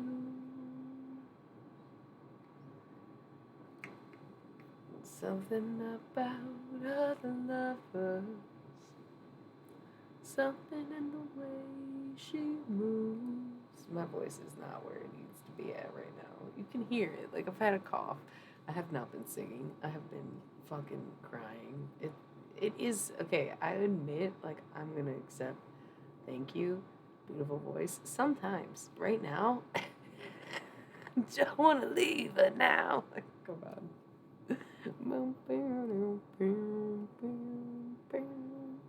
There's no way I'd be able to hit that right now. I don't know. I don't know. 444. 444. I don't know. Something, yada, yada, yada. Can't talk too much about religion or I start to seem like a cult leader, and I think that's why I diverted the conversation to Jim Jones and was like, yo, we should get off the topic now. Because I'm a Taurus too, you know, and so is Tony Hawk, and like, he's just as much of a cult leader as anybody else, right? He literally invented skateboarding, like, come on. Please don't come for my joke. It was hilarious. Tony Hawk popularized it and made it a cult experience. He didn't invent it. That's the whole point. But he made it fucking way cooler than it was. We love that for him. And thank you. And we love that he's a Taurus. But I got it in my blood, so we can't discuss theology too much. It's bad enough I've always had the vibe, you know? Oh my god. You know what I was thinking about? And I feel like, okay, Dom Rocks was here, but there was somebody else, Gold Hairs era. There was someone else that week that was like, oh, Cosmic Theories. They said they were both going to be happening. Yeah, no, I know you are. The other two said they'd be back Thursday specifically to do the non-tarot stuff, but Dom was here briefly and didn't last through. I don't know. Maybe I'm offensive to people. I mean, that could be it, really. Then you also said something about Jesus being a dragon tamer, where I feel like you just gotta, like, go with it. My past life vision with the dragon was, it was like the quantum hypnosis that I was doing was meant to show past lives, but a lot of times it would just, like, you'd end up seeing how you died, basically, but since I was a toddler, there wasn't really much life. It's like I had one memory, and it was of death, so morbid. Oh, shit, that's wild. yeah, a lot of demons have dragon energy, gargoyle energy. It's all like, you know, it's interesting to think that we evolved from like, sorry, I should phrase it as it's interesting to think that the most popular thought is that we evolved from monkeys, you know? Um,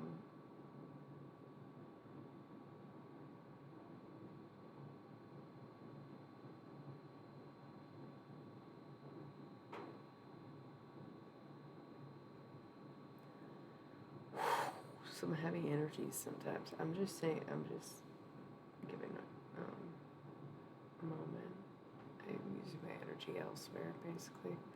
Um, but in a positive way. Nothing serious, like all good, all wonderful, all beautiful things.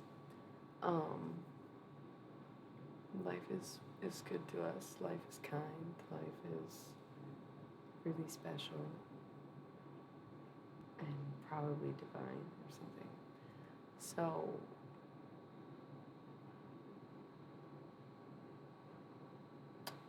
no, sorry. I believe in evolution. I think it's almost a silly thought that monkeys was like the only conclusion when there's been so many random human like creatures that we could have possibly evolved from. And just because there's no particular trace of them, we just count it out of reality, even though there could have been like so many different reasons there would be no trace, right? Like, maybe that's silly because I think about Pompeii and how is there any remains if you're burned alive with lava where like bones can sustain the temperature of lava? That doesn't really sound right to me, but I guess it was more complicated than that. And like lava at its molten core is much hotter than once it's expelled from a volcano, right? So I've always just felt like mythical creatures were in some way non-mythos. Same with like God, the story of gods and goddesses. Just like we think it's so far-fetched for some of these ancient religions to have had these figureheads or whatever, but Jesus having been a person, I don't know who's to say that there wasn't like families that are now represented by gods and goddesses whose stories were interpreted in these magnificent ways that just continued to get more and more ridiculous. Um, Jesus is just like the most modern take. But I feel like should we be updating this every like 2,000 years or so, like checking in, being like, yo, like what is good? Because all of the most modern religions are modern religions, right? Like I think Judaism is pretty old, but like Buddhism not that old, right? Hinduism is pretty old. But like I don't know, I think about like ancient Egyptians and how they had multiple religions.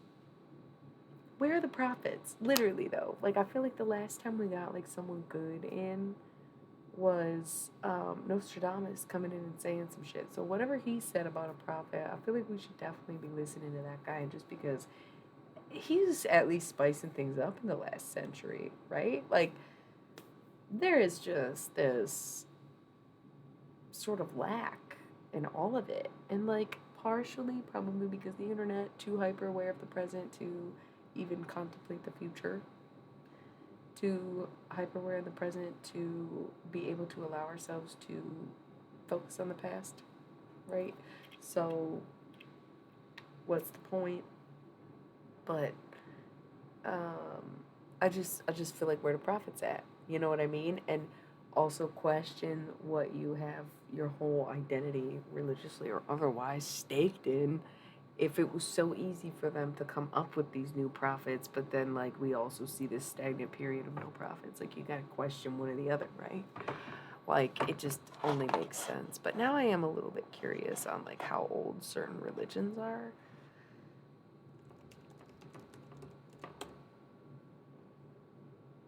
Okay. Okay, so Islam is the youngest of the major world religions. Okay. Sorry, I'm fixing my hair. It's funny because I have the camera pulled up literally like the whole time I'm streaming, but just now I had the web browser pulled up, and the moment I couldn't see myself, I started adjusting my hair, which seems redundant because if I can't see what I'm doing, but it was also like a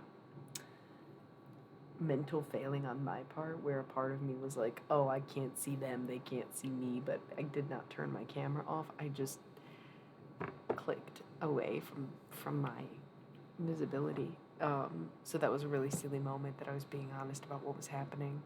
So 7th century. So we're talking like 700, 7,000. Century is 100. Millennium is 1,000.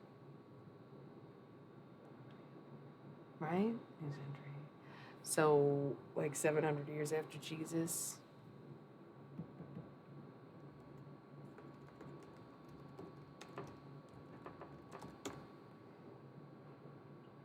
Okay, and then Buddhism's like 500 years before Jesus, because it says 2,500 years ago, and Jesus is theoretically 2,022 years ago, so approximately 500 years ago, or years before, I should say.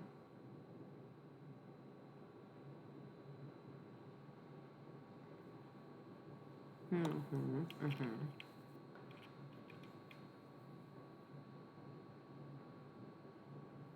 Mm-hmm. Mm-hmm. About 600, closer to 600 years before Christianity. Okay. How old is Judaism? Is a lot older though, right? Yeah, 3,500 years. 3,500. How would I influctuate that? 3,500 years. So like 1,000 years before Buddhism. Interesting. Interesting. Because then you're going back to like that every markings, right? You got Judaism, and then like 1,500 years later you have Christianity, and now we're at 2,000 years later and we still don't have anything. It seems like this seems to be like a normal kind of flux in religion. Every few hundred years somebody comes up, and we haven't really had anything good lately. Like the closest we've come is pretty much like Donald Trump, John Lennon, and like maybe I can't even think of anybody else. Scientology, I feel like, no offense, I just don't think it's really rightly a religion. Like, that sounds ignorant. I think Hinduism is like older than Judaism, right? But I just feel like if the basis of the religion, like, I don't know.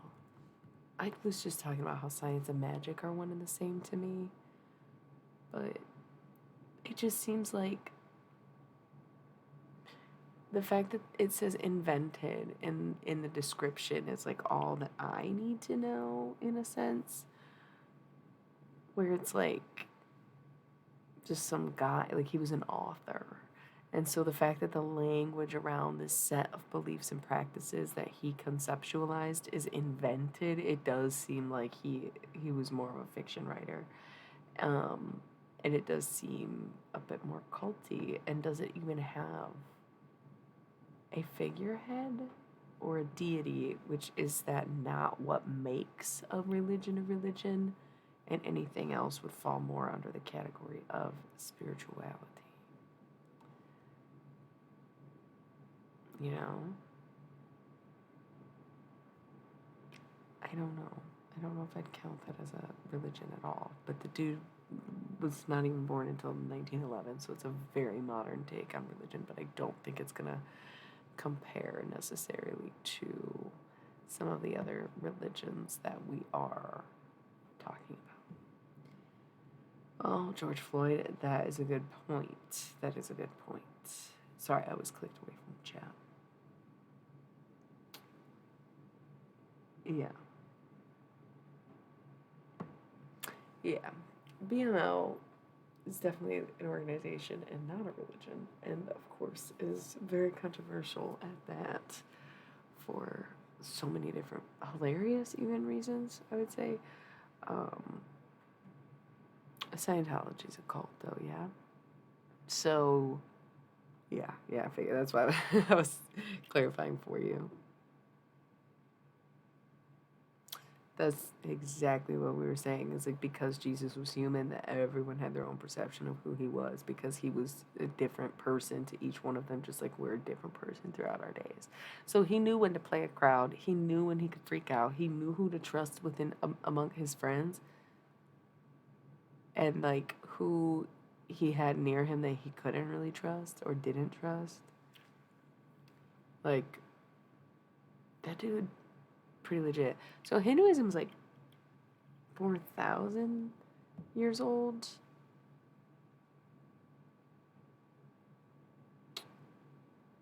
Which I honestly thought it was like older than that. Okay, no, this is saying 10,000 years old. And then it's prehistoric, which is what I was thinking. So, like, what is this bullshit about it being 4,000 years old?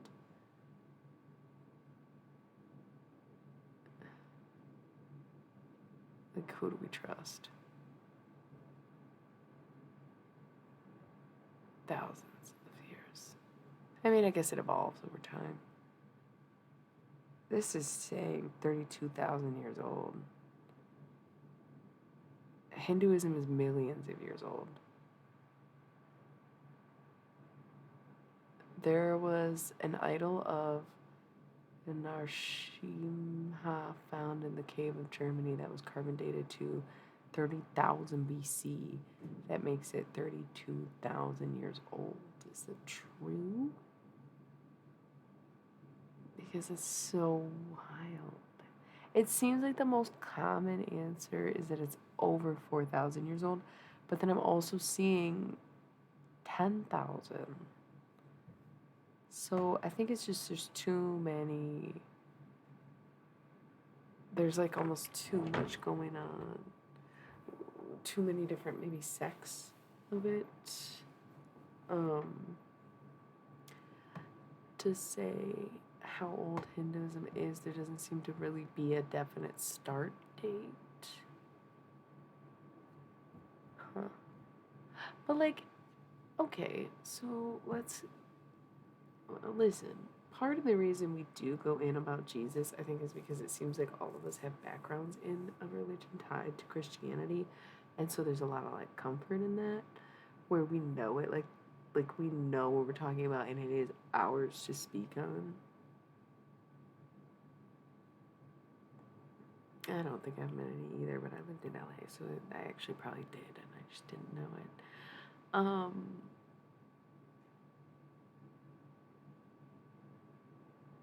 Yeah. So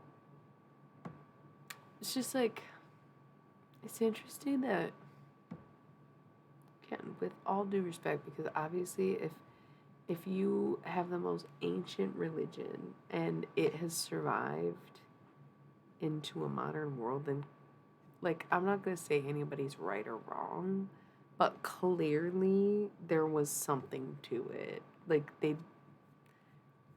might be right. Like I feel like if God, if there's like a heaven and God, hello, is letting people in, I feel like if there is an ultimate truth or like a somebody ends up being right, then I guess it's the Hindus. I'd guess it's Hindu. Like I would guess that would make the most sense.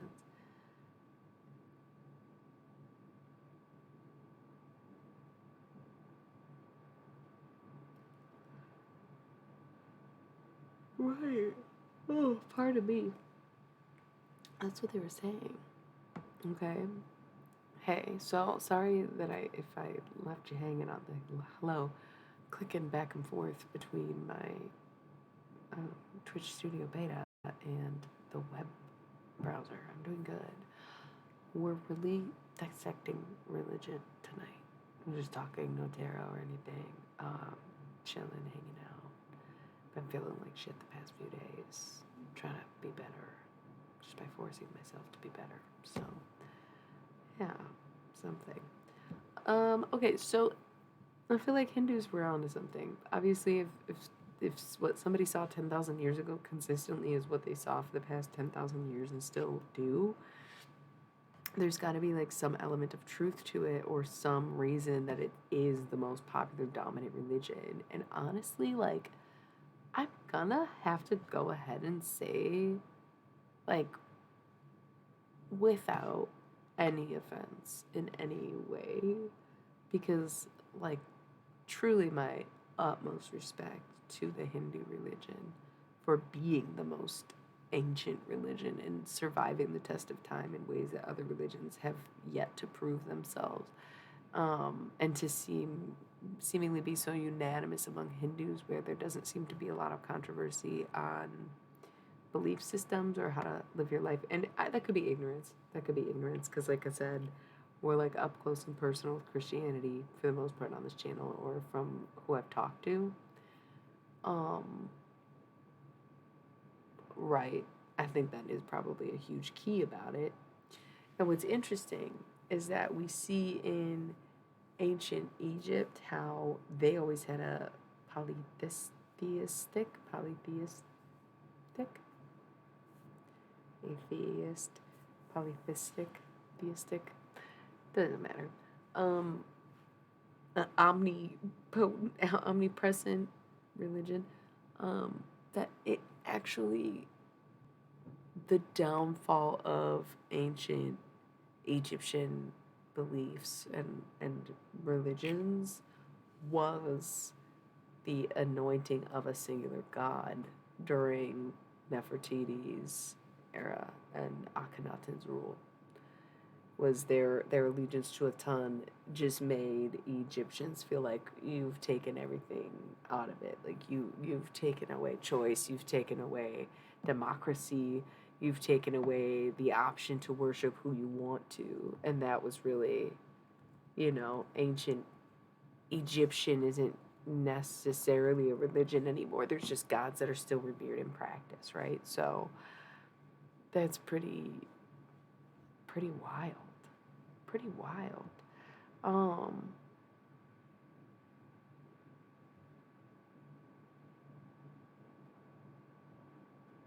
Because it's like all throughout the culture, but then it just died. It just like there's like, there's Muslims in Egypt now, right? Like, isn't that, it's like Middle Eastern, even though it's in Africa. And so the dominating religion is Muslim, right?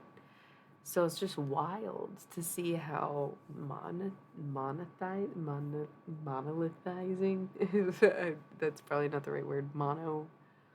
Monotheistic religions are honestly the worst. The worst. Yeah. But I'm seeing these Hindu gods, and I've seen them before, and I've never really thought about this.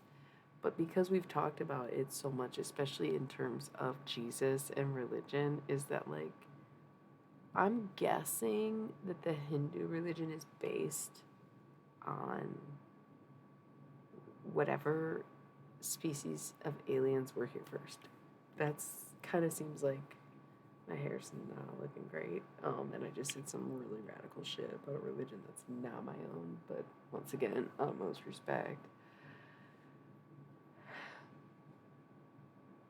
Yeah, exactly. It moves people to do horrible things. So it's like the less mono a religion, the better of a chance it has and the better of a society it creates. And it's also the downfall of cults where if you have a singular figurehead, like it blows up in your face a lot faster than it did for with Jesus because they relied so heavily on the Holy Trinity aspect of it. Where Jesus wasn't getting the sole power and sole attention. He was like, no, my Father, and then also the Holy Spirit, which again, ghosts, talking to ghosts and shit, it's such a weird religion. It's really a weird religion. But then people act like what I do is satanic. Excuse me, honey, what I'm doing is Catholic, what I'm doing is Christian, what I'm doing is what Jesus was doing. Like, what do you mean? What did you read that made you think that my work or my practices being in necromancy, talking to the dead, foreshadowing, um, delivering the message of God or spirit. Okay, that sounds exactly like what Jesus was doing. So why the fuck is why I'm doing now satanic? Because you think Jesus was supposed to be the only one to do it, but his whole point was to get people to follow in his teachings. Like, yeah. But it does alleviate a lot of the stress off of the singular Jesus, because we see how that can be a real problem in terms of religion. Is like putting too much stake in one person. But also a lot of emphasis on dead people. Super weird. Um, but yeah, do we think that Hindu gods low key aliens? It like really makes sense. Like on so many levels in so many ways, especially because there's such a variety of them. I don't know. Like they had extra arms and stuff, and they were blue and purple, and people saw them. Like many people saw them. Many people saw them. Obviously, over thousands of years, people still see them. Is what I'm saying. Like I've seen them. Yeah, I think it's like I don't understand how people are so resilient to these conversations, as if that would like discredit their experience somehow to have connected with higher beings from other dimensions or realities. Like, how is that discrediting your religious experience, which is already that, but you just say God instead of alien? Like, if these such creatures would have the capabilities to extend themselves to be on this planet, then like why would you not allow yourself to have some faith that they would be benevolent or able to control to an extent greater than you are in order to explain the success that they have in doing so? Like, that just seems like duh. It just seems like duh to me. I don't know. It's weird. It's weird, people's resilience to it.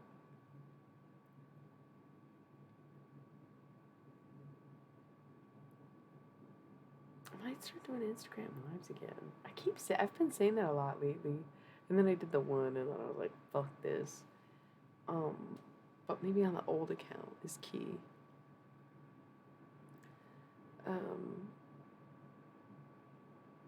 Not like it really matters, but yeah, it's just yeah. I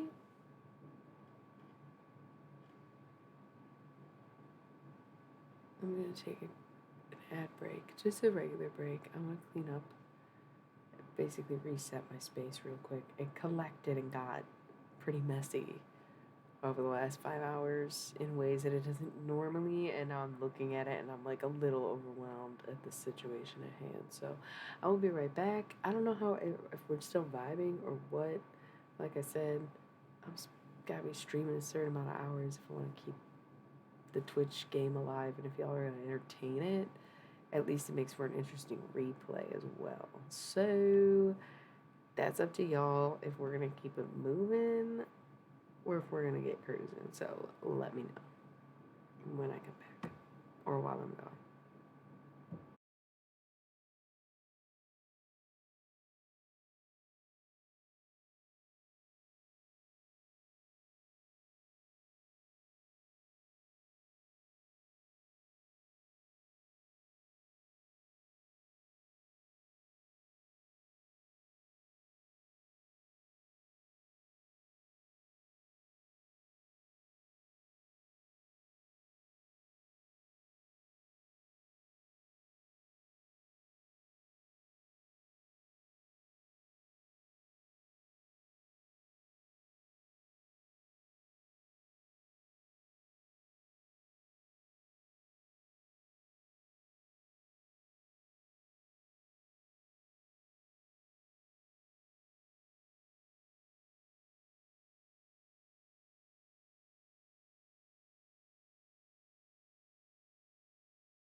Well, we know that's my shtick, is alien stuff, alien movies, and other alien media. So there's a good chance I would indeed like it.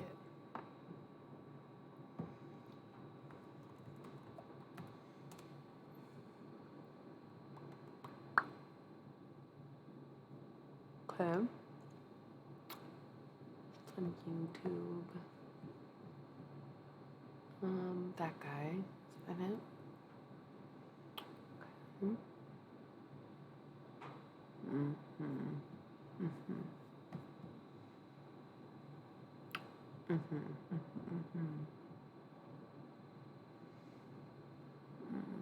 Mm-hmm. But remember, I do enjoy a bit of the comedy aspects of a lot of the alien content that I watch, but I'll probably still check it out if I ever come across it. Especially now that it's doubly recommended. Do you also love, like, I personally love how so much alien content is so, like, queer coded, but especially, like, trans coded. Particularly thinking of Roswell, where, like, I don't want to be too revealing of the plot, but it is honestly like a corny high school drama from 1999, so it's only 3 seasons, and it does not have the weight of X-Files, where X-Files is worth not spoiling, but there's not much to be spoiled about Roswell. It'll be just as good as it would be either way. There's just so much where it's like these aliens who are pretending to be humans and they're hiding it from everyone and except their friends. But they're like worried about their parents finding out that they're aliens, right? But the way that the whole dialogue exchange goes down, it's like you could easily replace alien with gay, or like if they knew who I really was, like suggesting that like they transitioned, before being adopted or whatever. It's the same as like, it's not the same as, because I'm talking about aliens specifically, but like the Matrix having been completely coded. It's so coded that it's about code, but trans women wrote it in a long way. So it's like, I can see that. That's what I was saying. I'm talking in particular to Roswell, where it's like this distinction of like, we are hiding something. And they will never forgive us if they find out who we really are. Where it's like very trans feeling. Um, but like the Matrix isn't aliens, but it is like a trans metaphor, right? Um, because that's literally what they said it was. 20 years after they made it. So good. But it's so funny to like watch it knowing that, and knowing that they have come out since then and said that it was a metaphor for them being secretly, closetedly trans. That it's funny that no one batted an eye over Trinity, as if she was not literally exactly a female version of Neo. I thought that was so funny to see now, where it's like, they clearly casted them to look alike. Like, they're like the same person. Um, that's wild that nobody got it for so long. Like, it still came as a surprise when the news broke that that was indeed a queer film, and that is indeed what. Yeah. Yeah. The first one is so good that it like opens up your world to a new reality, and the second one is like Harry Potter for adults. I didn't see. That's the thing. I didn't see the second two. I started the second one, and I just could not deal with how fucking Harry Potter it was. And it was Harry Potter because it was whoever made the Harry Potter movies made the fucking Matrix movies. Was it Warner? I'm gonna say Warner Brothers, but that don't sound right.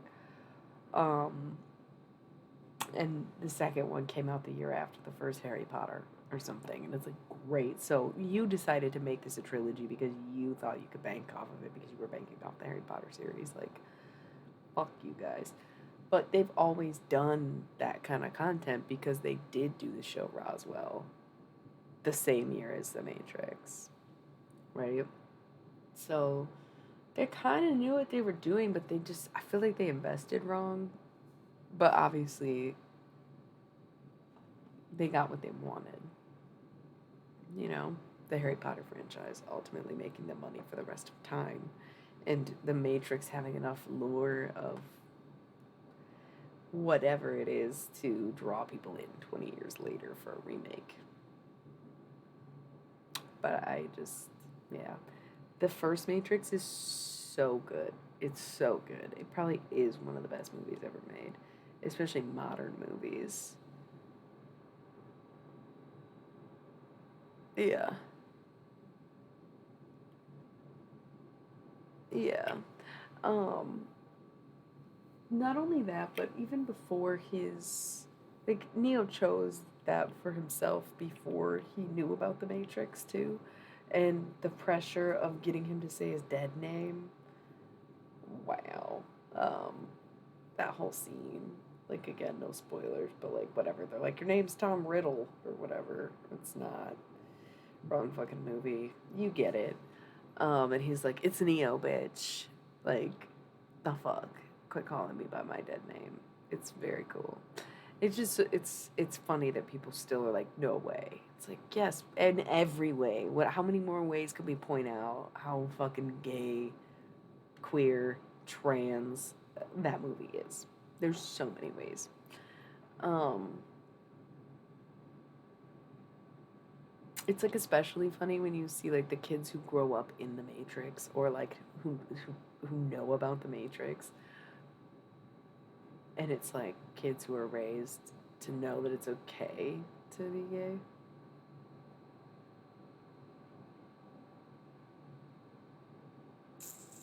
What do you mean?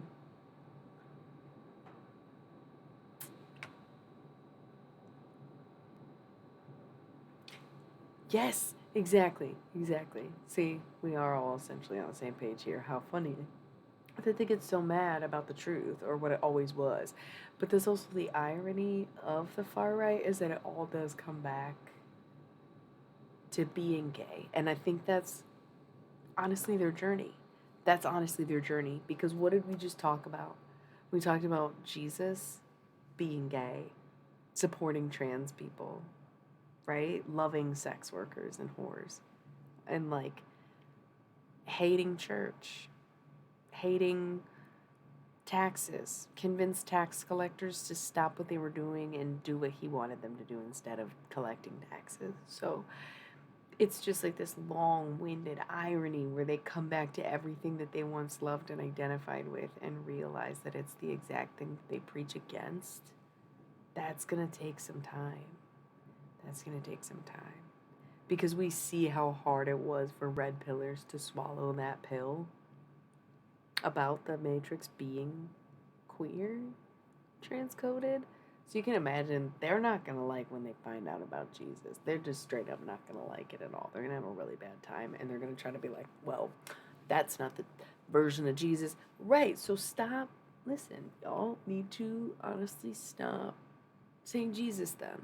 Like, leave him out of it, you know? And at this point in the night, I'm starting to see that I actually would rather people identify with Trump than like Jesus, right? Why are you passing it off on this dude who literally had nothing to do with that, has not lived in 2,000 years, literally never said anything like that, when you could just be, you're absolutely right, outwardly worshiping this man who you're actually embodying and mimicking, you know? Um, and this is modern theology in the making, right? This is the true, it's not the Scientology and these uh, written beliefs that come from some author, you know, that's like Lovecraft, you know. Saying Scientology is legitimate is probably about as legitimate as saying that Lovecraftian is legitimate, which I would say there's a lot of legitimacy in that. I think that we see things that we're inspired as fiction, but are not necessarily fiction stories coming to us as ideas, but truths coming to us in the form of thought, for sure. And then it's like a matter of human interpretation. That's cool. So there's definitely some legitimacy to H.P. Lovecraft's monsters and men, right? Um, but I think at the end of the day, yeah, maybe they should let go of Jesus or just admit that they're all gay. However it goes for them, however that looks for them. Especially when you consider like repressed homosexuality is literally like the downfall of not just society but men in general. Because they like hate women so much it's uncomfortable and kills women when all they really want to say is that they like men. It's very bizarre. It's very bizarre to watch. It's really bizarre to have just been removed from everything for so long. And I mean like a long time. To come back and like be able to just like catch the big picture so quickly or so easily that it makes you wonder how they got in the situation in the first place when it's so jarringly obvious. And if you're sitting here thinking, like, not all men are gay, exactly, they're not all gay. The men who actually like women, definitely straight.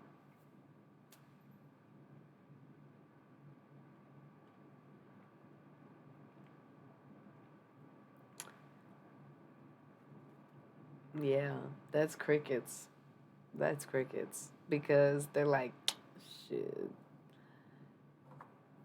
they do be hating women. I just saw like a whole collage of pictures of like, peace on earth is my wife and daughters with fucking tape over their mouths and shit. What about bi people? Are they participating in repressed homosexuality? Not so much. Bi people sometimes stay in the closet, I guess. But it seems like there's not as much as repression as like the extreme opposites. And like again, this is specifically for the people who like go out of their way to like hate on a gender so much that you get like an Andrew Tate out of it, right? Like somebody who actively seeks to destroy the other gender. It's not as casual as saying, "Oh my god, I can't stand men," or like fucking men do this, or like I hate men. Is not the same as like actively seeking to destroy the other.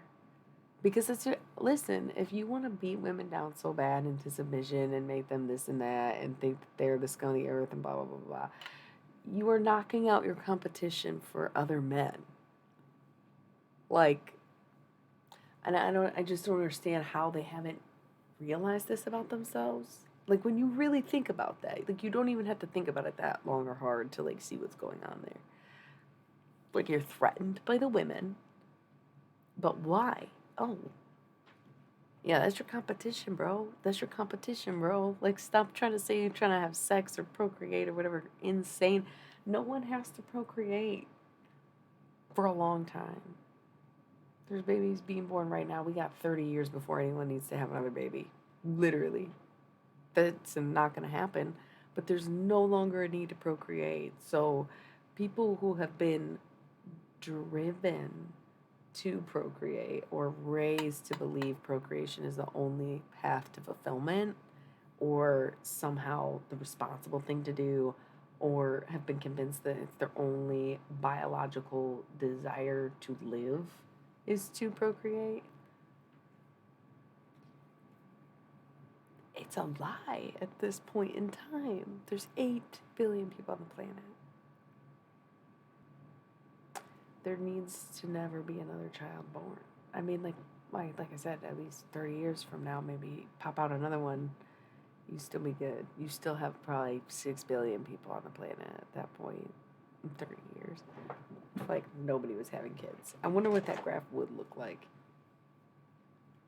And then you start having them again, boom, you're gonna be back up to 8 billion in no time. So It's just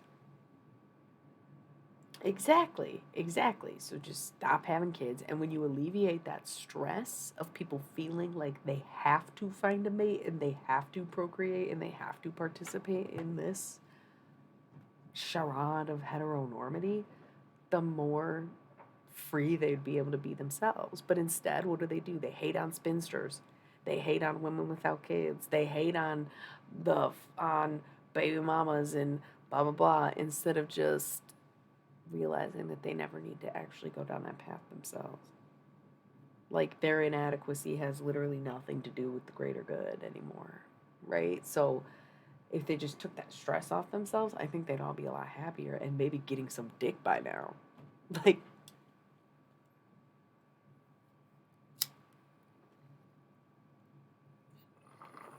I mean, you could tell me I'm wrong, but you'd be really hard pressed to like prove it. It's very easy to say, "Well, you're wrong." Why am I wrong? What about that was wrong? Because it's like not foolproof logic by any means. It's just simple observations at the most basic level of the common behavior of such people, right? Damn.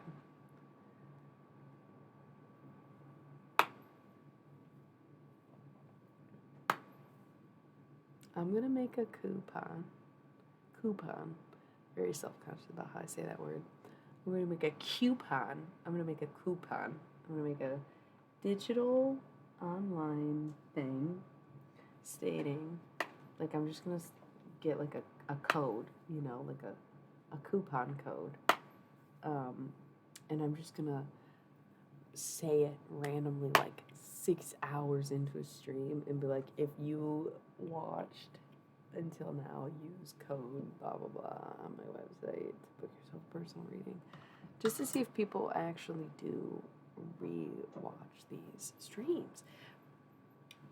There's some really good shit that ends up happening like 5.5 hours deep. I'm loving this conversation. I wish everybody knew that this is how I felt about these things.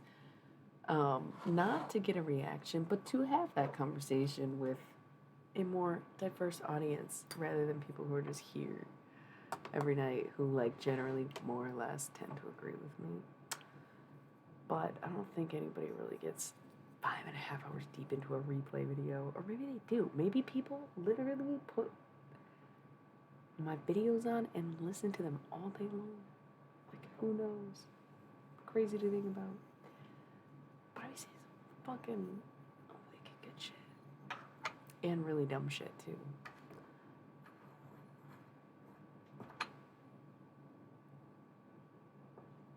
Yeah, no, oh my god. That's why I was saying, I think, not yesterday, I wasn't streaming yesterday.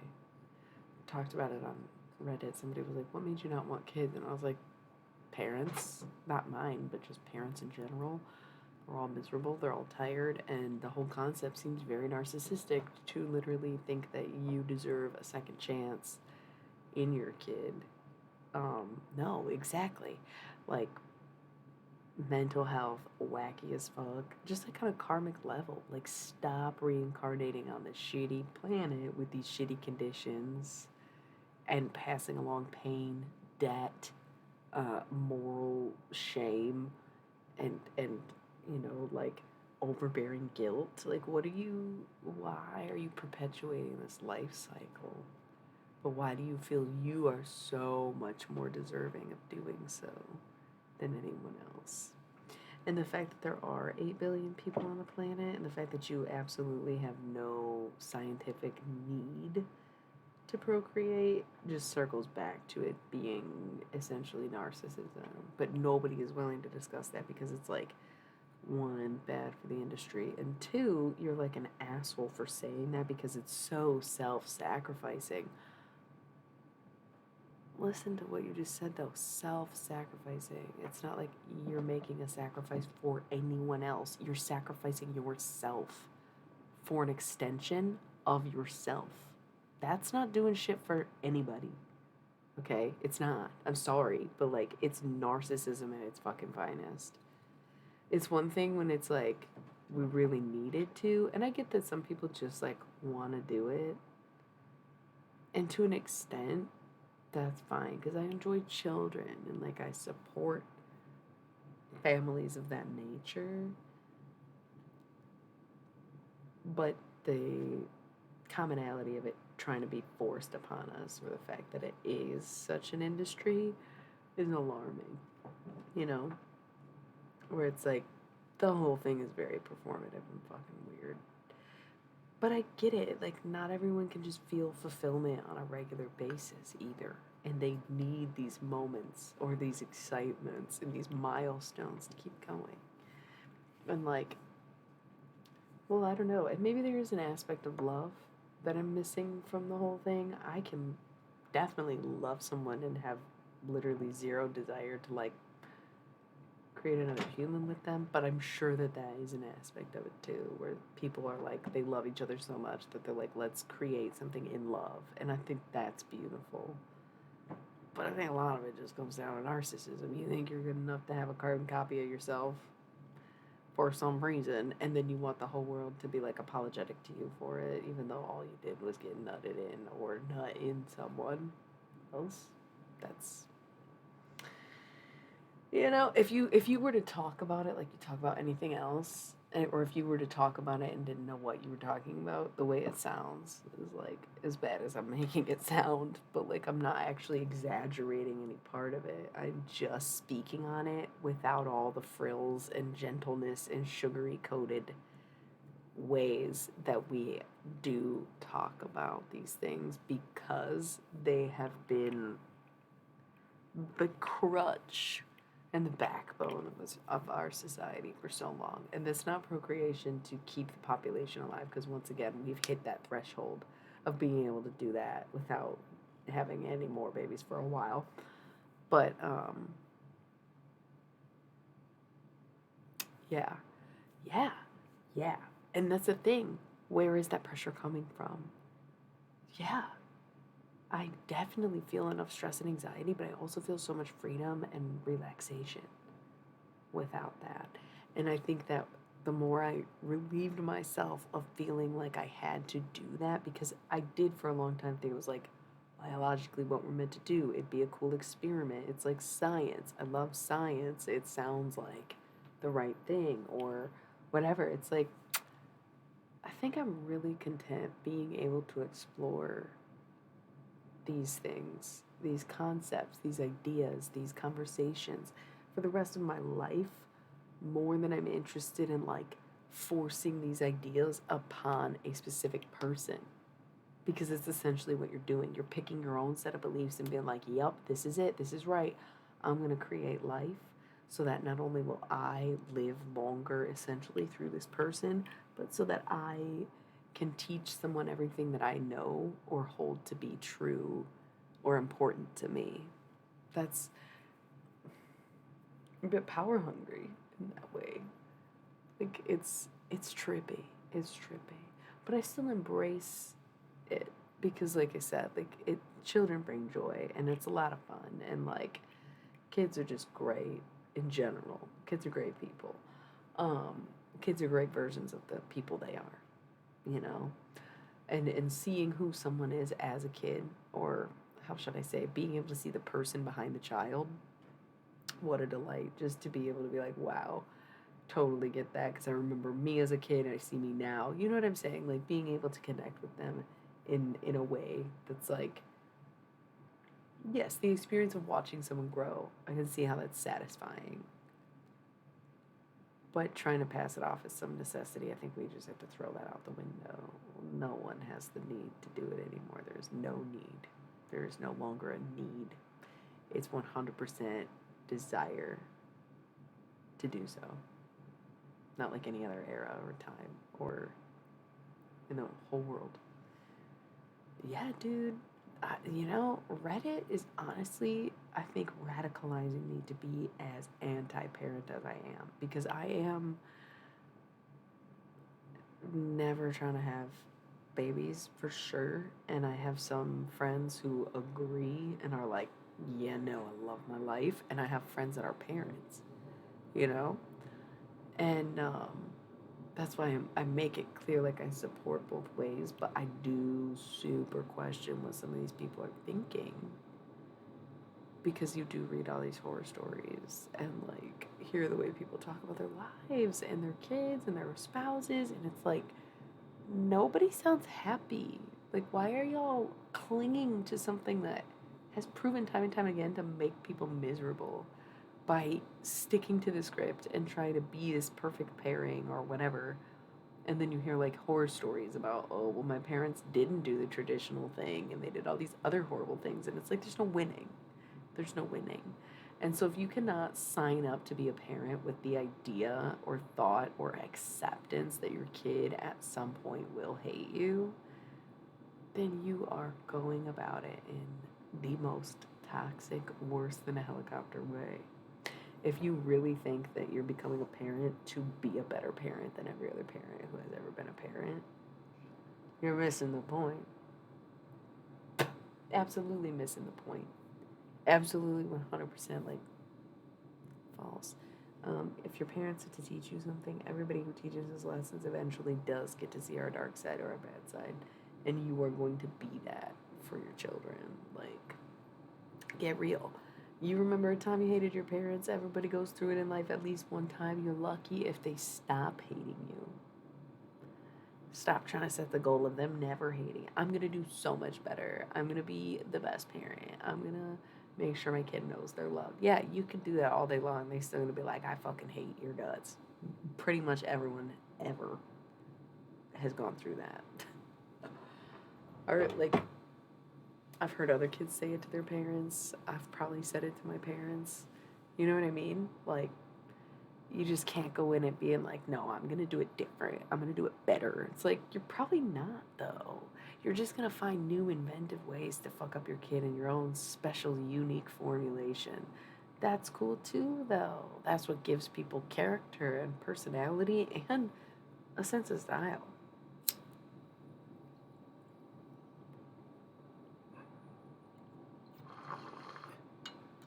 Right?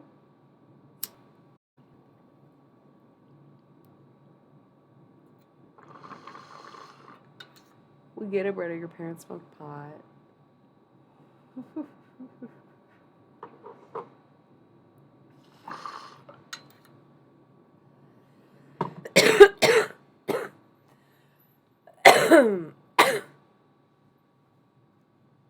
It's true, you know? Like, it doesn't have to be the same corporal punishment.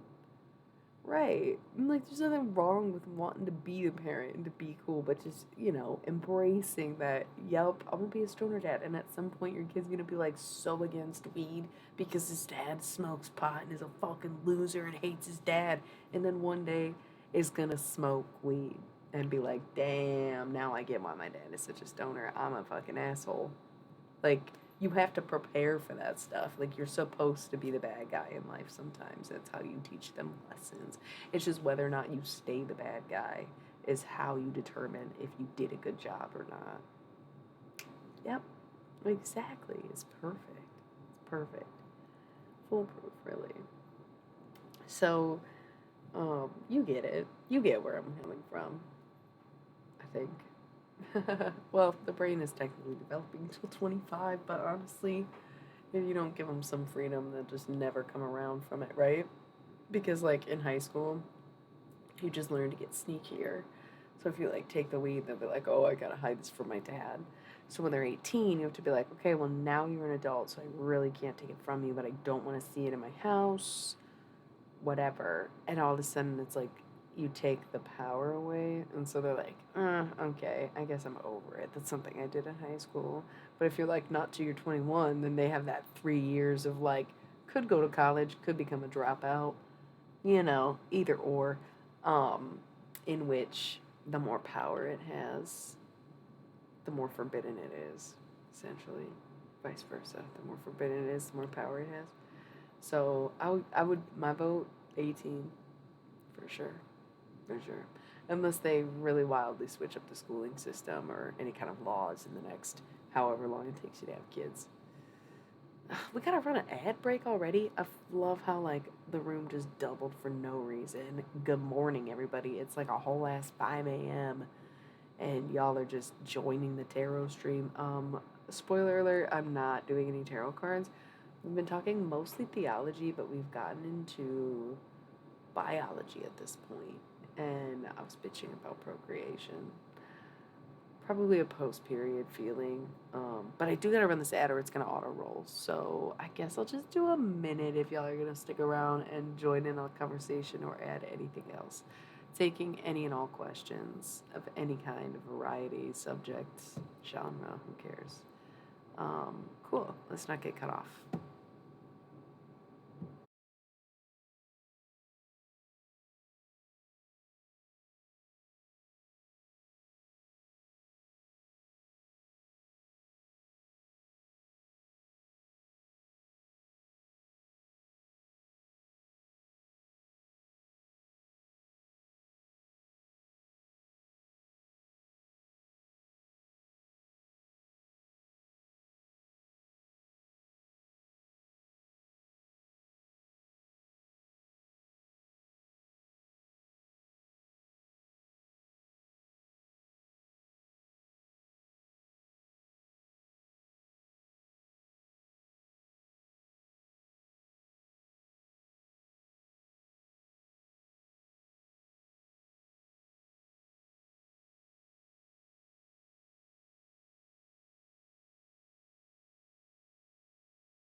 Okay, so I'm back. What's up? Um, yeah, so let's switch topics again because then I'm gonna have all the breeders come at me like, oh my god, you literally hate straight people. I thought you, of all people, would be more inclusive of my lifestyle choices. I can't believe how ignorant and closed minded Illy Millie is. She literally hates on straight people who have children. Can you believe that? Like, yeah, if you listen, you'd understand that I didn't, but it's cool. I don't expect you to listen. She said with a fucking croaking roar from her chest. Okay, just a witch playing up the witch archetype. Silent snowflake. I love that. LOL. What's the sugar for? Is that because I'm white? I'm confused.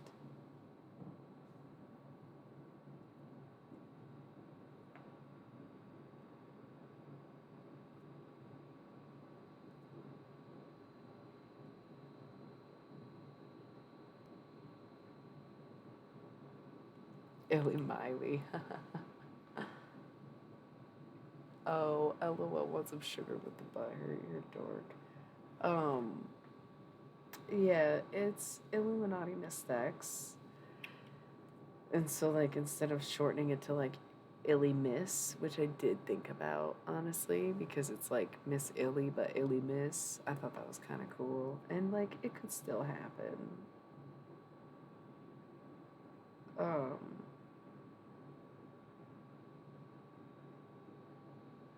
but I went with, like, the rhymey Illy Billy, because it's, like, catchier and easier to remember. And then it turns out that it's also palindrome. forwards and backwards the same.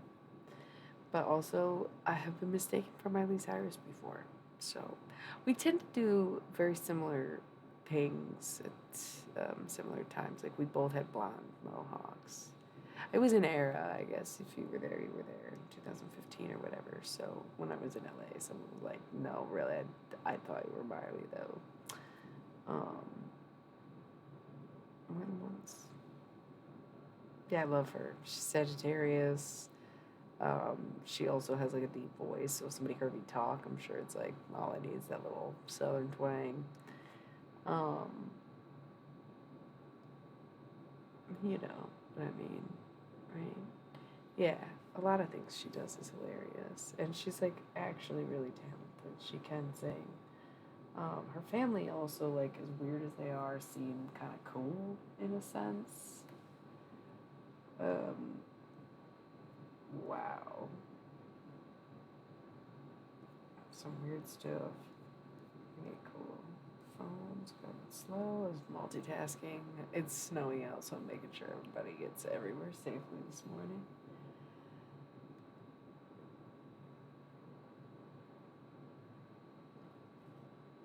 Okay, it needs a minute. We're just gonna let it sit.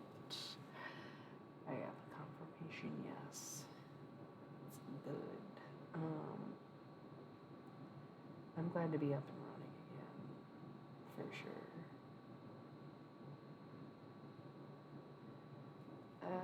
In the sense that I was really down for the count the past couple days. Finally getting out of it. Finally, back up and running, and hopefully gonna just keep it going. I'll probably sleep before I go and keep it going. But for now, I'm really happy to be working again. We'll see how today goes. We'll see how tomorrow goes. These transitions can be really stressful.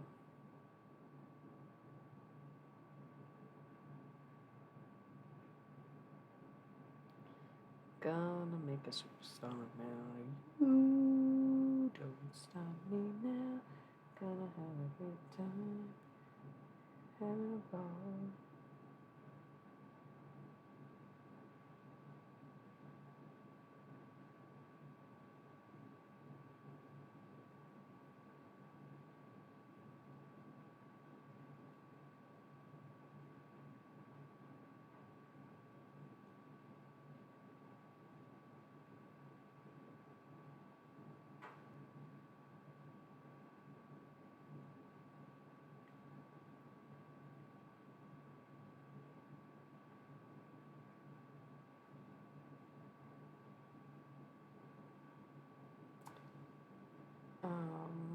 Yeah, word.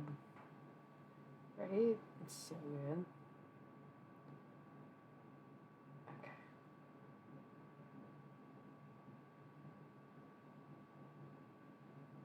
Perfect. Perfect. So, what's up? I feel like we hit another wall. Oh, hey, whoever that is there who's joined us. We're not doing tarot tonight. We're just chit chatting about anything. If you have any suggestions or things you want to know or things you'd ask me or that you never understood about tarot or anything in regards to any field around the subject, I specialize in necromancy if you're new here.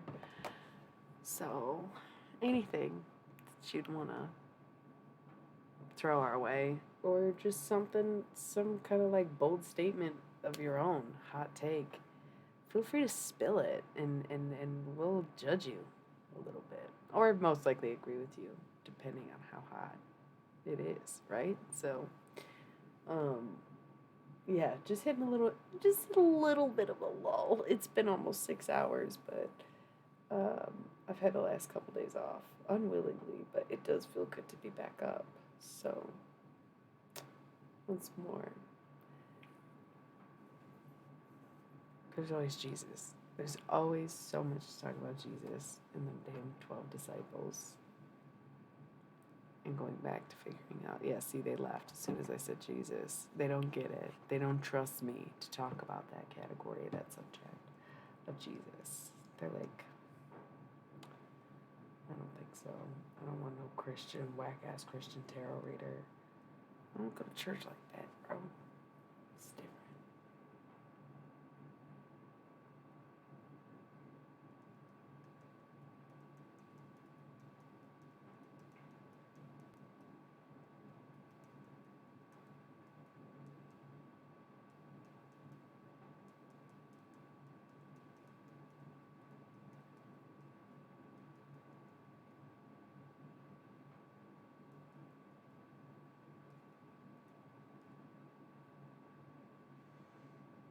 Okay.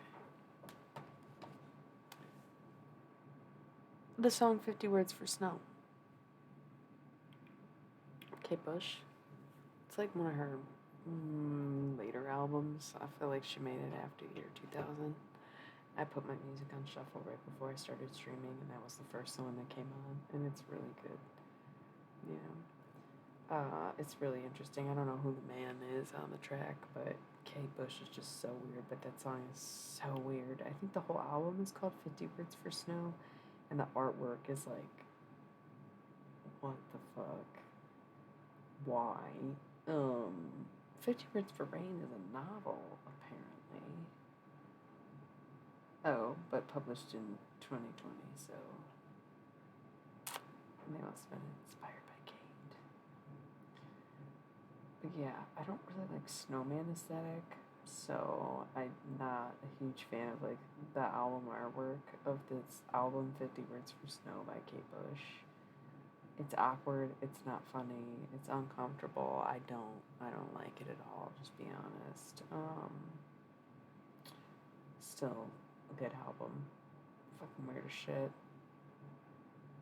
It's like very cool.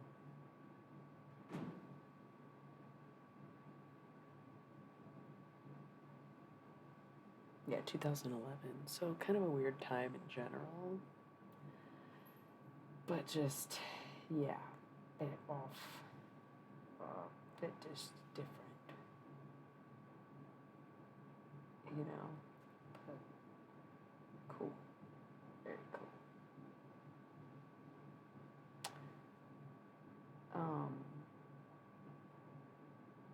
She really does list 50 different words for snow in that song. So, I don't know, y'all. I feel like it's gonna stay relatively quiet for the rest of the night. You can't carry my whole stream on your backs like you have been, which I'm very gracious for. I might call it a night. We're approaching that 6-hour mark. A 6-hour stream is pretty solid. I'm tired, but like mentally, I would like to dream. Physically, I would like to get some work done. So it's like a very weird state of mind to be in right now, where I'm like, man, I'm up and running for the first time in days, but I just did a 6-hour stream and was up for I don't know how long before that. My sleep schedule's all over the place. And if I don't rest now, I'll be too late again. So, probably just gonna call it a night. I think we're at that point in the night. Conversation slow down. Nobody who comes in is sticking around. I can't believe I did this for 6 hours with a fucking bleeding headache. That's crazy. I would have never, bro. If I was bleeding as heavily as I was yesterday, today, there's no way I could have done this. Even though I'm sitting here, it just is. You would have no idea.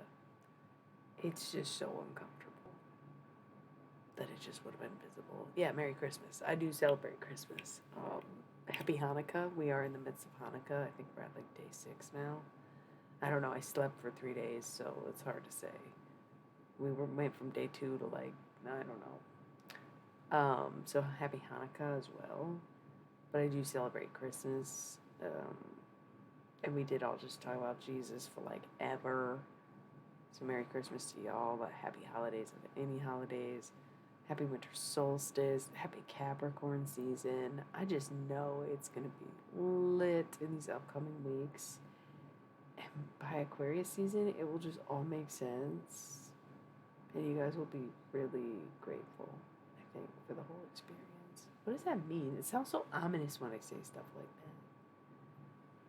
Because I have no idea what I'm predicting. That's like sometimes that's what comes with. It's like the That's So Raven conundrum, right?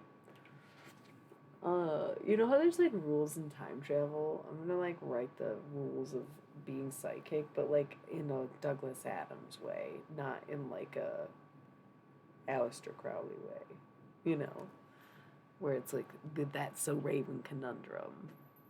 Trying to, I guess that could be time travel, right? See, this kind of stuff always gets my creative mind jogging, and then it's like I get all inspired, but also, like I said, I need to go to sleep now so that I don't sleep super late because I've been going to sleep even later than this the past couple days. I've been waking up in the middle of the night and then staying up until mid morning, late morning, and then sleeping until the afternoon, sometimes evening. Like it's just been the craziest schedule, like not the schedule I typically keep at all. Um, it's just been wild. It's been a shifty, slidey, really just a weird few days. But this does happen every 3 months or so, or at least once a winter. So I have a lot of work to do. I have a lot of work to catch up on in this next week because thank you for the follow, Lady Athena. I appreciate that. That was such a literally like words of affirmation. Is this the Athena that I know? No. You're cute though. Hey. I'm not actually doing tarot right now and I'm wrapping up pretty much wrapping up right now. Tonight was a no tarot night. I don't have anything. Okay, no, that's fair. I just know someone named Athena, and she has dark hair and like a really beautiful smile or whatever. And I saw your. I'm sorry. It sounds creepy if I say anything right now. Let's stop talking about that. Welcome. Please don't be scared. I will be back with tarot on Sunday and Monday. I've been doing the same 3 decks each night, 6 in total, the 6 that I use. And I'm thinking about switching it up this week, but I haven't quite figured out how. No, that's what I literally just said. It was the first thing I said. I said I wasn't doing tarot tonight. But then, like, the awkward conversation ensued.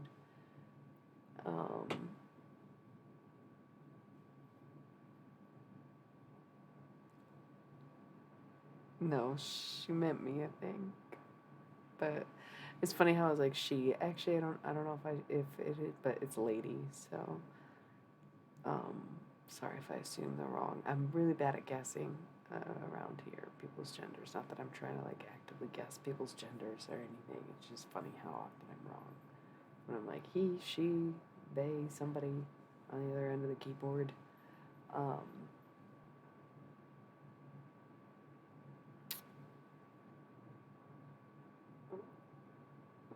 Yeah, sorry, the delay in the chat is all awkward. Now you're replying to gold hairs, I'm assuming. Right. Yeah, I think there was a little miscommunication there. But anyway, I'll be back with some tarot cards on Sunday. Probably wrapping it up tonight. We were just talking a lot about like Jesus. And I'm pretty much tired now, so LOL. I think you'll get along well here, lady. Welcome to the stream. I hope to see you back again. We'll get cracking decks. Oh, wait. Oh, so it's Christmas. Well, the thing is, I don't know if I'm feel good enough to do anything. So, yeah, Sunday's Christmas, and then Monday's the day after Christmas. I don't know if I'll be back for my regularly scheduled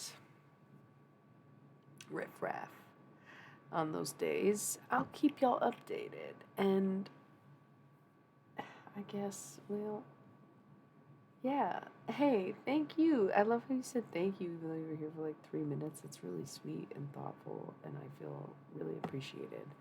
I love that it's like hyping up now. Man, where were y'all 20 minutes ago? No, I gotta. Yeah, I know. I'm so sleepy.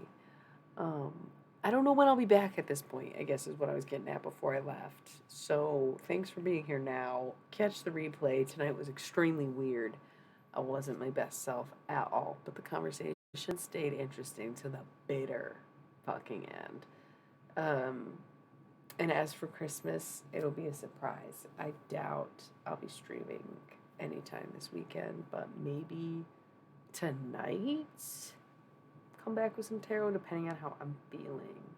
So, if not, might just be back next Thursday and might take the week off tarot. I don't know. We'll figure it out or we'll think Tuesday, Wednesday. So, until then, watch the replays, book a personal reading, do what you got to do.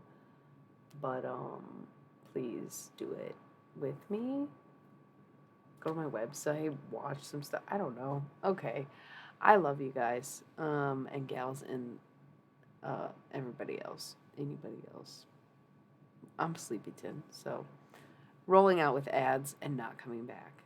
Good night, all, and good luck, and good morrow, and all that stuff, and happy holidays once again. Oh, should we raid somebody? Should we raid somebody? Nobody's sticking around. We could try it. I don't even want to. I'm too tired. Good night.